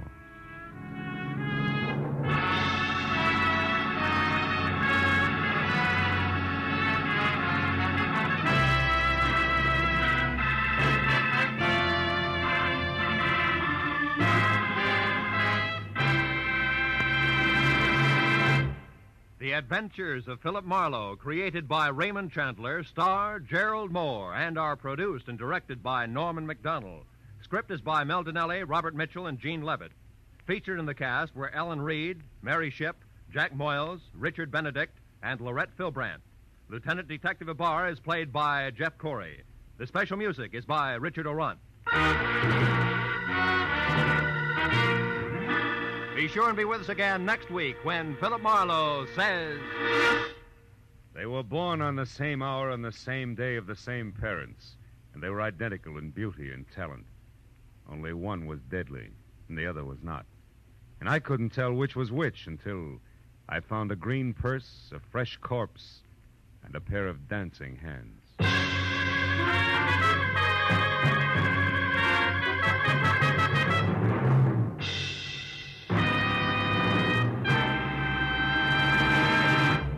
If you happened to miss Jack Benny's hilarious show last week featuring the Ronald Colemans, you missed the laugh treat of the year. But Jack will be back again tomorrow on these same CBS network stations with his entire gang, including Mary Livingston, Phil Harris, Rochester, Dennis Day, Don Wilson, and the Sportsman's Quartet. Invite some friends over. Sit back and enjoy the Jack Benny Show tomorrow. This is Roy Rowan speaking.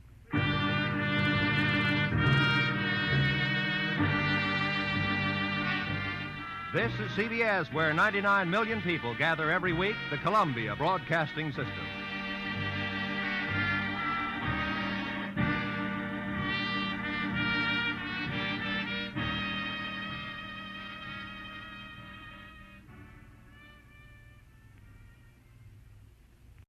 They were born at the same hour on the same day of the same parents, and they were identical in beauty and talent.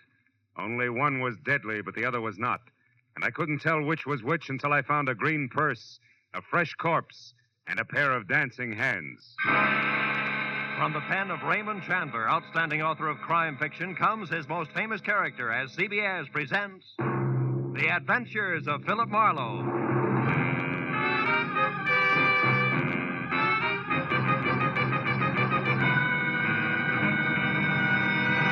Now, with Gerald Mohr, starred as Philip Marlowe, we bring you tonight's exciting story, The Dancing Hands.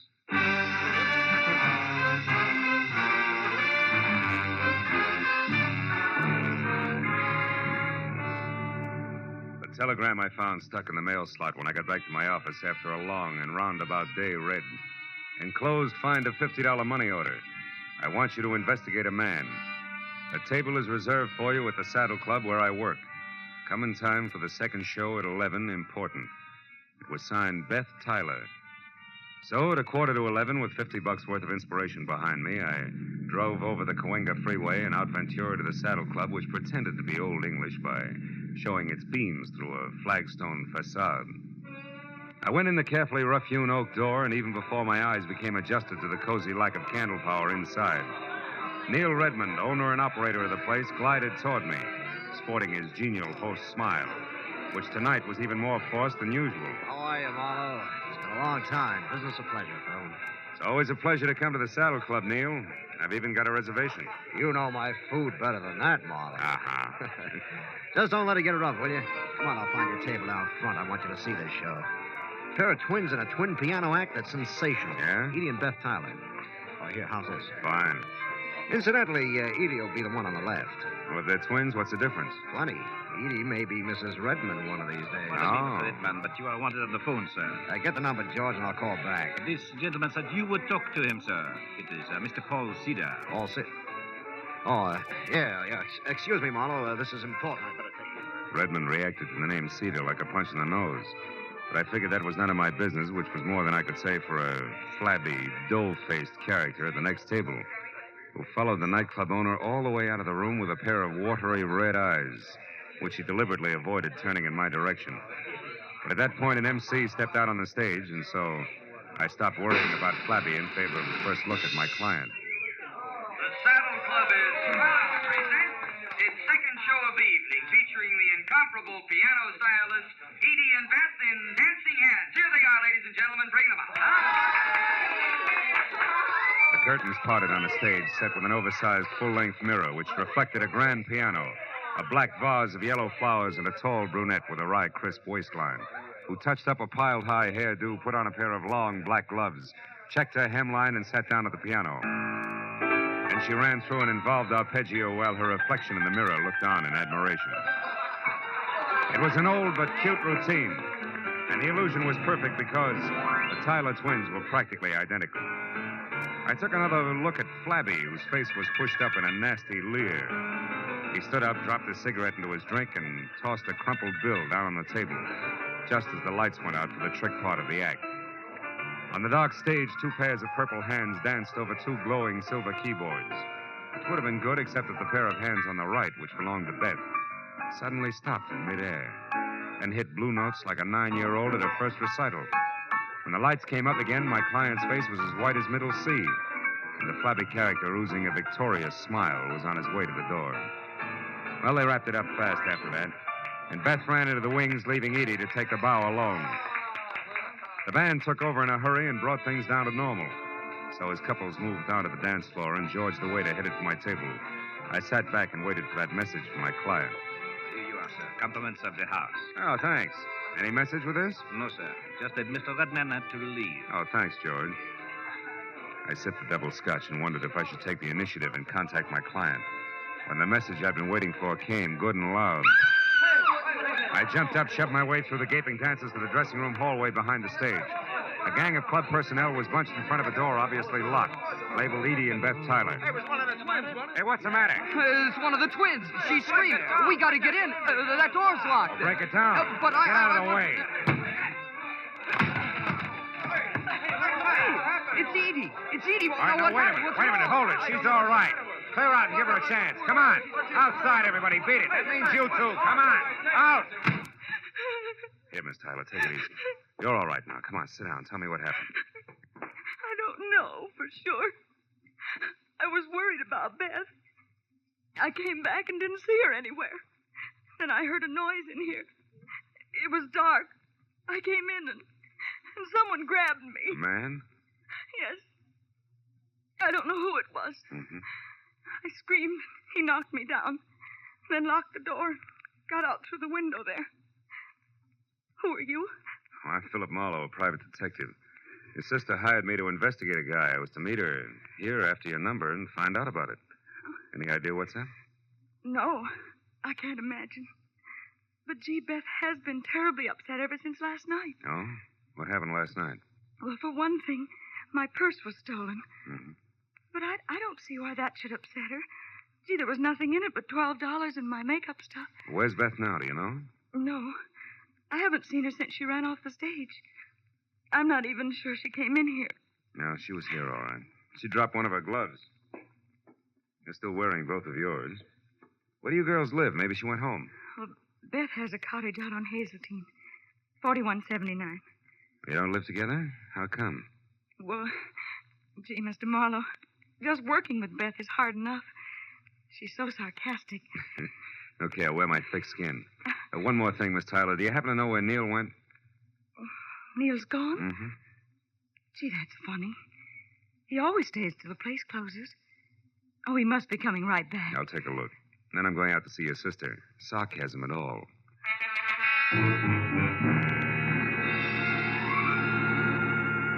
I spent 10 minutes questioning the help on the whereabouts of the boss and got nothing but double talk for answers. So since I was still carrying Beth's glove around with me, I dropped it in my pocket and went outside to my car. I'd opened the door and slid far enough under the wheel so I couldn't back out before I realized that the dough-faced Flab was already there on the seat. His right hand wrapped around something blunt and menacing in his sloppy jacket pocket. You better come on in. What are you doing in my car, blubber boy? Don't get sassy now, mister. And the name is Sippy. That's no improvement, and it's no answer. All right.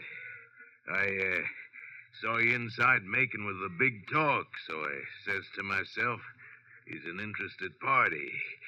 I should look him up. Maybe we can do business together. All right, stay over there. What kind of business? I'm particular about the gutters I crawl in. It has to do with the twins inside there. You can get in touch with me later for further details.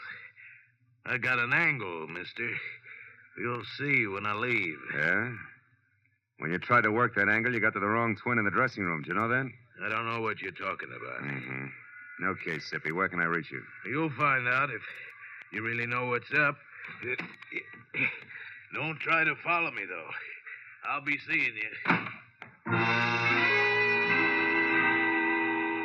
When Sippy slid out of the car and beat it, I made one move after him and then stopped cold. Because lying on the seat where he'd been sitting was a green leather handbag with the name Edie etched on it. I snapped it open.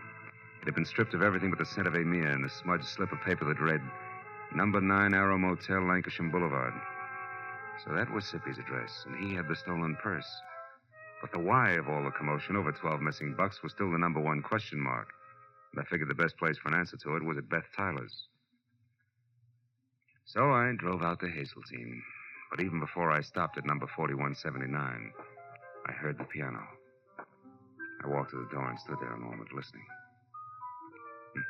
I eased it open, slipped inside. Soft, indirect lighting accented the figure of the girl at the piano. The little waves of iridescent crimson chased themselves over the smooth satin gown as she played. Glossy blue-black hair fell to her shoulders.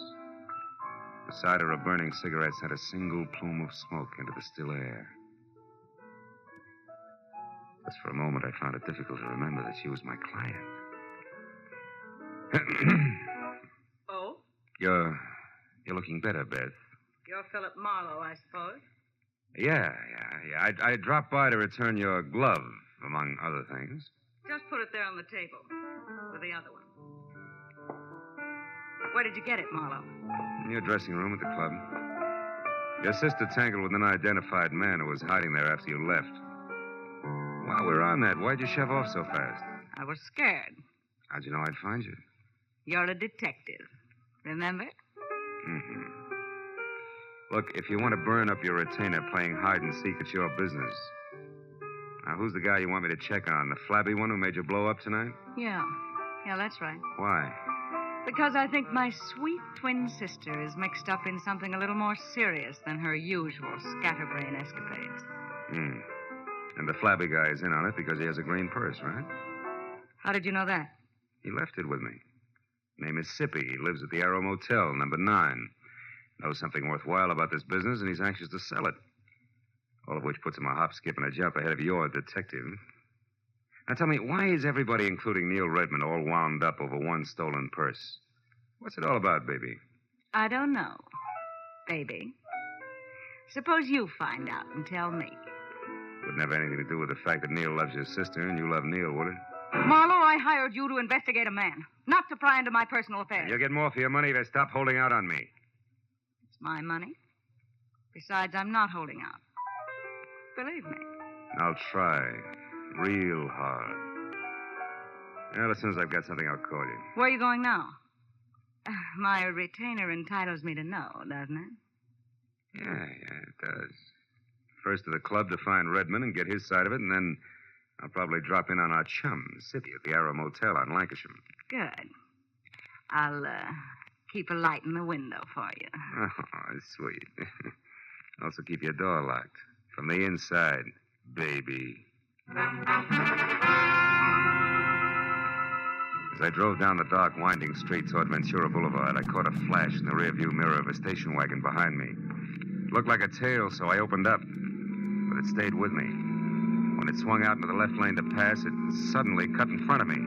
I jammed on the brakes as the spotlight slashed at my eyes, and when my front wheel banged against the curb, I was already half out of the car. Stop right where you are, fella. Don't come 1 inch closer, I'll drop you.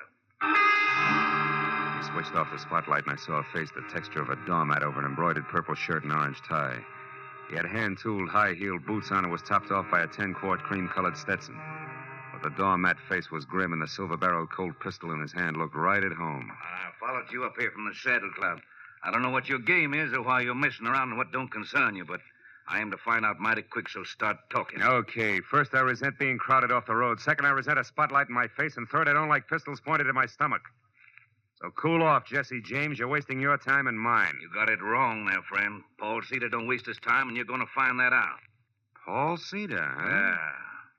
Don't tell me you're all excited over a stolen purse with $12 in it. $12? Yeah. Listen, clown, there's 30 grand missing somewhere between Redmond and me, and I'm going to get it. 30,000? Yeah. Redmond's a high roller, and that's okay with me.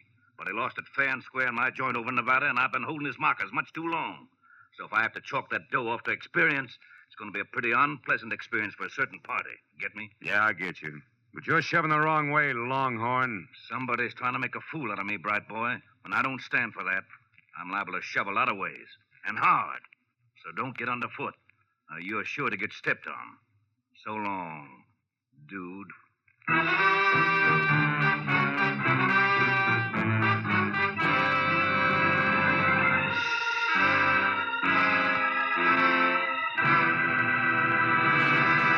In just a moment, we'll return to the second act of The Adventures of Philip Marlowe. But first, tomorrow marks the anniversary of an important event in American history, the signing of the first peace treaty between the Indians and the Plymouth colonists. In commemoration of these events, CBS's Sunday night stars, Amos and Andy, will be found with a kingfish bearing the hatchet deeper than ever in their hopes and dreams. And CBS's own Jack Benny will be back again tomorrow with his special guest, Van Johnson. Invite some friends over. Sit back and enjoy the Jack Benny program. You can hear Amos and Andy every Sunday on most of these same CBS network stations, and Jack Benny over them all. Now, with our star, Gerald Mohr, we return to the second act of Philip Marlowe and tonight's story, The Dancing Hands.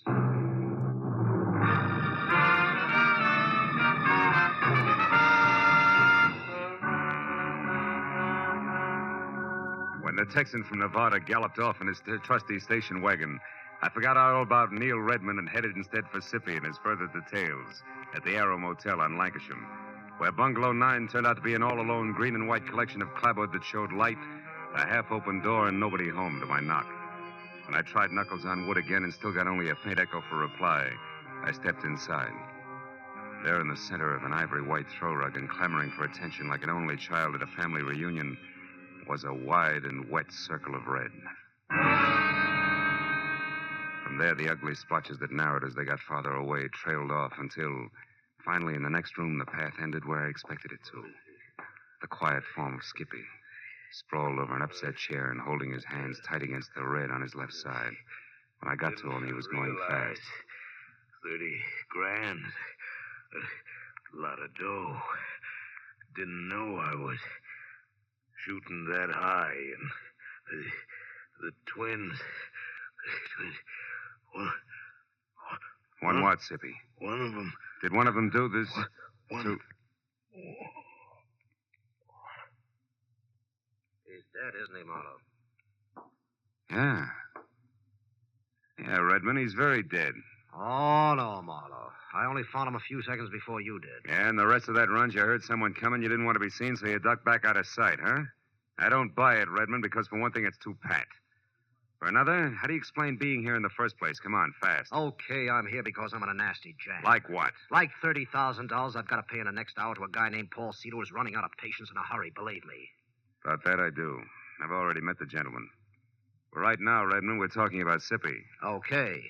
Last night I had things to do, so I gave Edie Tyler the money for the payoff to Cedar. A couple of minutes after she stepped out of the club, somebody roughed her up and got away with her purse and the 30 grand. You're a liar, Redmond. Edie herself told me that purse only had $12 in it. How come? Simple like, Marlowe.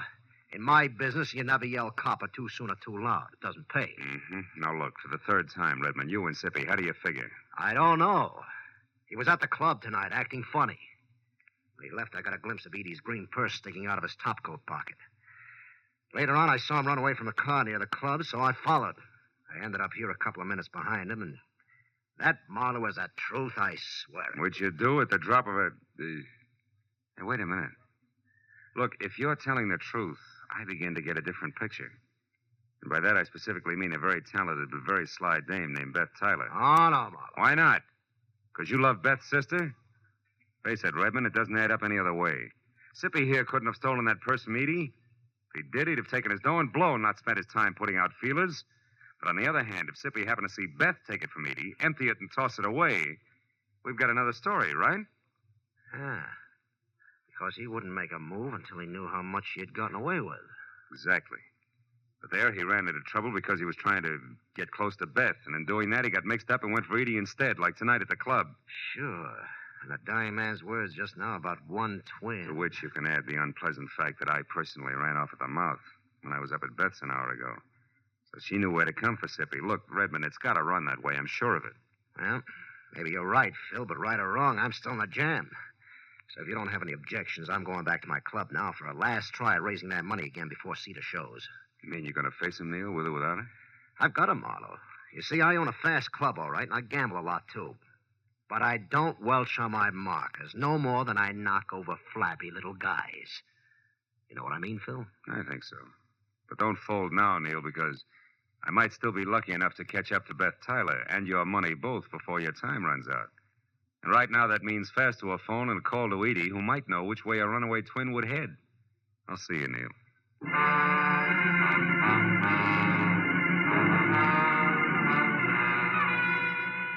The nearest phone was at an all-night mobile gas station a block away. As I dialed Edie's number, a thought hit me. Maybe Beth wouldn't head anywhere. Maybe she'd just stick around. Hello? Edie, this is Marlowe. Seen anything of Beth? No, I haven't. But why? What is it, Marlowe? Well, from where I stand, two things. First, your sister has the $30,000 and $12 that was in your purse last night. Oh? And second, she's just about it for a sloppy around the edges murder. Oh. Now, look, have you any idea where Beth would head if she had to get out of town in a hurry? No, I don't, Marlowe. Oh, well, maybe somebody up around her place does. I'll call you later. Marlowe, wait. Are you sold on this? I mean, about the things you said Beth did? Just about, Edie. But for your sake, let's hope I'm wrong. All the way, honey. Goodbye.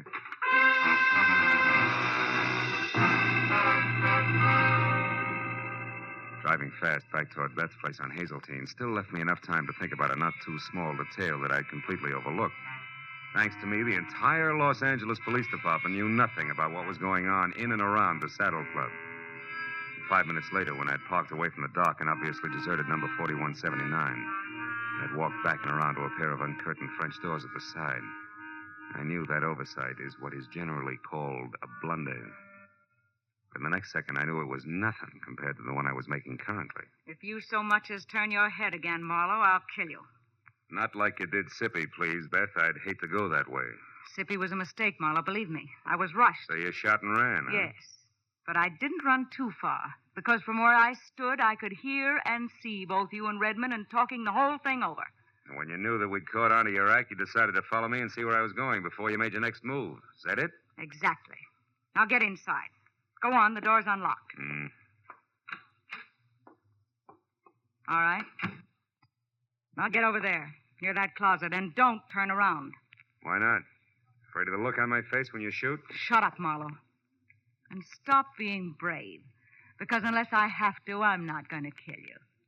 After all, you've already served your purpose. Which I presume was getting mixed up in this mess just long enough to find out about Sippy for you. You presume correctly. Mm-hmm. Also, you talk too much. Now open that closet and get inside. All right. Go on. As you say. But first, baby, one question. Did you do all this for the $30,000 alone? Or does it tie in with Neil Redmond and the way he feels about your sister Edie? It's a little bit of each, Marlowe. But as I said, you talk too much. So get in there and shut up.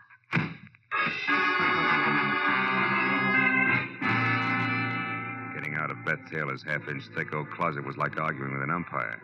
You couldn't be subtle. So 20 tiring minutes went by, and the heels on both my feet were numb before the paneling finally gave in, and I was out and over to the telephone to put in a call to the police. It should have been made a long time ago. But then, even as I was halfway through dialing the numbers, I saw something on an end table nearby that made me slowly change my mind. It was the 2 black gloves that Beth wore in the Dancing Hands act. And while I stared at them like they were alive and beckoning, I thought hard for what must have been a full minute.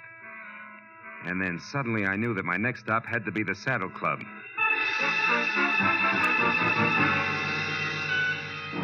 As I parked at the Saddle Club, I saw light drifting out of Neil's office, which was something I had expected. Inside, I moved along a dark hall toward what I knew would be the trio of Neil Redmond, the Nevada Texan, and Eddie Tyler.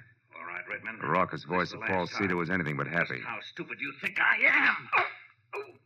Cedar, I'm telling the truth. Edie had the 30 grand, but somebody got it from her when she was on her way to you. That's a stinking line. You know it, Redmond. You never had the money. This whole thing's been a frame to stall me. And one way or another, I'm going to get you to admit that. No, you're not, Cedar. And if you don't drop that gun now, you're never going to do anything ever. Come on, let it go. All right. Now sit down and shut up and listen hard because Redmond's telling you the truth. What? Marlowe, you know where the money is? That's right. And I also know who took it. Less than an hour ago, a little after I called you, Edie, Beth caught up to me and confessed the whole shebang, exactly as we figured it, Neil. You mean she admitted getting the money from Edie and using you to locate Sippy? That's right. But there's only one drawback to everything she admitted. None of it's true. What do you mean, Marlowe? I mean, Cedar, that Beth Tyler didn't steal your money from Edie here any more than she killed Sippy. I also mean that as far as I can tell, Beth Tyler was nothing more than a girl who played the piano and got upset when a stranger named Sippy started to bother her. And I never saw the real Beth Tyler after she ran away from a piano in the club tonight. That she's dead and that you, Edie, have been posing as Beth all night because, one, you yourself stole Neil's money, and two, you murdered your sister as well. No! Yes, Edie, come on, admit it. It's true. No, it isn't. I guess it is at that, Marlowe. And Beth's body? In our dressing room. In the closet. I didn't want to kill her. But she found out that I had only pretended to be robbed when there was no one around. That Sippy had seen me scream and get rid of the purse myself. Sippy, who was only trying to muscle in on a deal, went to her by mistake, huh? Yes. That's how she knew what I'd done. When she confronted me in the dressing room just before you came in and said that she wouldn't stand by and let me do a thing like that to Neil, I lost my temper. You killed her, Edie. Yes, I did, Neil. And when Marlowe showed up after her scream, I said that someone had attacked me. And then I pretended to be both Beth and myself from there on to get out of the whole thing. And I almost did.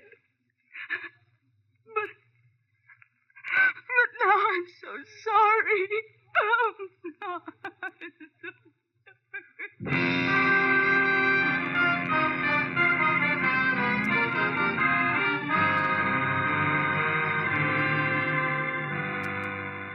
A couple of bad hours went by before the police had everybody's story, and Paul Cedar and the 30,000 was gone for Nevada, and Edie was gone for good. That left just Neil Redmond and me alone and standing near the main bar in the club. Neil was doing his best to stay all in one piece. Well, Marlowe, it's been a tough night for you, hasn't it? Yeah, but a tougher one for you, Neil. What with Cedar and the money and... The girls, Marlowe? Yeah. At least it came out right before the cowboy got too tough, thanks to you. So tell me, Phil, how'd you know that Beth was dead and that Edie was both people all along? That was a couple of gloves, Neil, the ones they wore in their Dancing Hands act. You see, when I first met Edie in the dressing room, she was wearing hers, and one of Beth's was on the floor. Hey, pawn me one, will you? Yeah. Okay. I took it, and later when I met what I thought was Beth, I returned it, and she put it with what we both thought was its mate. Yeah. Thanks. But a little while ago, when I got close to the gloves again, I saw that couldn't be, that they were both for the left hand, Neil. Ah. Then when Edie went to Beth's place to pass herself off as her sister, who she had already killed, she was smart enough to know that she should have only one glove around. Yeah, but not smart enough to think about which glove it should be. From there, I worked backwards. Until you got to the three of us at the club and tried what you knew might be the right answer. Mm-hmm. Well, you were right, Phil, all the way. Yeah, but I was still gambling. If I had been wrong, Neil, I was giving the real Beth a long head start. It's always that way when you gamble, Phil. I know. Sometimes you pick right, sometimes wrong. Cards, dice. Even with twins. Good night, fella.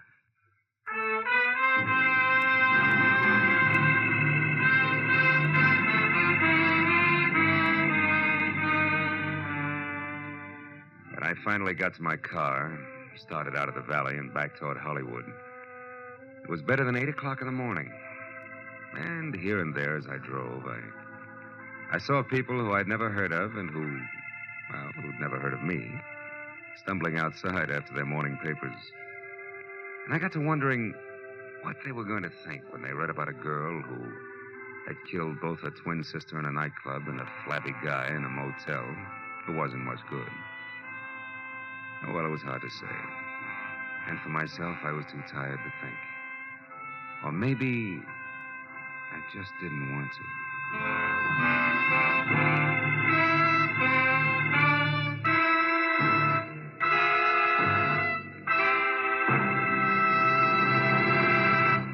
The Adventures of Philip Marlowe, created by Raymond Chandler, star Gerald Mohr, and are produced and directed by Norman MacDonald. Script is by Mel Donnelly, Robert Mitchell, and Gene Levitt. Featured in the cast were Vivi Janis, Lou Krugman, Ed Begley, Paul Frees, and Bert Holland. The special music is by Richard O'Runt. Be sure and be with us again next week when Philip Marlowe says... When it started, it was simple. Just a lawsuit for damages. But before it was over, it was far from simple, and the damages were murder. All because of a red-headed woman, a ghostwriter with ambition and a match that burned with a bright green flame.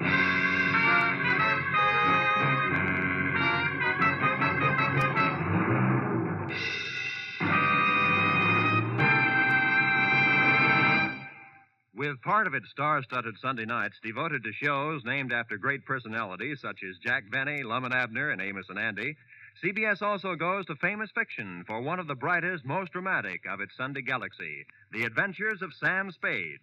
Created by the master hand of Dashiell Hammett, Sam Spade cuts a new and deadly caper with mystery, murder, and adventure on most of these same CBS network stations every Sunday. Join him tomorrow night. This is Roy Rowan speaking. Now, stay tuned for Gangbusters, which follows immediately over most of these same CBS stations. This is CBS, the Columbia Broadcasting System.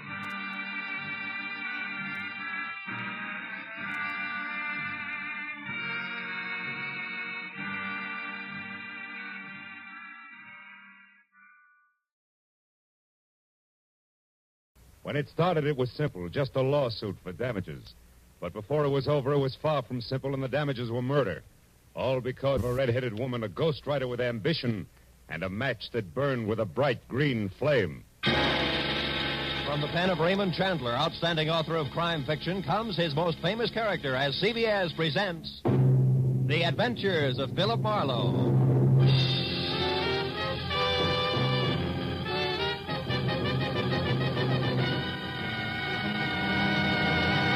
Now, with Gerald Mohr starred as Philip Marlowe, we bring you tonight's exciting story, The Green Flame.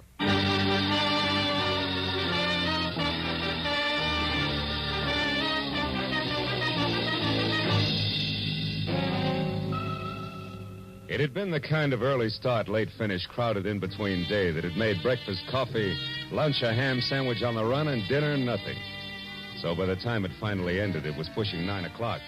And I was both a little tired and a lot hungry. All of which made the feast I could imagine spread out in front of me over an emerald green tablecloth something better than good enough to eat. Blue Point oysters on a half shell, a Caesar salad, veal scallopini topped with mushrooms the size of silver dollars. Oh, I was ready for it. Yes, well, the oysters once again became a blue ashtray.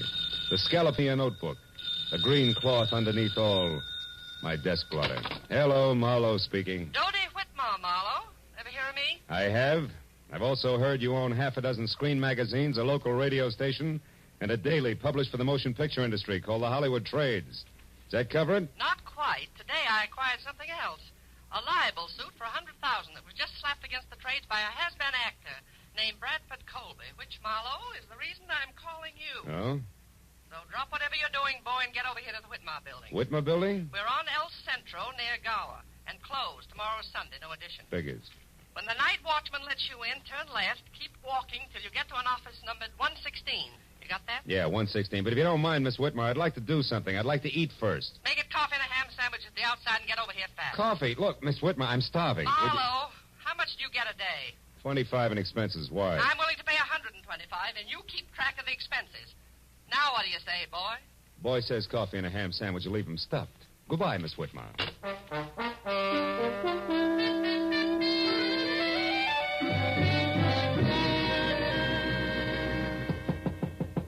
Come in, Marlowe. Sit down over here, and if you smoke cigars, don't. I can't stand them. Drink? No, thanks. Marlowe, our A1 gossip columnist, Stanley McGrath, had this to say in today's edition of the Trade. Mm-hmm. The sometimes actor, Bradford Colby, won't call it quits. When refused a part by an independent producer who's short on funds, Colby offered to hawk all and come up with $20,000 if the producer would change his mind. The producer wouldn't. End of quote. And beginning of noise from Colby, huh? Yes, the clamor that we can only silence by proving that McGrath, what he said, is true. Which shouldn't be impossible because Max was a thorough man and never heard of the word rumor. Wait a minute. What do you mean was a thorough man? He died of a stroke, Marlowe, at 5 this morning en route to the hospital, age 61. His column, as usual, arrived here yesterday afternoon in the mail. He always wrote from his home, which is a junk-filled cracker box up on North Bronson. Now you're being sued by Colby for damages, huh? The late Mr. McGrath isn't around to prove what he said is true. You catch. And being very unpopular with producers myself these past 30 years, Marlowe, I've no chance of any help from the one who actually turned Colby down for that part, whoever he is. All of which makes my job what? Precisely this. Find Mac's source of information. Come in, Larry.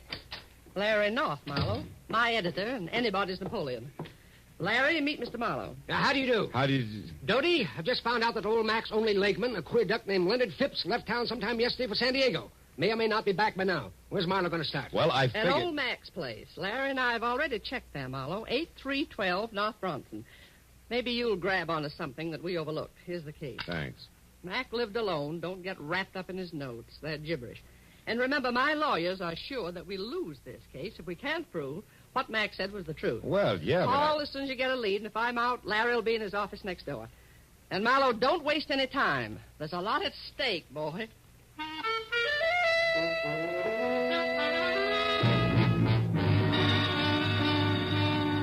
What Dodie Whitmer had labeled a cracker box turned out to be a 5-room, slightly beat down, almost square house set back some 50 carelessly landscaped feet from a high stucco wall that said the late Mr. McGrath had lived alone and liked it. And when I entered and went to his study where I turned on a desk lamp, I saw what my client had meant by junk. There were the odds and ends that a man collects in a lifetime. On his desk, a tarnished loving cup for excellence in reporting, dated 1927. Beyond that, on the mantel, an autographed picture of Teddy Roosevelt, and next to it, a paperweight from Niagara Falls. And then an item I hadn't expected. In a shadowed corner of the room, there was somebody else. A tall, gaunt somebody else, wearing horn-rimmed glasses and papers sticking out of every pocket. He was slowly, an inch at a time, backing off from the edge of the circle of light in which I stood. I took one casual step toward the desk and then nailed him. Get your hands off me. Why? So you can start running, Mr. Leonard Phipps? How do you know my name? I'm psychic. I also know you just got back from San Diego. What I don't know is what you're doing here. Now, come on. Talk fast. Let go. Leave me alone. I'll talk. I've got nothing to hide from the right party. Who are you? Philip Marlowe, private detective, was working for Dodie Whitmer, a lady impatient to know which producer McGrath was talking about. In that article on Colby this morning. Now, do I qualify? Yes. Of course, we're both after the same piece of information, Mr. Marlowe. No? I want to find that answer, too, and then whisper it into Dodie's ear. Just to save her $100,000? No. Just to get a chance to fill McGrath's shoes. And don't laugh, because I've been ghosting that column for the past month now. Didn't McGrath write this morning's column himself? No, he didn't. I did. But the piece on Colby was not mine. McGrath must have added that himself, the fool. Well, you don't sound like you're happy in your work, Phipps. I wasn't. Mac was a tyrant. I put up with him because he promised sooner or later to let Dodie Whitmer know that I was doing his work. Don't be too bitter, Phipps. Mac couldn't have known exactly when he was going to die. Well, what if he But could? to get back to the subject. Have you any idea where we can get a hold of something real to go on? Yes, I do. Out there in the living room. Yeah. Follow me, Marlowe. If you can, in the dark. Come back here. Ow! Ooh.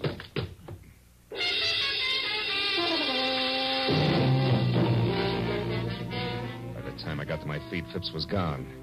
I found another lamp in the dark, turned it on, and started for the telephone. But then I stopped. In the center of the floor, where it must have fallen when the leg man made his wild break, was a wrinkled piece of paper.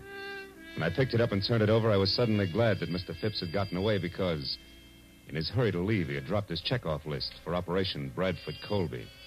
There were a half a dozen producers crossed off above the notation Mac's Place, but below that, and not yet discounted, was a name I'd never heard before, Sherry Sheldon. At that, I called Dodie Whitmer, gave her a quick rundown on what had happened with Phipps, and then tossed the name Sherry Sheldon in.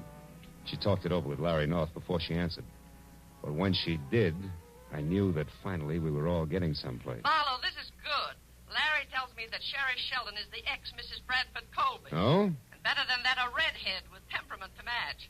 That kind'll talk. Mm-hmm. Any idea where this item lives? Yes, a bungalow on Sheramoya, 5800. 5800, huh? Larry says it's a quiet, dead-end street, but not to let that throw you.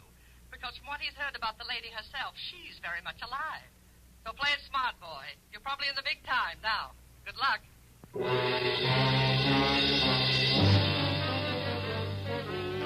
It's only a furlong plus the bungalow on Sheramoya, so when I pulled up and parked away from number 5800, I was still wondering exactly what play it smart, boy meant.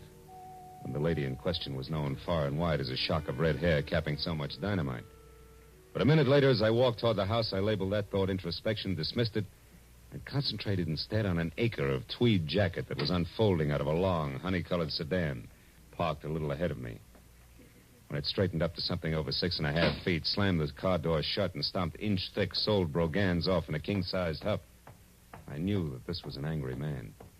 And in the next second, I knew that it and the thespian Bradford Colby were one and the same. When Colby got to Sherry's doorbell and jabbed at it impatiently for attention, I ducked below a hedge nearby. When the door opened and then slammed shut again, I left the hedge in favor of an on-the-bias palm tree that bowed toward Milady's chamber, where I could both see and hear what had to be an exciting reunion. You said that you knew something that couldn't fail to intrigue me on this of all days. So now that I'm here, start intriguing, Sherry, darling. All right. How's this for a starter? I want, to the penny, exactly 1/2 of the money you're going to get from Dodie Whitmore. Oh, Sherry, how droll. Now, why in the name of the great American dollar do you think I'd give you so much as a sly glance at that delightful little fund? For 2 reasons. The first, I deserve it for putting up with both you and your abominable conceit for exactly 1 year. Still droll, darling. Go on, keep laughing, Mr. Colby. Keep laughing while I light my cigarette with one of these matches, these cute ones that burn with a green flame. Where did you get those? In a little known lodge out beyond Malibu called the Green Flame. Don't you remember, darling, I ran into you there one day last week when you were having lunch with a mysterious stranger whom you tried to keep me from seeing. You nasty little sneak, Sherry. When you were so engrossed in keeping yourself between me and your guest that you left this souvenir book of matches at the bar after you graciously lit my cigarette for me. And what of it? They give those matches out by the thousands. That they do, but, Brad, dear, they all don't have numbers penciled on the inside. Numbers? What numbers are you talking about? Now who's being droll? What are you getting at, Sherry? This. I had a call a minute before I got in touch with you from a delightful gentleman who's very interested in what I'm getting at. So here, take your stupid book of matches and get out. No. I don't need them anymore. No, wait, Sherry, now please. Brad, I am going to have exactly 1/2 of that easy money that's coming your way. And after the gentleman I mentioned and I get together, I may want more. So don't say anything you'll be sorry for later on. Oh, Just Sherry. get out now. And don't come back until I send for you. Dear Brad. It was the better part of a minute before Colby, the actor, quit running the gamut of theatrical expressions indexed onto hate, and Colby, the man, stopped biting down hard on his lower lip.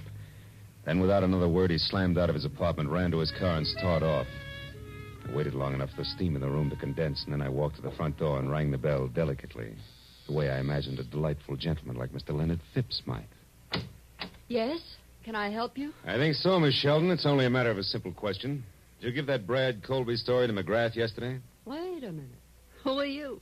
Why, Leonard Phipps, of course. I talked to you on the phone, remember? Oh, yes. It was only half an hour ago, Mr. Phipps, and yet in those 30 minutes, it's surprising how your voice has gone from tenor right down to bass. Good night, Dad. Not so fast, baby. It's out on my shoe shine. All right.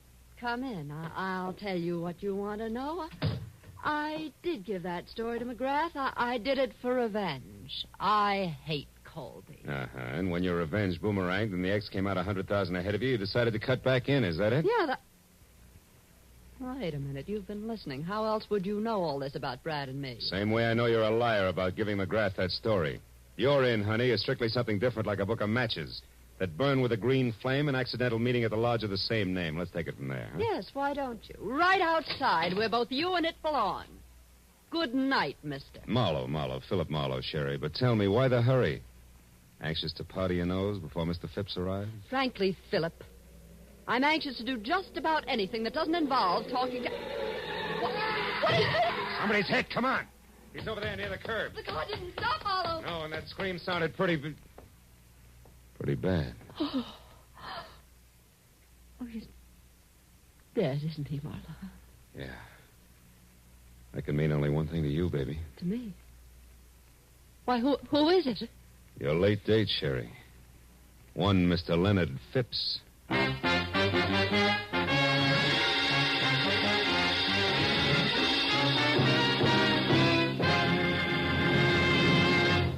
In just a moment, the second act of The Adventures of Philip Marlowe. But first, on the special program, One Great Hour, later tonight on CBS, President Harry S. Truman will be joined by Gregory Peck, Ila Lupino, and Quentin Reynolds to tell the story of what American religious groups are doing to bring relief to the world's war-stricken people. Be sure to hear One Great Hour tonight at 10 o'clock Eastern Standard Time over most of these same CBS network stations. Now, with our star, Gerald Mohr, we return to the second act of Philip Marlowe and tonight's story, The Green Flame.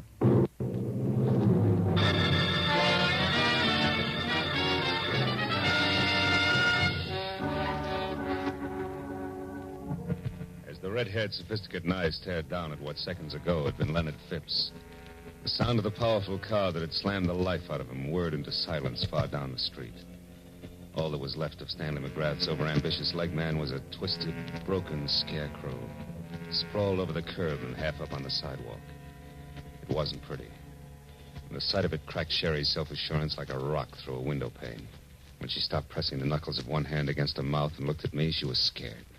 Clear through. Marlowe, this horrible thing, it was an accident, wasn't it? Oh, sure. About as accidental as if they'd use a sledgehammer on him. Oh, yes. You only wish it was an accident because you're next in line and you know it. Remember, he was on his way to see you when this happened to him. I don't know what you mean. I mean, it's a high-priced game, baby, and they're playing for keeps. So you better level with me and fast. What's so important about those green matches? I don't know. You're a liar. You're going to wind up looking like Phipps here before the sun comes up. No, And stop tell me it, the Marlowe. truth, you little fool. Come on. I am, I swear. Phipps called me because he thought I might have given McGrath that story on Brad, but I didn't. And why was Phipps still interested? Why did he want to talk to you? Because I told him I'd seen Brad with someone at the Green Flame last week, and that Brad was very upset when he found me there. All right, who is he with? I don't know. That's not the impression you gave your ex-husband, beautiful. I was swinging in the dark, Marlowe. 5 people left the Green Flame at the same time. I couldn't tell which one had been with Brad, but I'd know them if I saw them again, and Phipps thought that together we could figure out who it was. Go on. What about the numbers in that book of green matches? What were they? 811. 811? Yes. What does that fit, a hotel room? Well, I don't know that either. You mean it was just another swing in the dark? Yes, but it connected, Marlowe. It scared him when I mentioned it, so it must be important. Yeah? Take another look at Phipps, baby. See how important it is. Now try again, real hard. Remember what 811 means. Marlowe, I just don't know. Please believe me. Maybe you're just thick. Maybe you got too much nerve, but I'll tell you one thing, Sherry. I wouldn't be in your spot for 10 times $100,000 because I don't think you're going to live until morning. Oh, I didn't think that Brad would go this far. What I've told you is the truth. Wait a minute. Shut up. Somebody's coming. It might be Bradford. Now you get out of here. Well, I don't have my car. Take mine, that coupe. Here are the keys. Go down to the office of the Hollywood Trades. He won't show his face around there. Find Larry North or Doty. Well, all right, but what about you? Go on, will you? Beat it. I stepped into the shadows of the trees that bordered the walk and waited. I heard Sherry slam the door on my car and burn $5 worth of rubber off my new Fist tires getting away. A second later, the visitor I was expecting showed up, but it wasn't Brad Colby. It was Larry North. He ran 3 bustling steps out into the street and watched my coupe scoot out of sight. Then he spotted the corpse. His mouth fell open and he tiptoed slowly toward it like he was afraid he might wake it up. When I moved out into the light, he saw me and turned. Marlowe! Do you know about this? Who is it? It's Leonard Phipps. Phipps? McGrath's leg man? Yeah. Driver didn't so much as look back. What a stinking break. Phipps in a hit-and-run accident at a time like this. Look, you jump to your conclusions, North, and I'll jump to mine. Eh? What do you mean? Phipps knew something fishy about that item in McGrath's column. And Sherry Sheldon knew something fishy about Colby. So from where I stand, Colby couldn't afford to let them get together. No accident? That's a daring observation, Marlowe. For $100,000, I know plenty of guys who do a thing like this every day in the week. You can buy a lot of distance with that kind of money. Hey, you're right, of course. What exactly does the Sheldon girl know? Did you find out? Only partly. Bradford's mixed up with someone else on this deal. Sherry doesn't know who, but If we can get the other tie-in, she'll be able to identify that person on sight. Yeah. Well, did she have anything else? Number 811 in a book of matches. Mean anything? 811?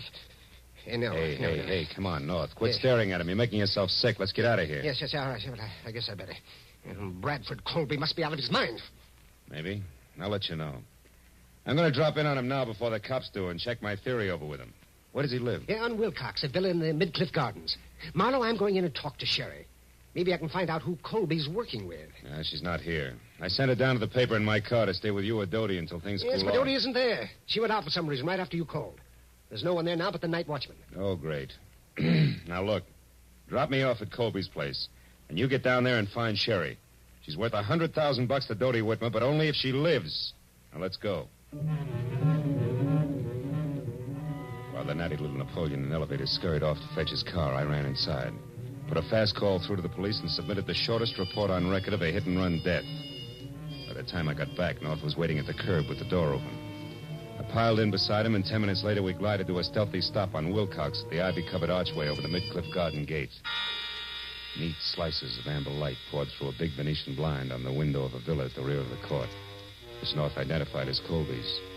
And in the same breath reminded me that the actor was a strapping 6'6" and a desperate man. He urged me to be careful, and I urged him to hurry, and as he left, I walked toward the big window and saw Bradford inside, slumped deep in the lap of a suede easy chair, doing a solo with a bottle of Paul Masson champagne, and looking about as desperate as a sleepy St. Bernard. I walked around to the front door, decided to try the shock treatment to blast him out of his blasé attitude.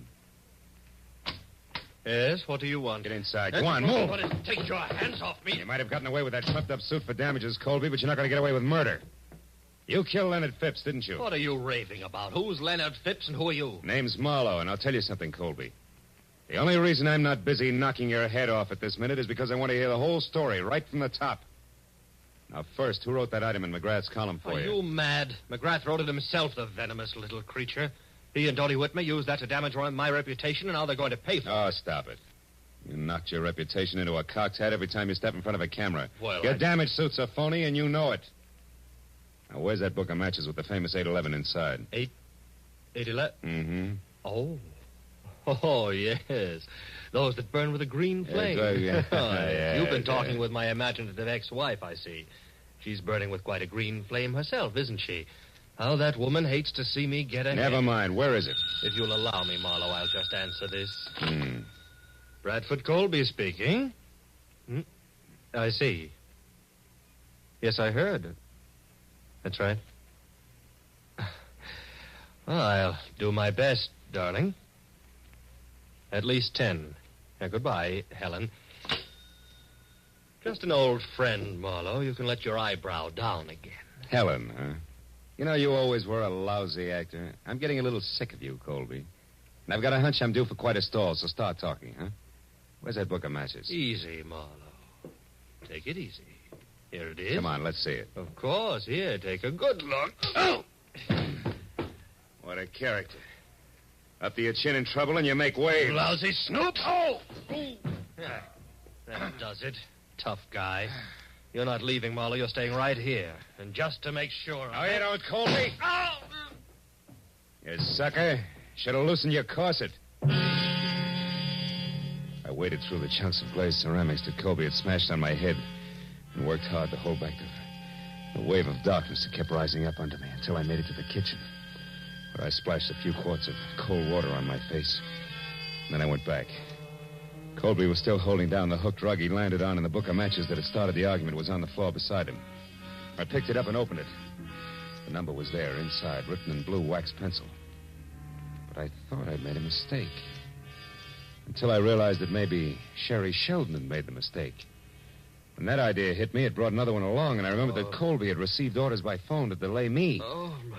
Then I knew I'd better hang onto my head and move, but fast. I rolled him over and found the keys to his car. I was halfway out the door when he came to. Stop.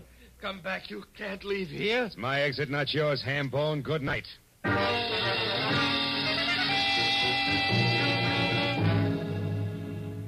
It took all of 5 minutes to get from Wilcox to El Centro in Colby's long, honey-colored sedan. And on a hunch, I drove down the alley to the back door of the Whitmer building. The hunch paid off.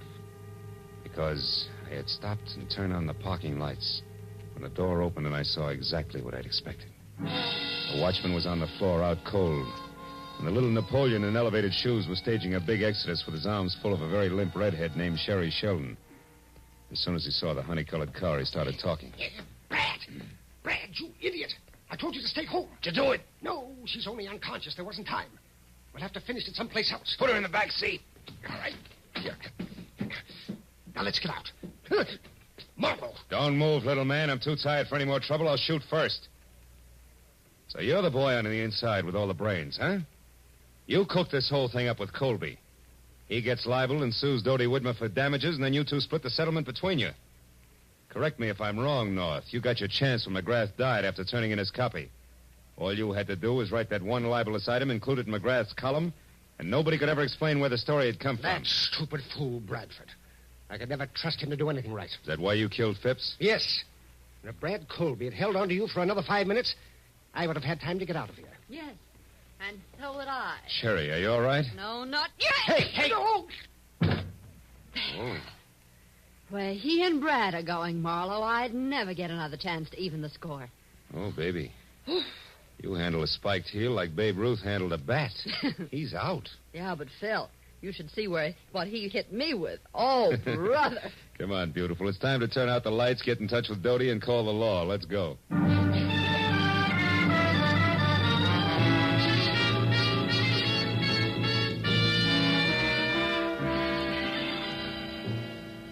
Well, let's go, Sergeant. Yes, Inspector. Thank you, Miss McMahon. Good night. Good night. Well, I'm glad those cops and the cigars are gone. Here, kids, help yourselves. You both look like you need it. This you can say again. And how I need it. Marlowe, you could have slid me through the hole in the lifesaver when you said my own editor, Larry North, was it. Yeah, it gave me a jolt, too, Dodie. Yeah, and me. The hard way. But, Phil, I am sorry about that mistake I made. I could have saved us some trouble. What mistake is this? Well, you see, honey, we knew that whoever was working with Colby had written down a number for him in a book of matches. Sherry here thought it was 811. But when I saw it, it was upside down from that, so it came out 118. 118? Mm-hmm. Why, that's Larry's office number and phone extension. Check. Yours is 116, and his was right next door. I remembered. So 118 was it. That, coupled with the fact that it was written in blue pencil, which is standard equipment for all editors, gave me the tip. Honest now, Phil. Hmm? Did you figure that out, or was it luck? Well, it's a trade secret. Hey, you know something? I missed dinner tonight. You know I'm starving? Well, I know a wonderful place. They have matches like this, see? It burns with a green flame. Will you join us, Dodie? Yes, we would love to have you. You'd rather have whooping cough. Go on, you. Get out of here and good night. Good night, Dodie. Oh, and it will be from here on in. I guarantee it.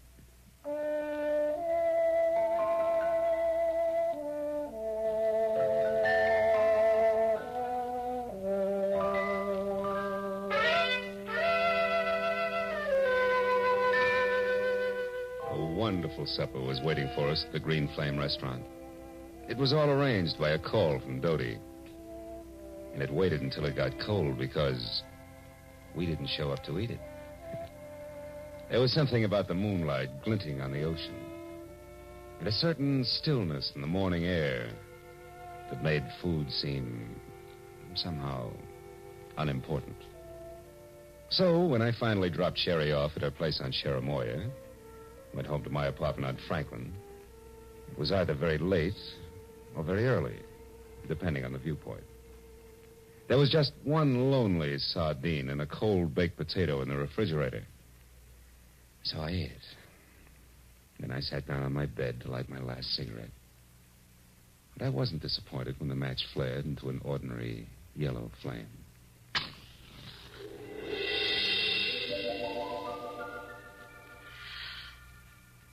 Good night, Phil.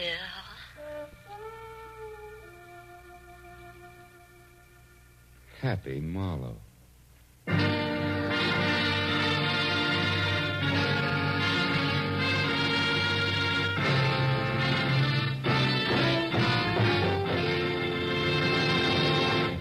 The Adventures of Philip Marlowe, created by Raymond Chandler, star Gerald Mohr, and are produced and directed by Norman MacDonald. Script is by Mel Donnelly, Robert Mitchell, and Gene Levitt. Featured in the cast were Fay Baker, Larry Dobkin, Myra Marsh, Howard McNear, and Parley Bear. The special music is by Richard Orunt.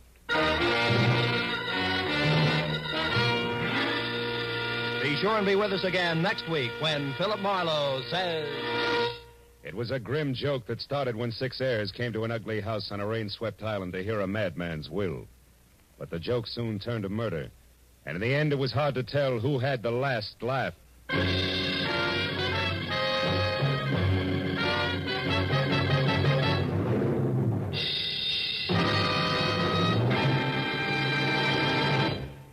Tomorrow night, Helen Hayes stars in the famous comedy The Farmer Takes a Wife on CBS's Electric Theater. And Eve Arden stars as America's favorite schoolmistress, Our Miss Brooks. You'll delight in the expert comedy of these two great feminine stars when the Electric Theater and Our Miss Brooks come your way tomorrow night over most of these same CBS network stations. This is Roy Rowan speaking. Now, stay tuned for Gangbusters, which follows immediately over most of these same stations.